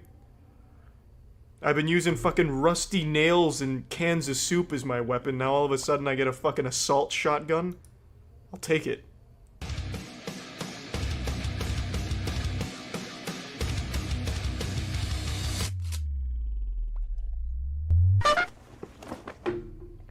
Wow. This is all over the place. I know this house better than I know my own house by now. I know every goddamn room, every broken fucking window. Drop this.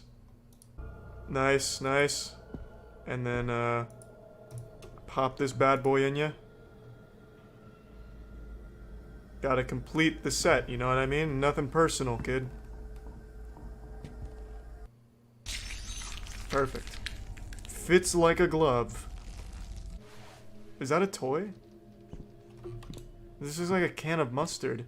I hang this over the baby's bed? Oh, free record?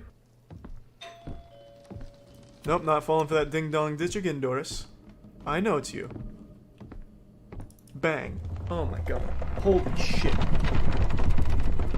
I am pushing this game to its limits. Slap this bitch on the old record player, and let's roll those credits, call it a night. Put her in, crank it. Easy.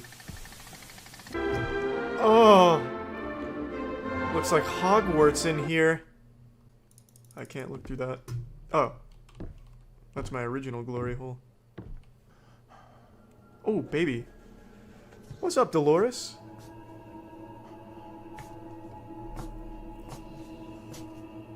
I think she knows I'm here. Quick, put my dick in there. Man, Dolores looks like $1 million. That skincare routine's working great.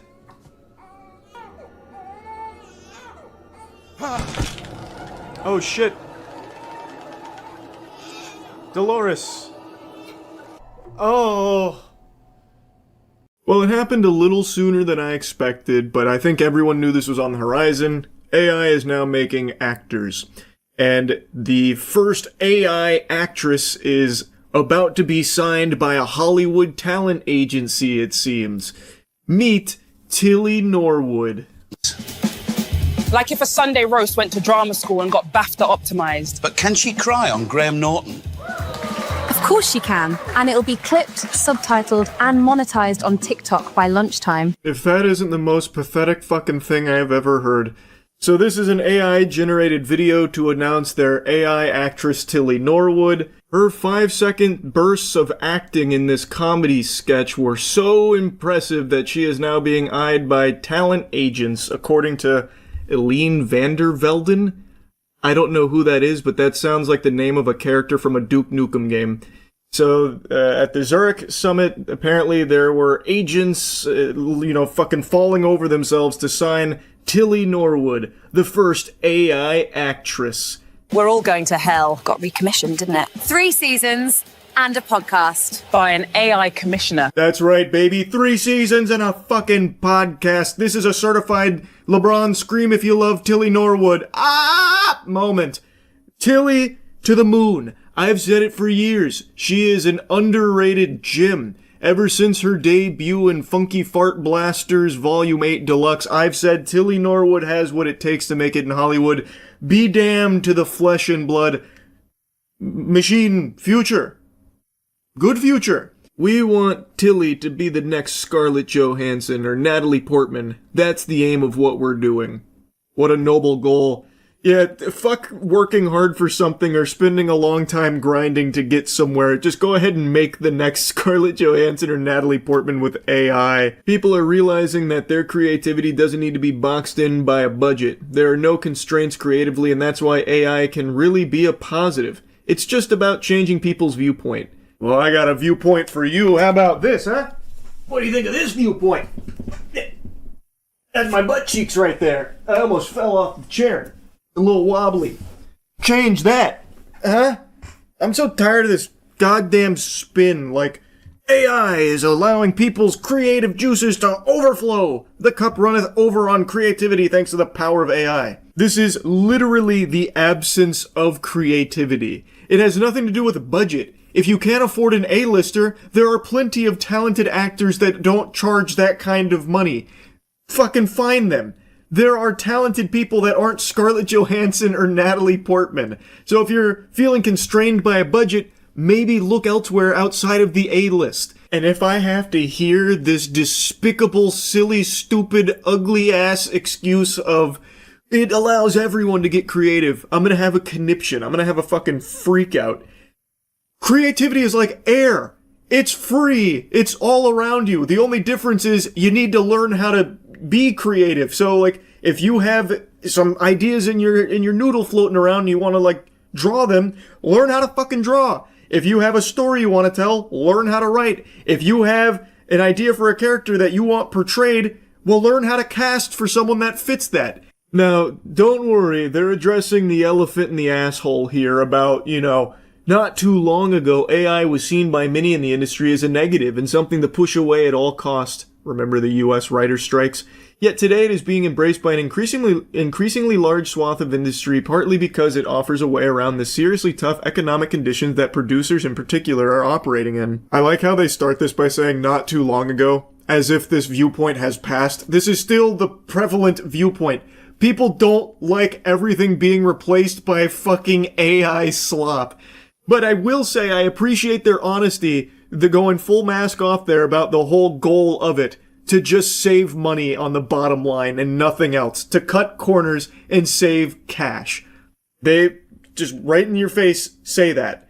So I at least appreciate they didn't try and sugarcoat it or anything there. It's the whole purpose behind it is because it saves the top of the food chain a lot of money. Oh yeah, this next section's super fun. It's a little sneak peek of what I imagine the Hollywood writing process is going to look like for all the big budget blockbusters in the next couple of years, because you can save a lot of money on writers because you can just have ChatGPT be your writing partner, I guess. She describes it as sort of a writing partner. It would come back to me with ideas and I would be an exec producer effectively. We worked together. I then got feedback from lots of people and we adapted constantly. There were so many iterations. I mean, it took a long time, I'm not gonna lie. And it's also about performance, right? Because every one of these characters will say the lines differently and you need to instruct them differently. If this comedy sketch is anything to go off of, boy howdy is the future bright for blockbuster productions. High quality material being shit out here, no doubt. I hate that they're trying to coin a new term here, by the way. AI directing. At first the line was pronounced as, "But can she cry?" on Graham Norton with the wrong emphasis, and we needed the voice to be more doubtful, so you're really trying to find the words to describe the emotion. It's like instructing an actor, really, and for me it was very much about getting the right performance out of the AI actors, because if they say it in a wooden way, it wouldn't have worked at all. It is so pathetic how many terms people desperately try and put onto just using AI, like prompt engineer and now AI directing. Holy shit, it's so cringe. As you can imagine, with normal people that aren't brainwashed fucking vampire weirdos in Hollywood, this didn't go over well. So they did make a response. To those who have expressed anger over the creation of my AI character Tilly Norwood, she is not a replacement for a human being, but a creative work, a piece of art. Like many forms of art before her, she sparks conversation, and that in itself shows the power of creativity. She keeps using that word, but I don't think she knows what it means. How in the fuck is this in any way, shape, or form creativity? Like, what?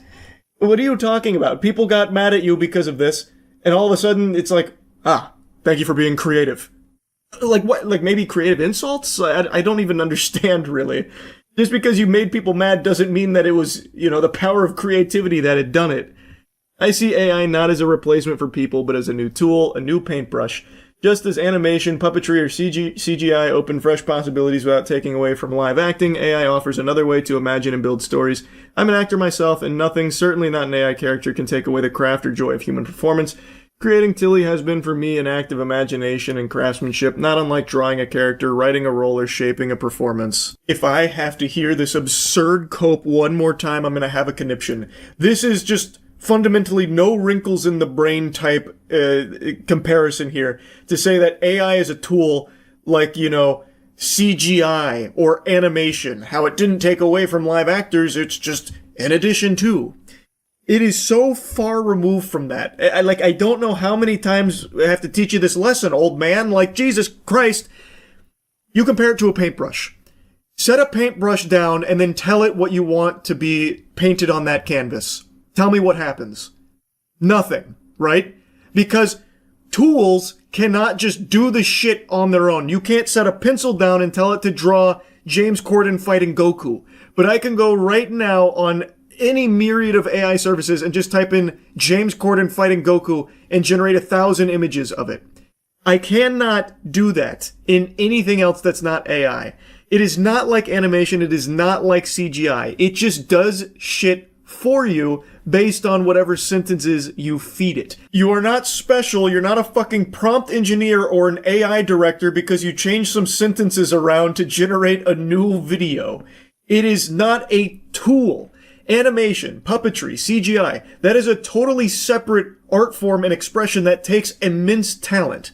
AI doesn't. There's no training required. There's nothing. You just type in sentences. So as long as you are literate, it'll just spit out something that loosely resembles whatever you fucking cooked up in your noodle and typed on the keyboard. It is a dog shit comparison.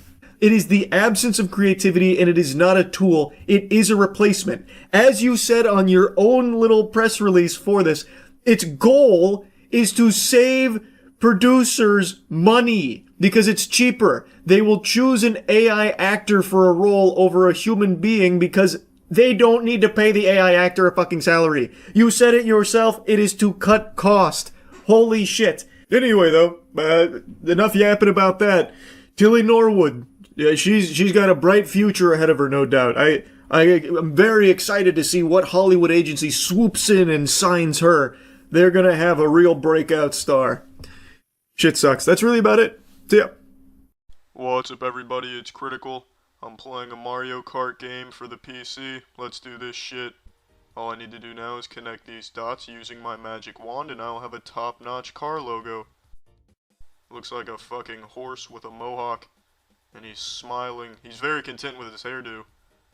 Alright, that'll work. I need a name. Alright. I will go by one name and one name only.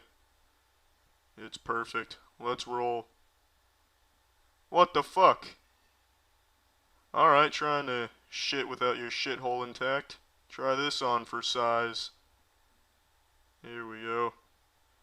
That should do it. Awesome. Let's begin. I'll go with the Mario GP. A myriad of choices to choose from here. I'll go Mushroom Cup, hard difficulty to make it a little bit of a challenge. Race name.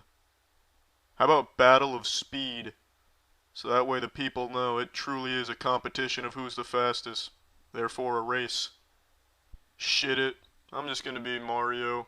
I'm not gonna get into the whole left ass cheek, right ass cheek dichotomy. I'm just gonna pick the first racer there. Vast Plain. You might as well call it Fast Lane for me only. Cause I'm gonna be hauling ass. Oh yeah, eat my dust. 0 to 60 before I can even take my foot off the brakes. Already in third. Fourth.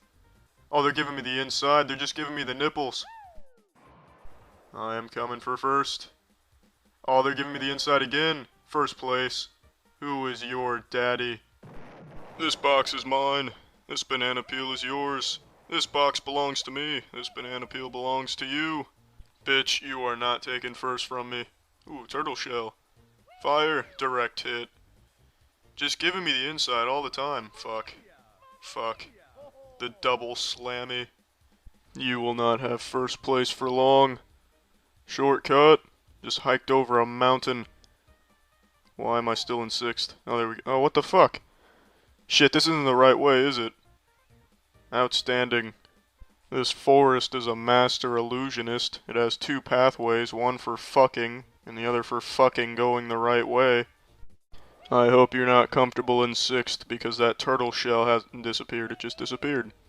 As I planned. Ooh, here we go. My papier-mâché go-kart is now the top of the food chain. First place is within fucking distance. Eat my crust, I'm in third already. You will all feast on the fuck. Oh shit, concrete. They must really not like the inside because they're giving it to me again. First place, that's how it's done. Fuck. Who is firing all these turtle shells at me? Professor Turtle of the Shells? I will defend this position. Damn it, with turtle shells that are on a mission. I may be in first place, but I feel no sense of accomplishment. My go-kart is significantly faster than theirs. It's like I'm racing the Flintstones. I won the race, but that is a lonely victory. It is impossible to go faster than 60 miles per hour. That 120 is only there for the sake of being a number. That's the only reason it exists. Oh shit, water and wood. That leads over the water. This is, without a doubt, a bridge. I am climbing the first place now. Here we go. Excuse me, Toad, you left something back there. Last place. Oh, give me that fucking box. Here we go. Shell. Missed. Damn it. I'm still in second place. That's alright. It's alright. What time is it? It's alright time. Here we go, shell. What the fuck? What just happened? Why the fuck am I the only one that's the size of a molecule? Everyone just zooms by at normal size. Damn it. This is just getting absolutely absurd. The turtle shells are being deployed from all angles. I think the fucking trees are shooting them now. Oh, here we go. Yabba dabba doo, asshole. Got a turtle shell of my own that time. Shit, object. Shit. What the fuck? Well, isn't this spooky? Will you put me back on the track, please, Lakitu? Lakitu, please put me on the... Lakitu, stop it with this nonsense. Lakitu, this is getting absurd. Please put me on the track. That's why you have the fishing rod. The fishing rod is for putting cars on the track. Please put me on the track. Lakitu, I do not have time to explore Atlantis with you. Look at that. Even Mario thinks you're exuding asshole fluid. Will you please stop shoving dicks in your mouth and put me on the racetrack? How am I supposed to get back on the racetrack? Every time I try to get out of here, Lakitu swoops down full of wieners and puts me back in the ocean. Fucking finally back on the map. There we go. I'm not going to do 14 laps now because Lakitu is a piece of shit. There's no reason I should have 14 laps now. The laps keep 15. Alright, 15 laps is where I draw the line. This is fucked up. I'm gonna try going back into the water and perhaps that'll reset the laps and I can at least finish this race. You son of a bitch.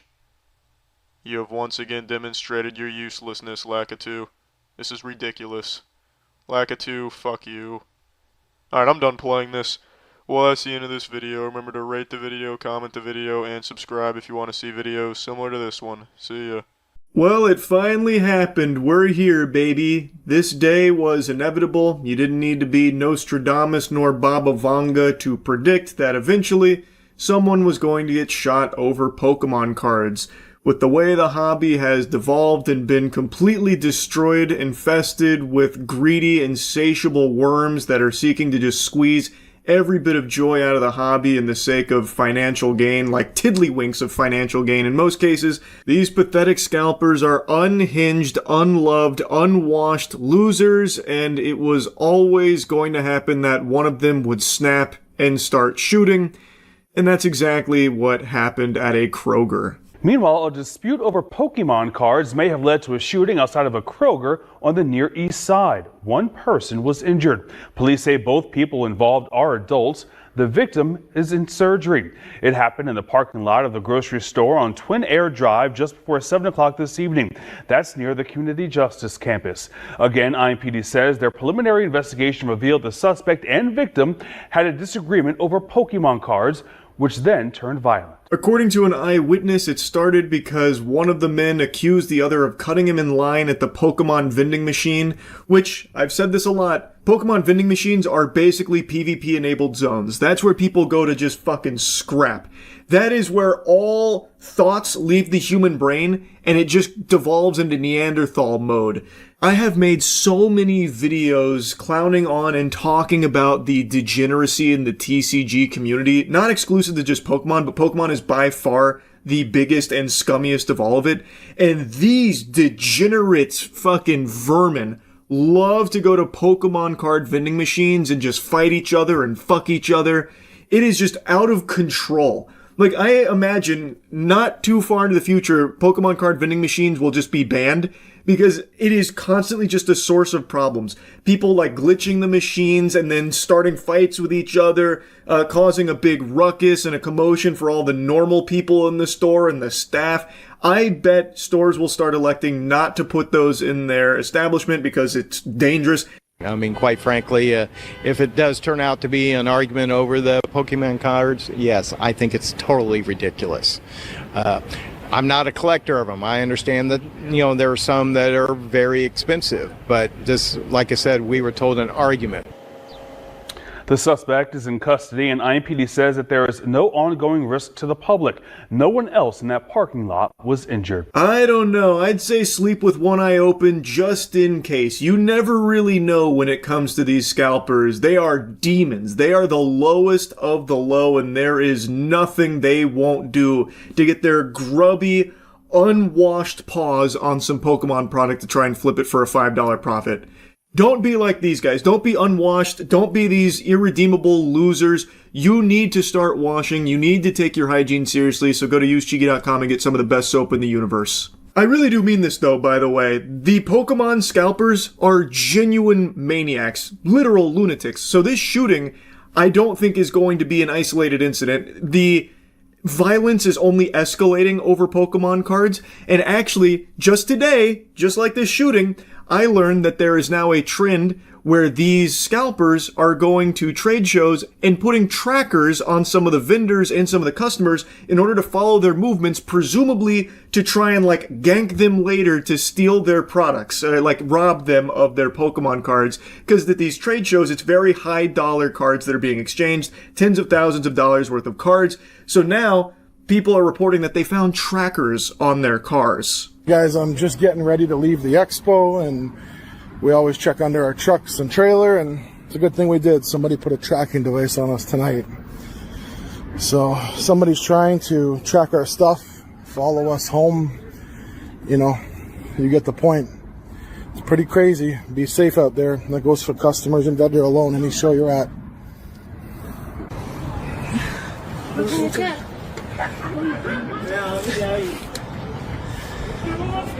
Tracking device put on our truck. Now, when I first saw this video with the claim that Team Rocket's going around putting trackers at this expo, I thought maybe it was like fear-mongering or like just trying to make a viral story out of it, like this giant bulky tracker that looks like some kind of gadget or gizmo out of Ocean's 11. I thought like, okay, maybe this is fake for the sake of cashing in on like the hysteria around Pokemon cards. But I have seen multiple vendors now claiming that no, they are actually finding trackers on their vehicles, like across the expo. There were a couple other vendors that reported that, yeah, they had found something similar on their vehicles too. And then I decided to do a little more digging, like, is this something that's new or has this happened in the past? In the past, there have been instances where vendors, not so much at expos, but like actual delivery drivers that have Pokemon product, have been tracked by scalpers in order to follow them to wherever they're delivering the product, and they put tracking devices on the vehicles. So, all signs point to this being real, like legitimate. It is something I can find evidence on in the past, too, way before all of this started bubbling over to this degree. So, it stands to reason that because of the state it's in, they might be doing it even more to a larger scale now, where they're putting it on vendors at the expo and shit. That is terrifying. Transporting Pokemon cards is more dangerous than transporting drugs. You might just get hit by a fucking bazooka while driving down the interstate because these scalpers caught a whiff of you having like $500 worth of Pokemon cards in your back seat. It's actually outrageous. I cannot believe the state of the Pokemon card community right now.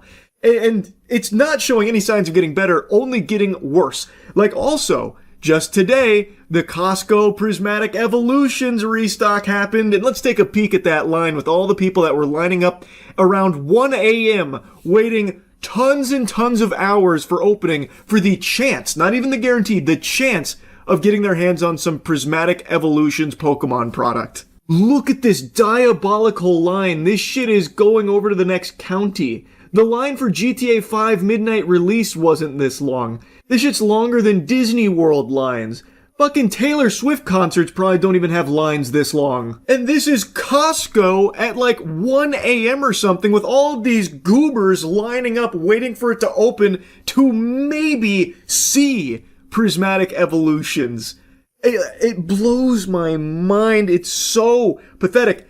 And not a single child in sight there, unsurprisingly, because what kid is going to be getting up at 1 a.m. to go wait in line for 8 hours before open to go maybe get some Pokemon cards?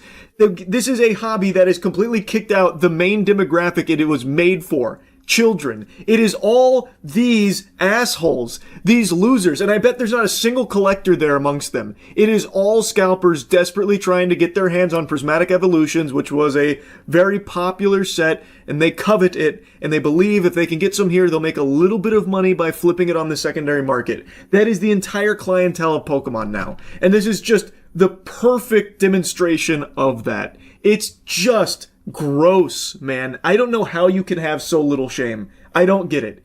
Anyway, had to yap about it again. That's really about it. So yeah, just getting a little scrub and sniff action going with the old shitter, and you're enjoying it so much you decide why not share the flavor with the bathroom floor to spread it around. Ooh, P.U. yucky, smells like shit. How's it going, everyone? It's me, the sphincter scientist Joe Fowler, also known as the Bill Nye of buttholes, here with the toilet spear, the tool that boldly goes where only my face used to in high school. Let me show you how it works. We took the ergonomic design of the human tongue, put it on a stick, and we shove it down here and give that shit a lick. The flexible design allows it to curl up and get the toilet's G-spot, as well as just ramrod it right down the middle. I bet you're wondering how it works, so let me show you. I took the design of the old Native American arrowheads, put it on a stick, made it out of rubber, and put nipples on it. But not just any nipples, they're made out of silver, so this is an effective weapon against werewolves as well. Oh, whoops-a-daisy, how embarrassing. You caught me just playing in my toilet with my toilet spear, one of my favorite hobbies. But just take a look at this. Who wouldn't find this fun? Wingardium Leviosa!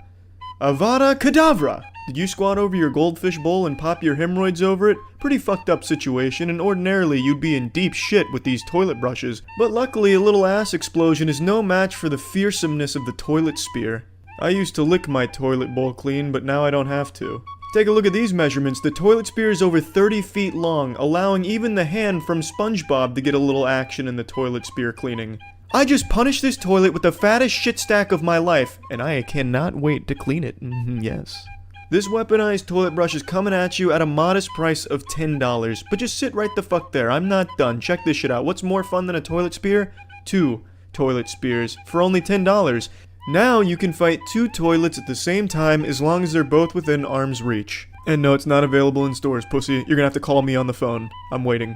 I think it was like 2 years ago or something like that. I made a video spitting on those degenerate parasites that would go live on TikTok with videos, not actually live streams. They would have pre-recorded videos that they loop that aim to deceive children into giving them money or interacting with the stream, like spam emojis or spam galaxies, or else I'm gonna press this button. It's the boogeyman's cell phone. He's coming right to your house to fuck your mother.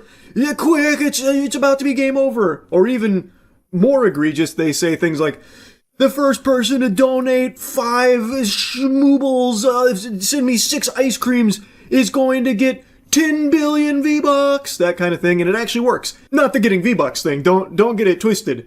The scamming children thing. Deceiving them, misleading them into giving you money because they go grab their parents' credit card like, oh my goodness, what a deal. Punching in those wacky numbers in there. And they don't realize that it's not actually a live stream. They're not actually going to get anything. What happens is they keep looping it for a while, then they take the stream down, then they start it up again a little bit later to get a whole new batch of suckers. And rinse and repeat. That's something that's been going on TikTok for a long time, but it now has infested YouTube as well, which I knew about, but I haven't yapped about it in a while because I got a very doomer attitude about it, how there's nothing you can do because YouTube isn't cracking down on it, even though it's a clear violation of their policies. But now it finally seems like they are. Jax Films just made a video going over this as well. I highly recommend you check out the whole thing. I'm going to show you bits and pieces of it. You want to hear the most annoying sound in the world? So what you're looking at are 4 YouTube channels live streaming at the same time, except they're not actually live. Here, pay attention to the second video on the left and see if you can spot anything weird. Guys, 2 more seconds. Oh, just cut! Oh, tell me you saw the cut. That's right. These live streams are actually all looped, pre-recorded videos made to trick children into giving them money. It really is such a shame that insufferable dweebs like this are no longer getting wedgies. Instead, now they get to just go endlessly scam children on these platforms without repercussions. Press it right now if you want Robux and send me the laughing disco. Anyone does a red super chat, you're gonna get 1,000,000 Robux right now, okay, bro? Now, according to these Gentlemen, this is all above board.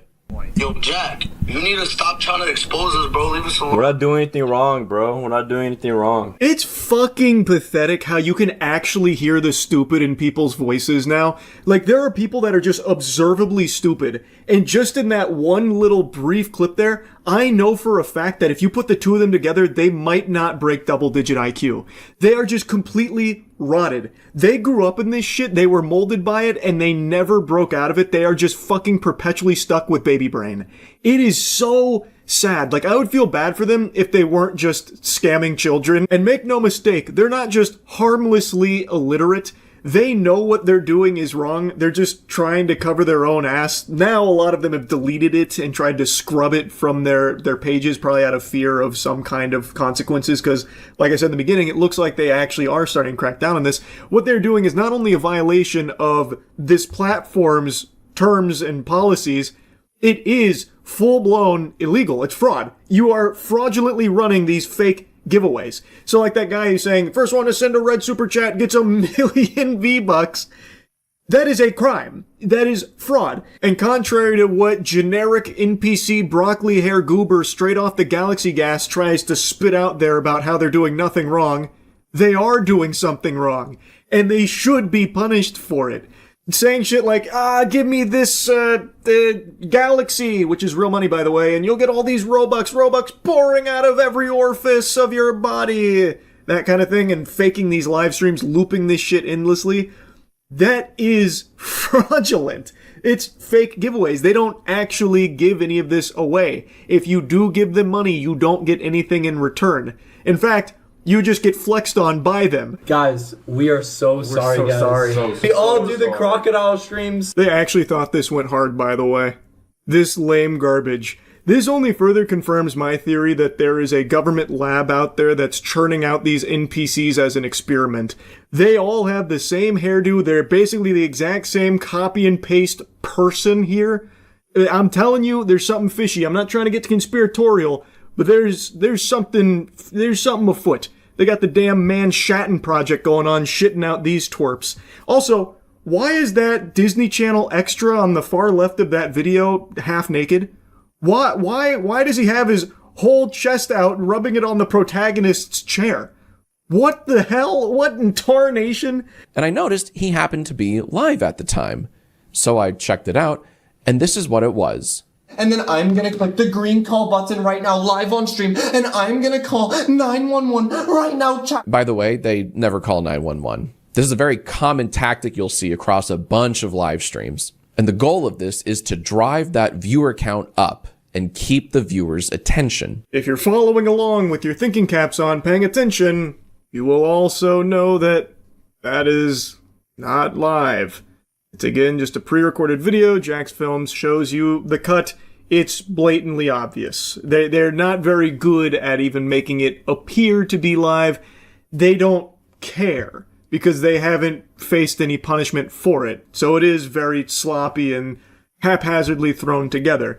So he's got, fucking emo Chucky Finster back there doing moves while pretending to, I'm about to call 911, everyone, I'm about to call 911. So the viewer number's going way up, and then it gets to the next phase of the scam where he tries to squeeze the kids for their lunch money. I swear, I didn't edit this next part. Right now, here we go. In 5, 4.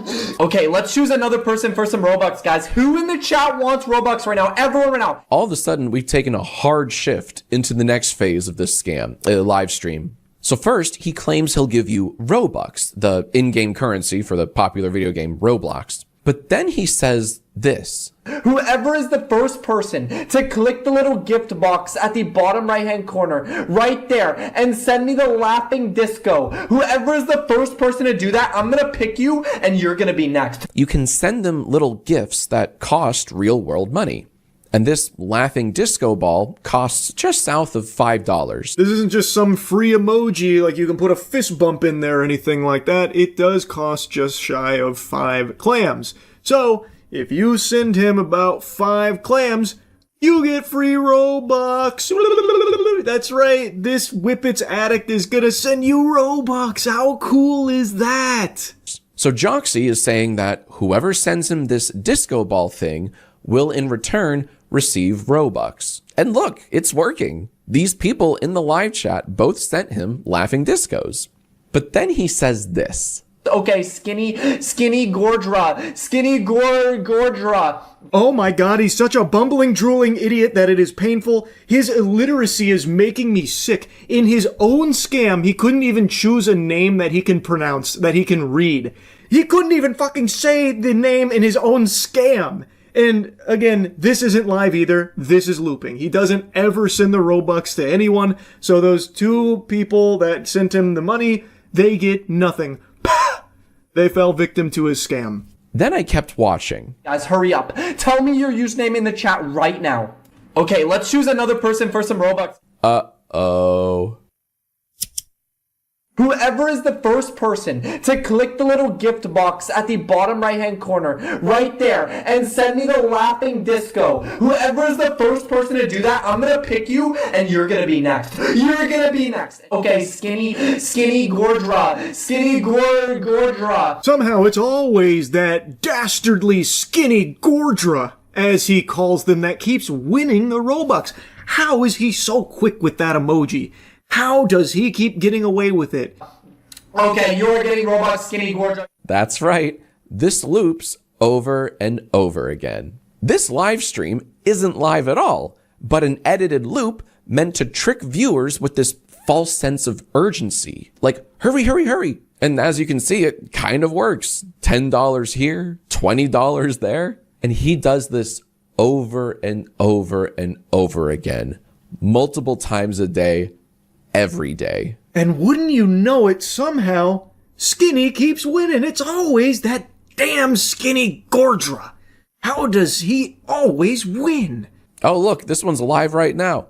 Oh my god, it's the exact same scam we just saw on Joxy's channel. Quite literally the same video.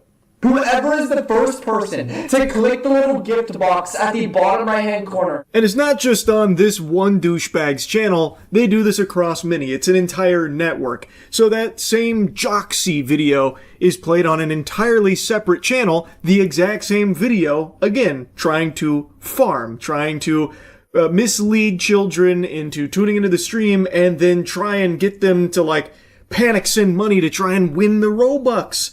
But it's all just the same looped video. It's a fake live stream that is just, by every possible definition, a scam. And it should be treated as a serious one because they have made a sizable chunk of change from this. Like, even just during Jack's Films' following of these channels, they made a lot of money that he was able to watch unfold in front of them because it posts a message in the chat when someone does send them the money. And this isn't a donation, by the way. I know that's how they're going to try and loophole it, but it's not a donation because they are outright telling their viewers, if you send us this emoji, this is money, by the way, if you send us this money, you will get this item in return, whether it's Robux or V-Bucks. So they are paying you for that. I think that's how it should be treated. Of course, I'm not a fucking lawyer. I didn't pass the bar, but to me, that no longer constitutes a donation. They are giving you money under the pretense that you are giving them an item in return for that. So, in my little Neanderthal noodle here, to me, that is now wiping your whole bussy with the idea of it being a donation. It is now a transaction for an item that you are not delivering, that you never intended to deliver. Thus, fraud. So, I feel like this is a crime, should be treated as a crime, and they should be seriously punished for it. They have taken a lot of money from a lot of people over the course of however many months they've been running this scam. If we click the little bio here, it says, this channel is owned by Joxy's management team. Joxy does not have access to the channel. Weird.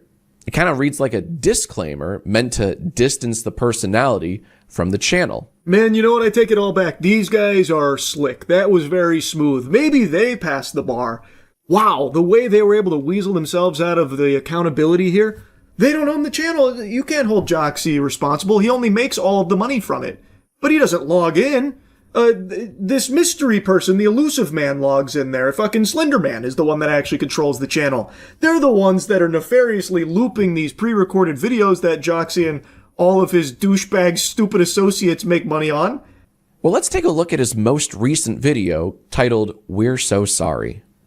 Hi guys. We're so sorry. We are guys, we all do the crocodile streams. Guys, I'm gonna be honest. We might not be truthful with you guys. Charming. There are few things as cringe as people trying this hard. They are really doing all they can to look like they just don't care. They're just above it all. You guys are actually beneath us. We don't care. And Jiminy Christmas, someone needs to have an intervention with the pinstripe wearing wiffle ball superstar over there that is going plus ultra on the tryhard. He is biting his lower lip while flexing. The insecurity is so potent I can smell it through the computer screen. This is a DEF CON red alert insecure fucking meatball here. He is unironically doing the beach is that way. Beach is that way. Oh, no. I went back and watched it again and I only just now noticed he doesn't even have a watch on. The others are flexing like some Temu drop shipped whatever garbage, fucking whatever they got from Wish.com. He doesn't even have that much. He is actually just there with his shirt wide open and trying all that he can to strike muscle poses here. I guess you didn't get the memo. This was supposed to be like a fake I'm sorry, and he's treating it like he's doing a photo shoot for Sports Illustrated swimsuit edition or some shit. He's just constantly posing. Somehow, in this group of pathetic losers, he found a way to be the most cringe amongst all of them. Predictably, Joxy's stream on the right eventually turned into the Robux grift. But what was really funny was when Bacon's stream did the exact same thing. And I was able to record my reaction live. Okay, let's distribute this, guys. Someone in the chat. Yeah, who wants some Robux, guys? Yes. Holy shit. 2 scams. Don't worry, I checked. This footage also loops.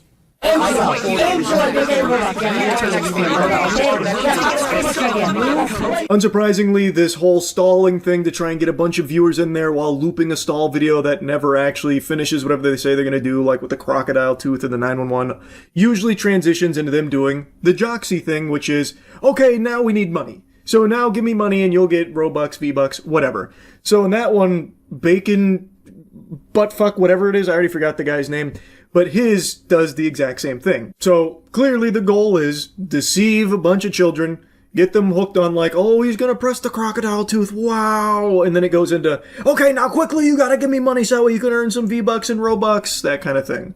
And it works. They are apparently making actual money from this. In Jack's Films video, if you watch the whole thing, which again I highly recommend you do, you can see a lot of people fall victim to it throughout the course of his video. They are giving them money for it. Oh, they're doing it at the same time. I love it. Laughing disco, laughing disco. Give us laughing disco, and then we'll give you Robux. Yo, Jack, you need to stop trying to expose us, bro. Leave us alone. We're not doing anything wrong, bro. We're not doing anything wrong. Oh, really? What are you doing, bro? Come on. You gotta stop. Quick. Everybody join the stream and say go. Solid defense, fellas, but I don't think that will hold up in a court of law. Dude, that's so cool. Oh shit, goofball got him. He rubbed his nipples at him while shirtless. He dunked on Jack there. This kind of behavior is actually baffling to me. Not the fact that they're all douchebags, that's very commonplace, especially with that hairstyle. It's the fact that they keep trying to look cool. And they believe that looking cool is being shirtless at all times. So like this guy standing up shirtless, rubbing his nipples at Jack. That is so embarrassing. Why are you doing that? Especially when you have a body that's built like a bag of milk. It looks like someone tried to draw Hank Hill's torso outline. There's not even the idea of muscle to be found on this guy's upper body. So why are you trying to like flex on him with a nipple rub? Like, what is that, man? I'll stop yapping about it. Again, I recommend going to watch Jack's full coverage of it. They've deleted most of this. They've tried to scrub its existence so that way they can avoid being punished for it, I think, since there has been somewhat of a crackdown on it.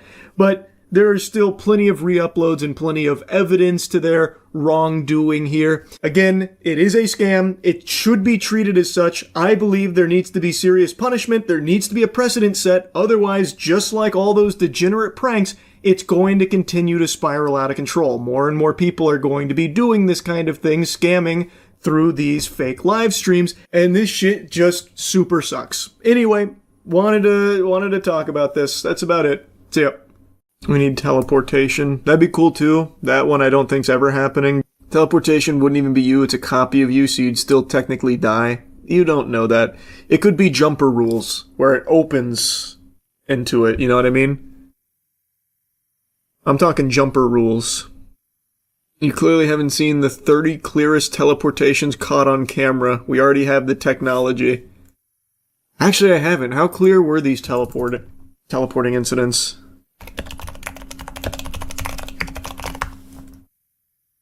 "30 clearest human teleportations ever caught on camera." Oh, this is new too. This is probably like reliable.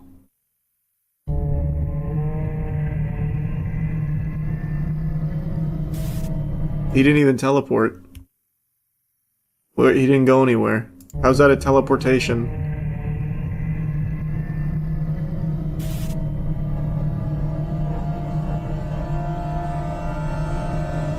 What? Who teleported there?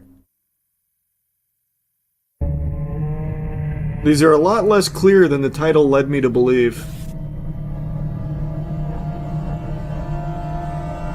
Oh, I saw that time.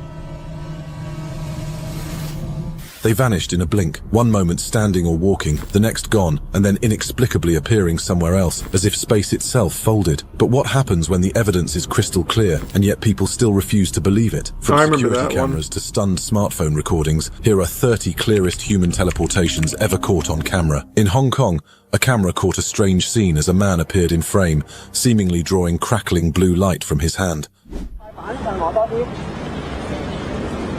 Good.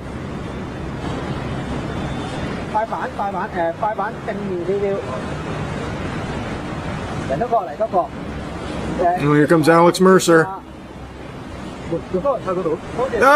But when he was noticed, he bolted forward, and in an instant, vanished completely, leaving behind stunned witnesses and footage that looked like real teleportation. You call this clear? Does this look clear to you, brother? But this is undoubtedly a teleportation incident. I'll give you that much. But it's not clear.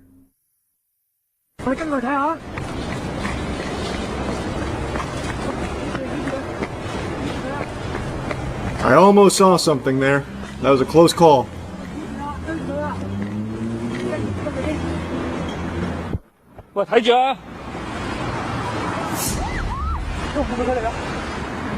Leaked footage. I did see that. He's gone. Operation shows a tense chase in a crowded bookstore. But what happened next was truly shocking.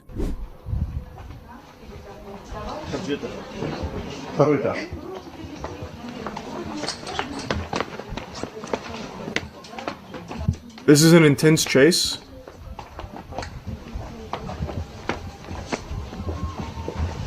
Where is he? Just as agents closed in, the target suddenly teleported right out of sight, disappearing into thin air and leaving everyone stunned. What the fuck?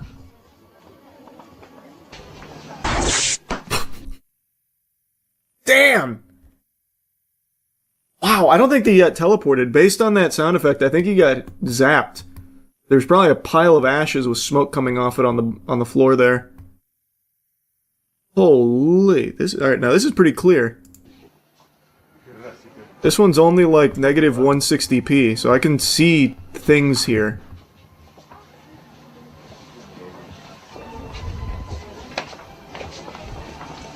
A man suddenly appeared on the street out of nowhere, then calmly continued his walk as if it were the most ordinary thing. But how does someone just materialize in plain sight without warning? That's a good question. How did he do that? That was pretty clear. Without warning. Fuck! He needs to teach us this power.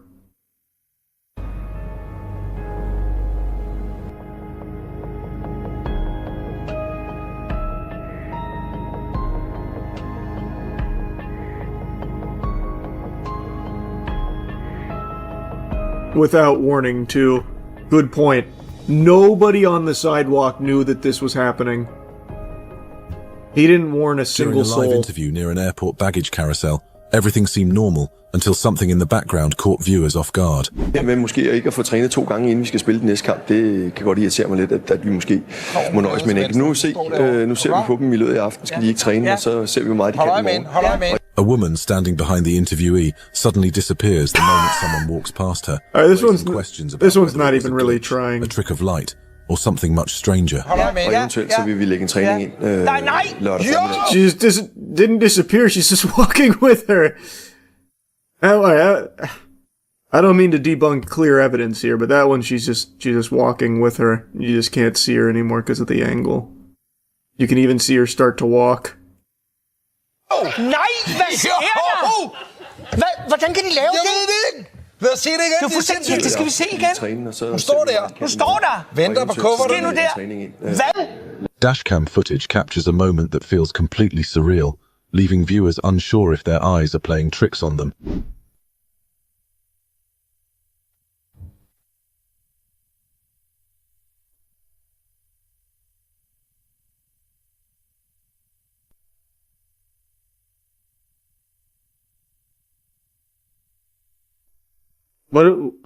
Where is it? A person suddenly appears on the road, colliding slightly with an oncoming car, shocking both the driver and anyone watching the footage. I can't fucking see anything because not only is the footage terrible quality, but there's raindrops on it. But I see. He's not very good at teleporting. He came in stumbling and hit a car.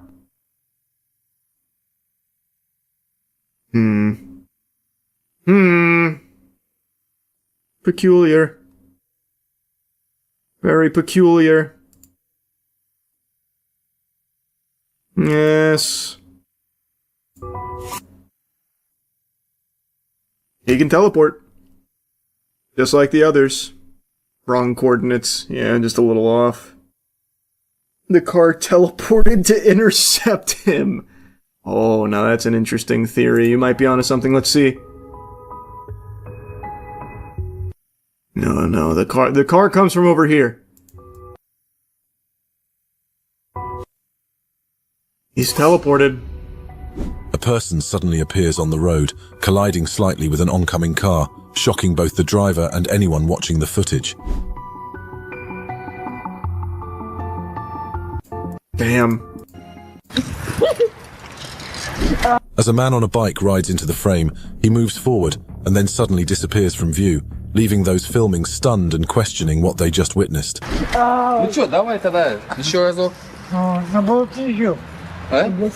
He traveled back in time. Came to the wrong year, he had to go back.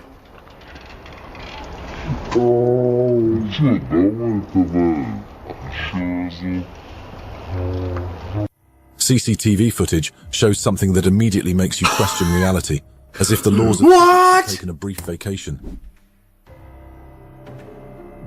Well, that's not teleportation. He's a speedster, so he vibrated through that. And this guy doesn't even know the rules. That's not teleportation, but that is no doubt a superhuman amongst us. And that's clear as day. Imagine we see the guy from FEMA who teleported to Waffle House. If only I could get my hands on that footage. That must be something special.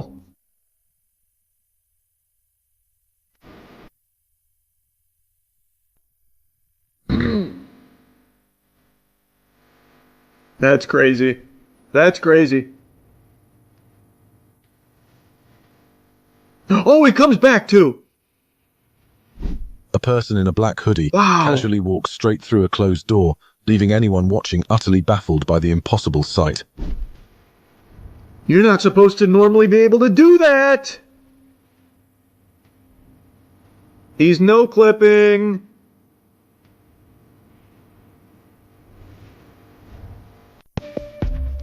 On a busy road, leaving... Oh, this is like actually clear footage. For the first time. This one might even be 720p. This is pretty good. Seeing is real.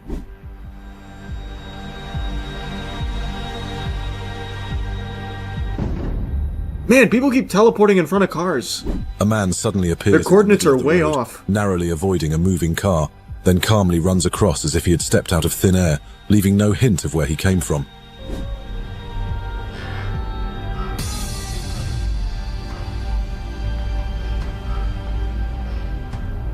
Something completely unexplainable unfolds in a busy airport, leaving viewers staring in disbelief at what seems impossible. Oh!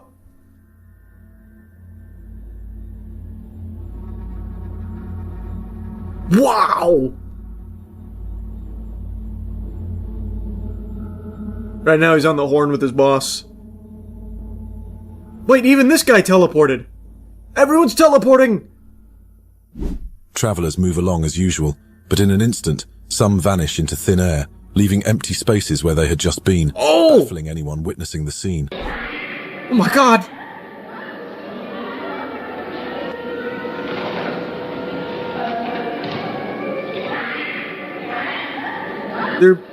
What is this? Is this Rapture? What's going on? What? Ah! What the fuck? Was this man experimenting with something we weren't supposed to see, or just caught in something unexplainable? He's looking for something.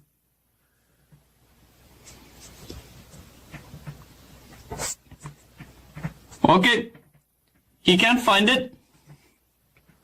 So instead he teleports?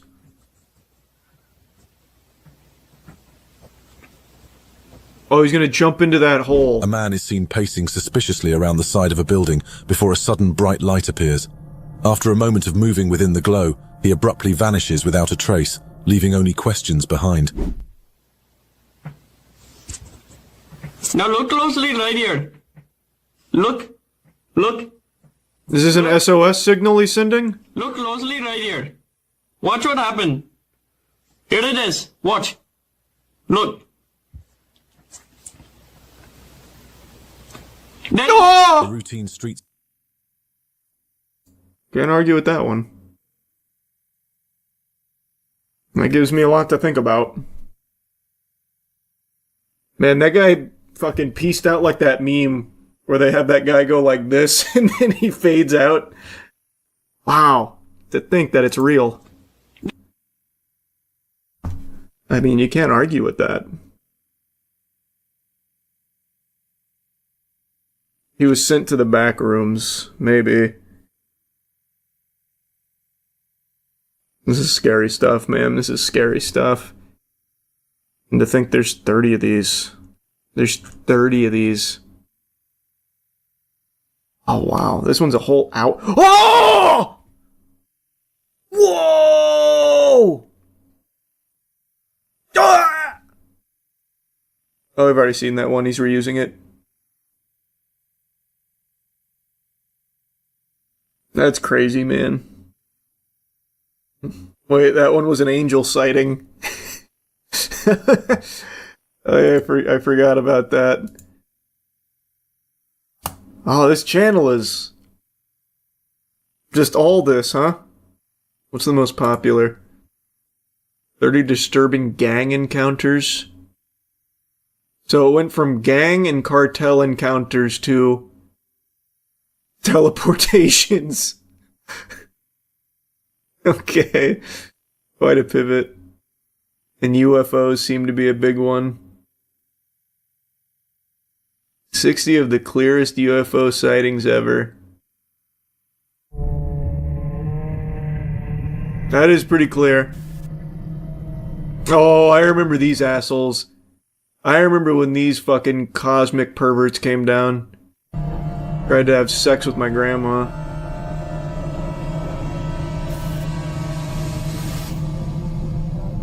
Strange lights, silent shapes, mysterious movements. People across the globe have reported sightings for decades, but what happens when the evidence is too clear to ignore? From quiet rural skies to crowded cityscapes, these moments have left witnesses stunned and questions unanswered. Here are the 60 clearest UFO sightings ever recorded in human history. Mm-hmm. 2 men were driving when they suddenly stopped and got out to film something unusual in the sky.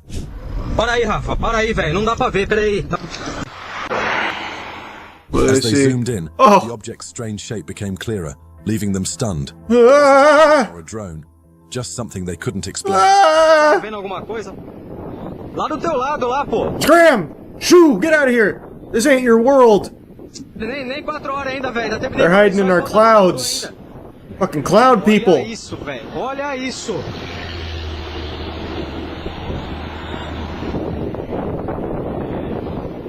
The opening moments of the next segment settle on an unexplained form, resting silently within an open field. Its contours are stark against the landscape, motionless and seemingly grounded. Wow! What do they want?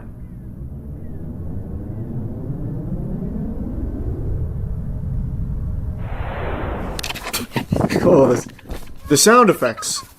Then, without warning, the perspective shifts abruptly, and in that same instant, the object is no longer earthbound, its ascent now undeniable against the vastness of the sky. That is undeniable. That's true. You can't deny that. Prove that that's fake. You can't. Was there ever a follow-up on that alien sphere found in Brazil or wherever? It was actually a lot of different places that the alien spheres were turning up in. And it turns out it was confirmed to be actual intergalactic travelers. Horrifying stuff. They had like fucking 9 tits and everything. To my knowledge, they're still being studied at the moment. 9? That's not even symmetrical. I know, and that was the scariest part. These kind of videos are way less fun now that AI is a thing. That's true, they're a lot less cool now with AI, but luckily, there's still people doing it the old-fashioned way.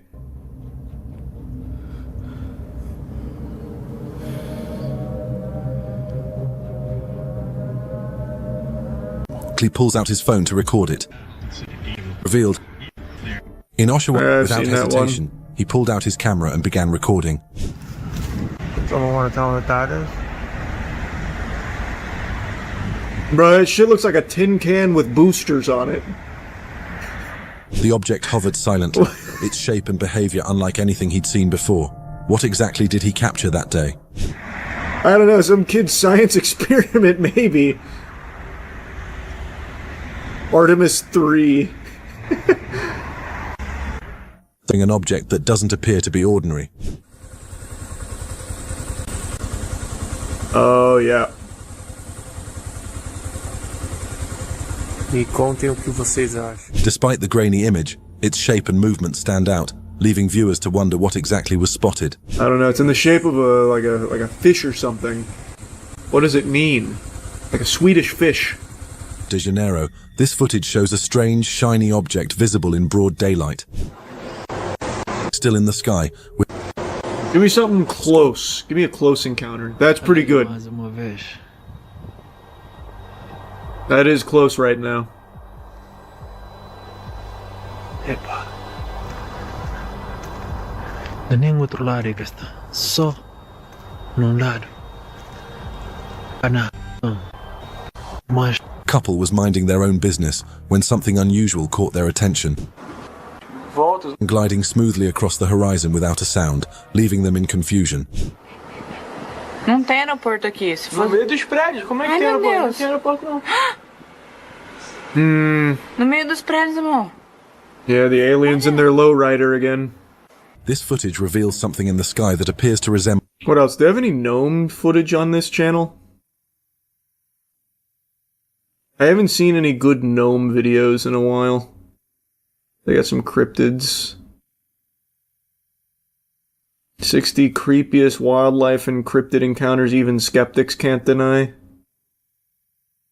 60 creepiest wildlife and cryptid encounters mainstream media never showed you. Fucking typical lamestream media trying to hide the cryptids. Let me see. Holy shit.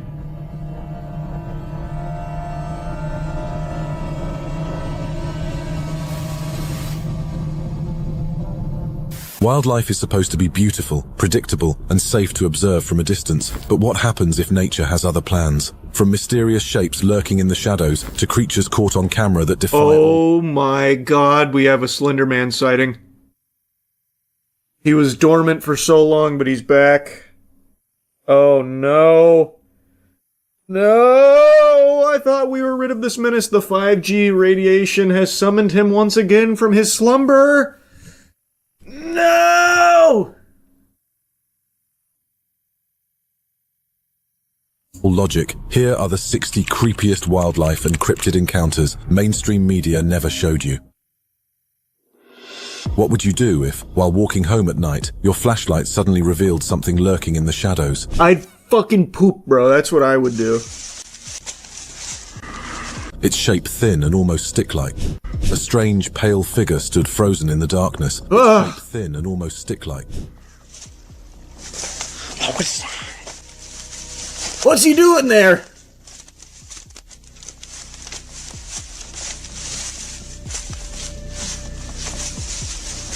Was that Jim Carrey Grinch? It might just be a guy. Is this some kind of ghost, or could it be something even harder to explain? You stupid, how would that be a ghost? If you found yourself face to face with something like this?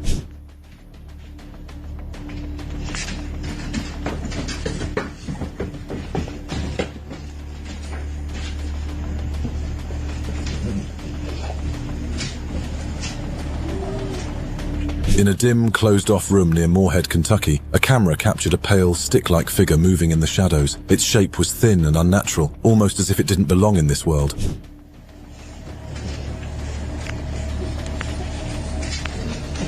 This guy does look fucking stupid. Earthworm Jim coming home after a hard night of heavy drinking. Was it a ghost, a folkloric creature? Why do you keep saying, is it a ghost? It's clearly not a ghost. Imagine fishing Does this guy only know one by the thing? shore, only to feel something moving in the water beneath you.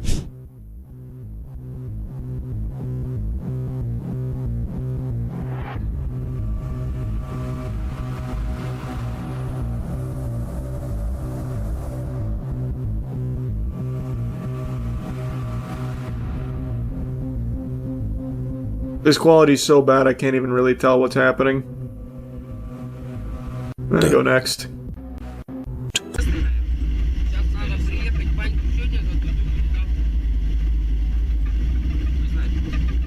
Сейчас, блядь, полчаса пока ехать будем, пока тебе даже... Уже, блядь. О, лось, стой, блядь! Лось! It moved too fast to catch a clear look, but it wasn't human. Why do you think that? That very well could have been a human. That looked like just a guy. Was this a Yeti, or something no one has ever named? A Yeti? That'd be the shortest Yeti of all time. Something no one has ever. That just looks like a little human man. He's probably trying to get home. It's very chilly out. It's fucking snowy. Named. A group of friends exploring Marble Mountain thought they were alone until they spotted a strange figure moving on the hill above them. Is that not... Where? Where is it? Is it like where? It's like right on the other side of it? No, it stopped and looking at us. It's kind of looking at us. I don't see it. It's moving now. The trees? Its steps were deliberate, its shape hard to define. To the right of It's not that hard to define. Is that not just another hiker? Am I on the crack pipe? He's even got his arm out. Is that not just another guy? His steps were deliberate. Yeah, it's called walking.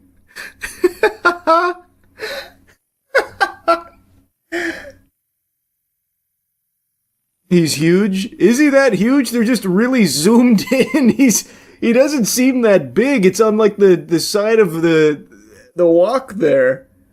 It doesn't really look huge or anything. It's not like the giant sightings back on TikTok. It just looks like a guy. He's actually striking quite a peculiar pose. This could be an amazing digital circus character come to life. I'm starting to come around. I see it now. That is a cryptid. Bro got alerted like an NPC. Yeah. They aggroed him. Human shape walking through the night. What is this?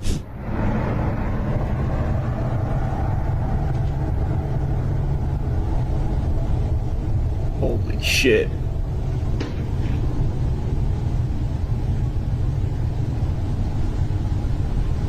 Yep, that's a ghost.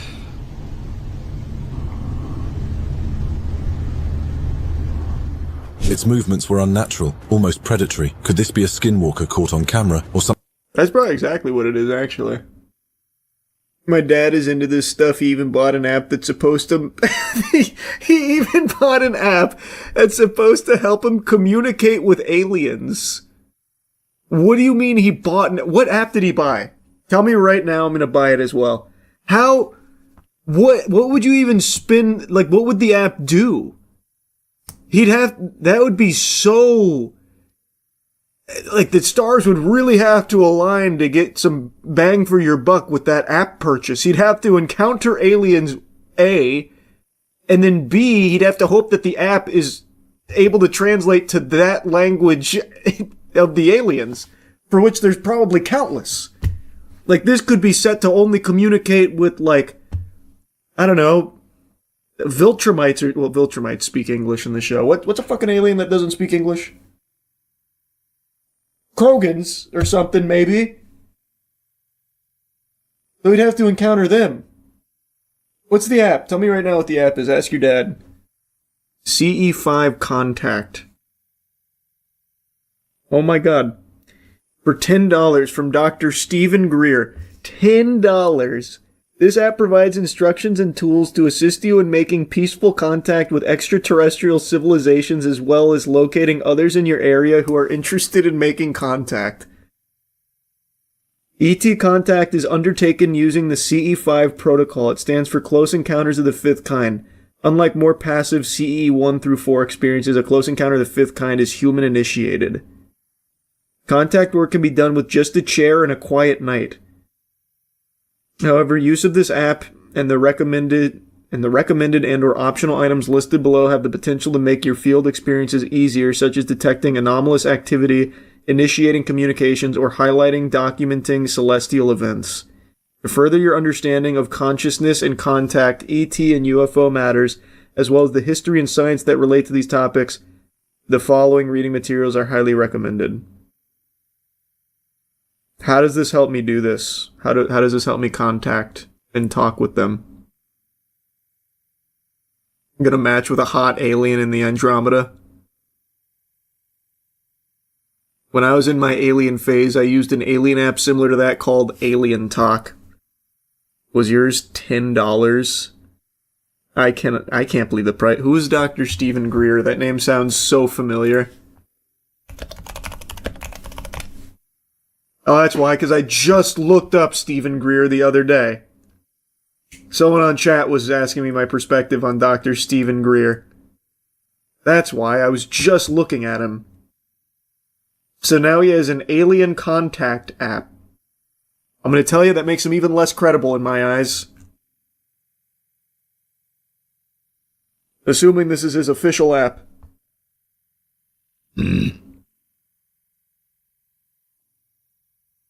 The most recent reviews are from fucking 4 years ago. Well, actually, here's a 2-year review. A year from 2 years ago. A review from 2 years ago. It says, 1 star. Please read, do not purchase. This is a scam. You pay for the app just to get a bunch of stuff you hear in the documentary that's available on Unify. The app does not work either. It'll state that a verification email has been sent to the email. It never gets sent. Huh.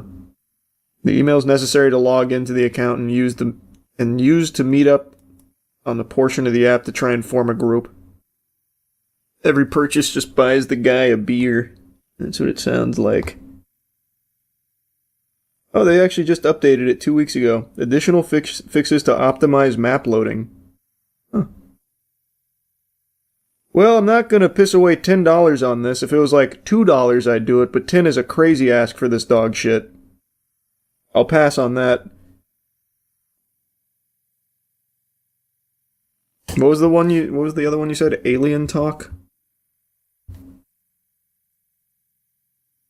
That doesn't exist any. Oh no, here it is. Alien Chat, talk to aliens. 13 reviews. It's a radar detector contacting ETs. Okay, let me get this real quick. Let me see if I can talk to an alien.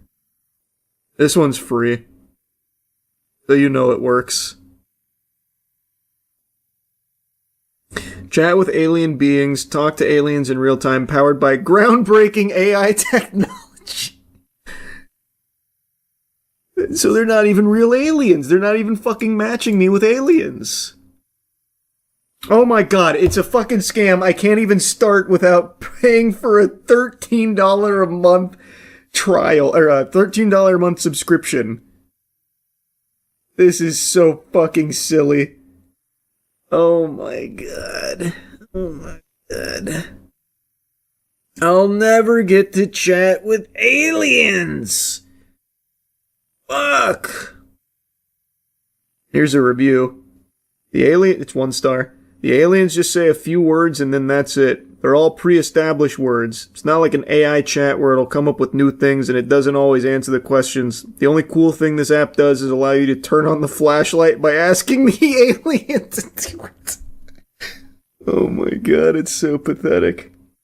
Definitely don't pay for the subscription because I was using the 3-day free trial and that was like all the chat did. It would be an awesome concept if they used AI to make the response. Why would that be an awesome concept? You're just talking to AI again for a $13 subscription pretending to be an alien. But because they're just pre-recorded responses and only a handful of them, they're really boring. Ghost detection apps must have done the same thing too. Yeah, those we've used on our ghost hunts. So I already know those are fucking awful. This one guy posted a review on this a year ago. It's a 5 stars. He said, creepy but amazing. I talked to a gray alien and saw what its planet looked like. Please institutionalize yourself ASAP. Good lord. Here's another 5 star. This app is so cool. I'm into aliens and weird stuff, so it was crazy to talk to an alien. People paid $13 for this, by the way.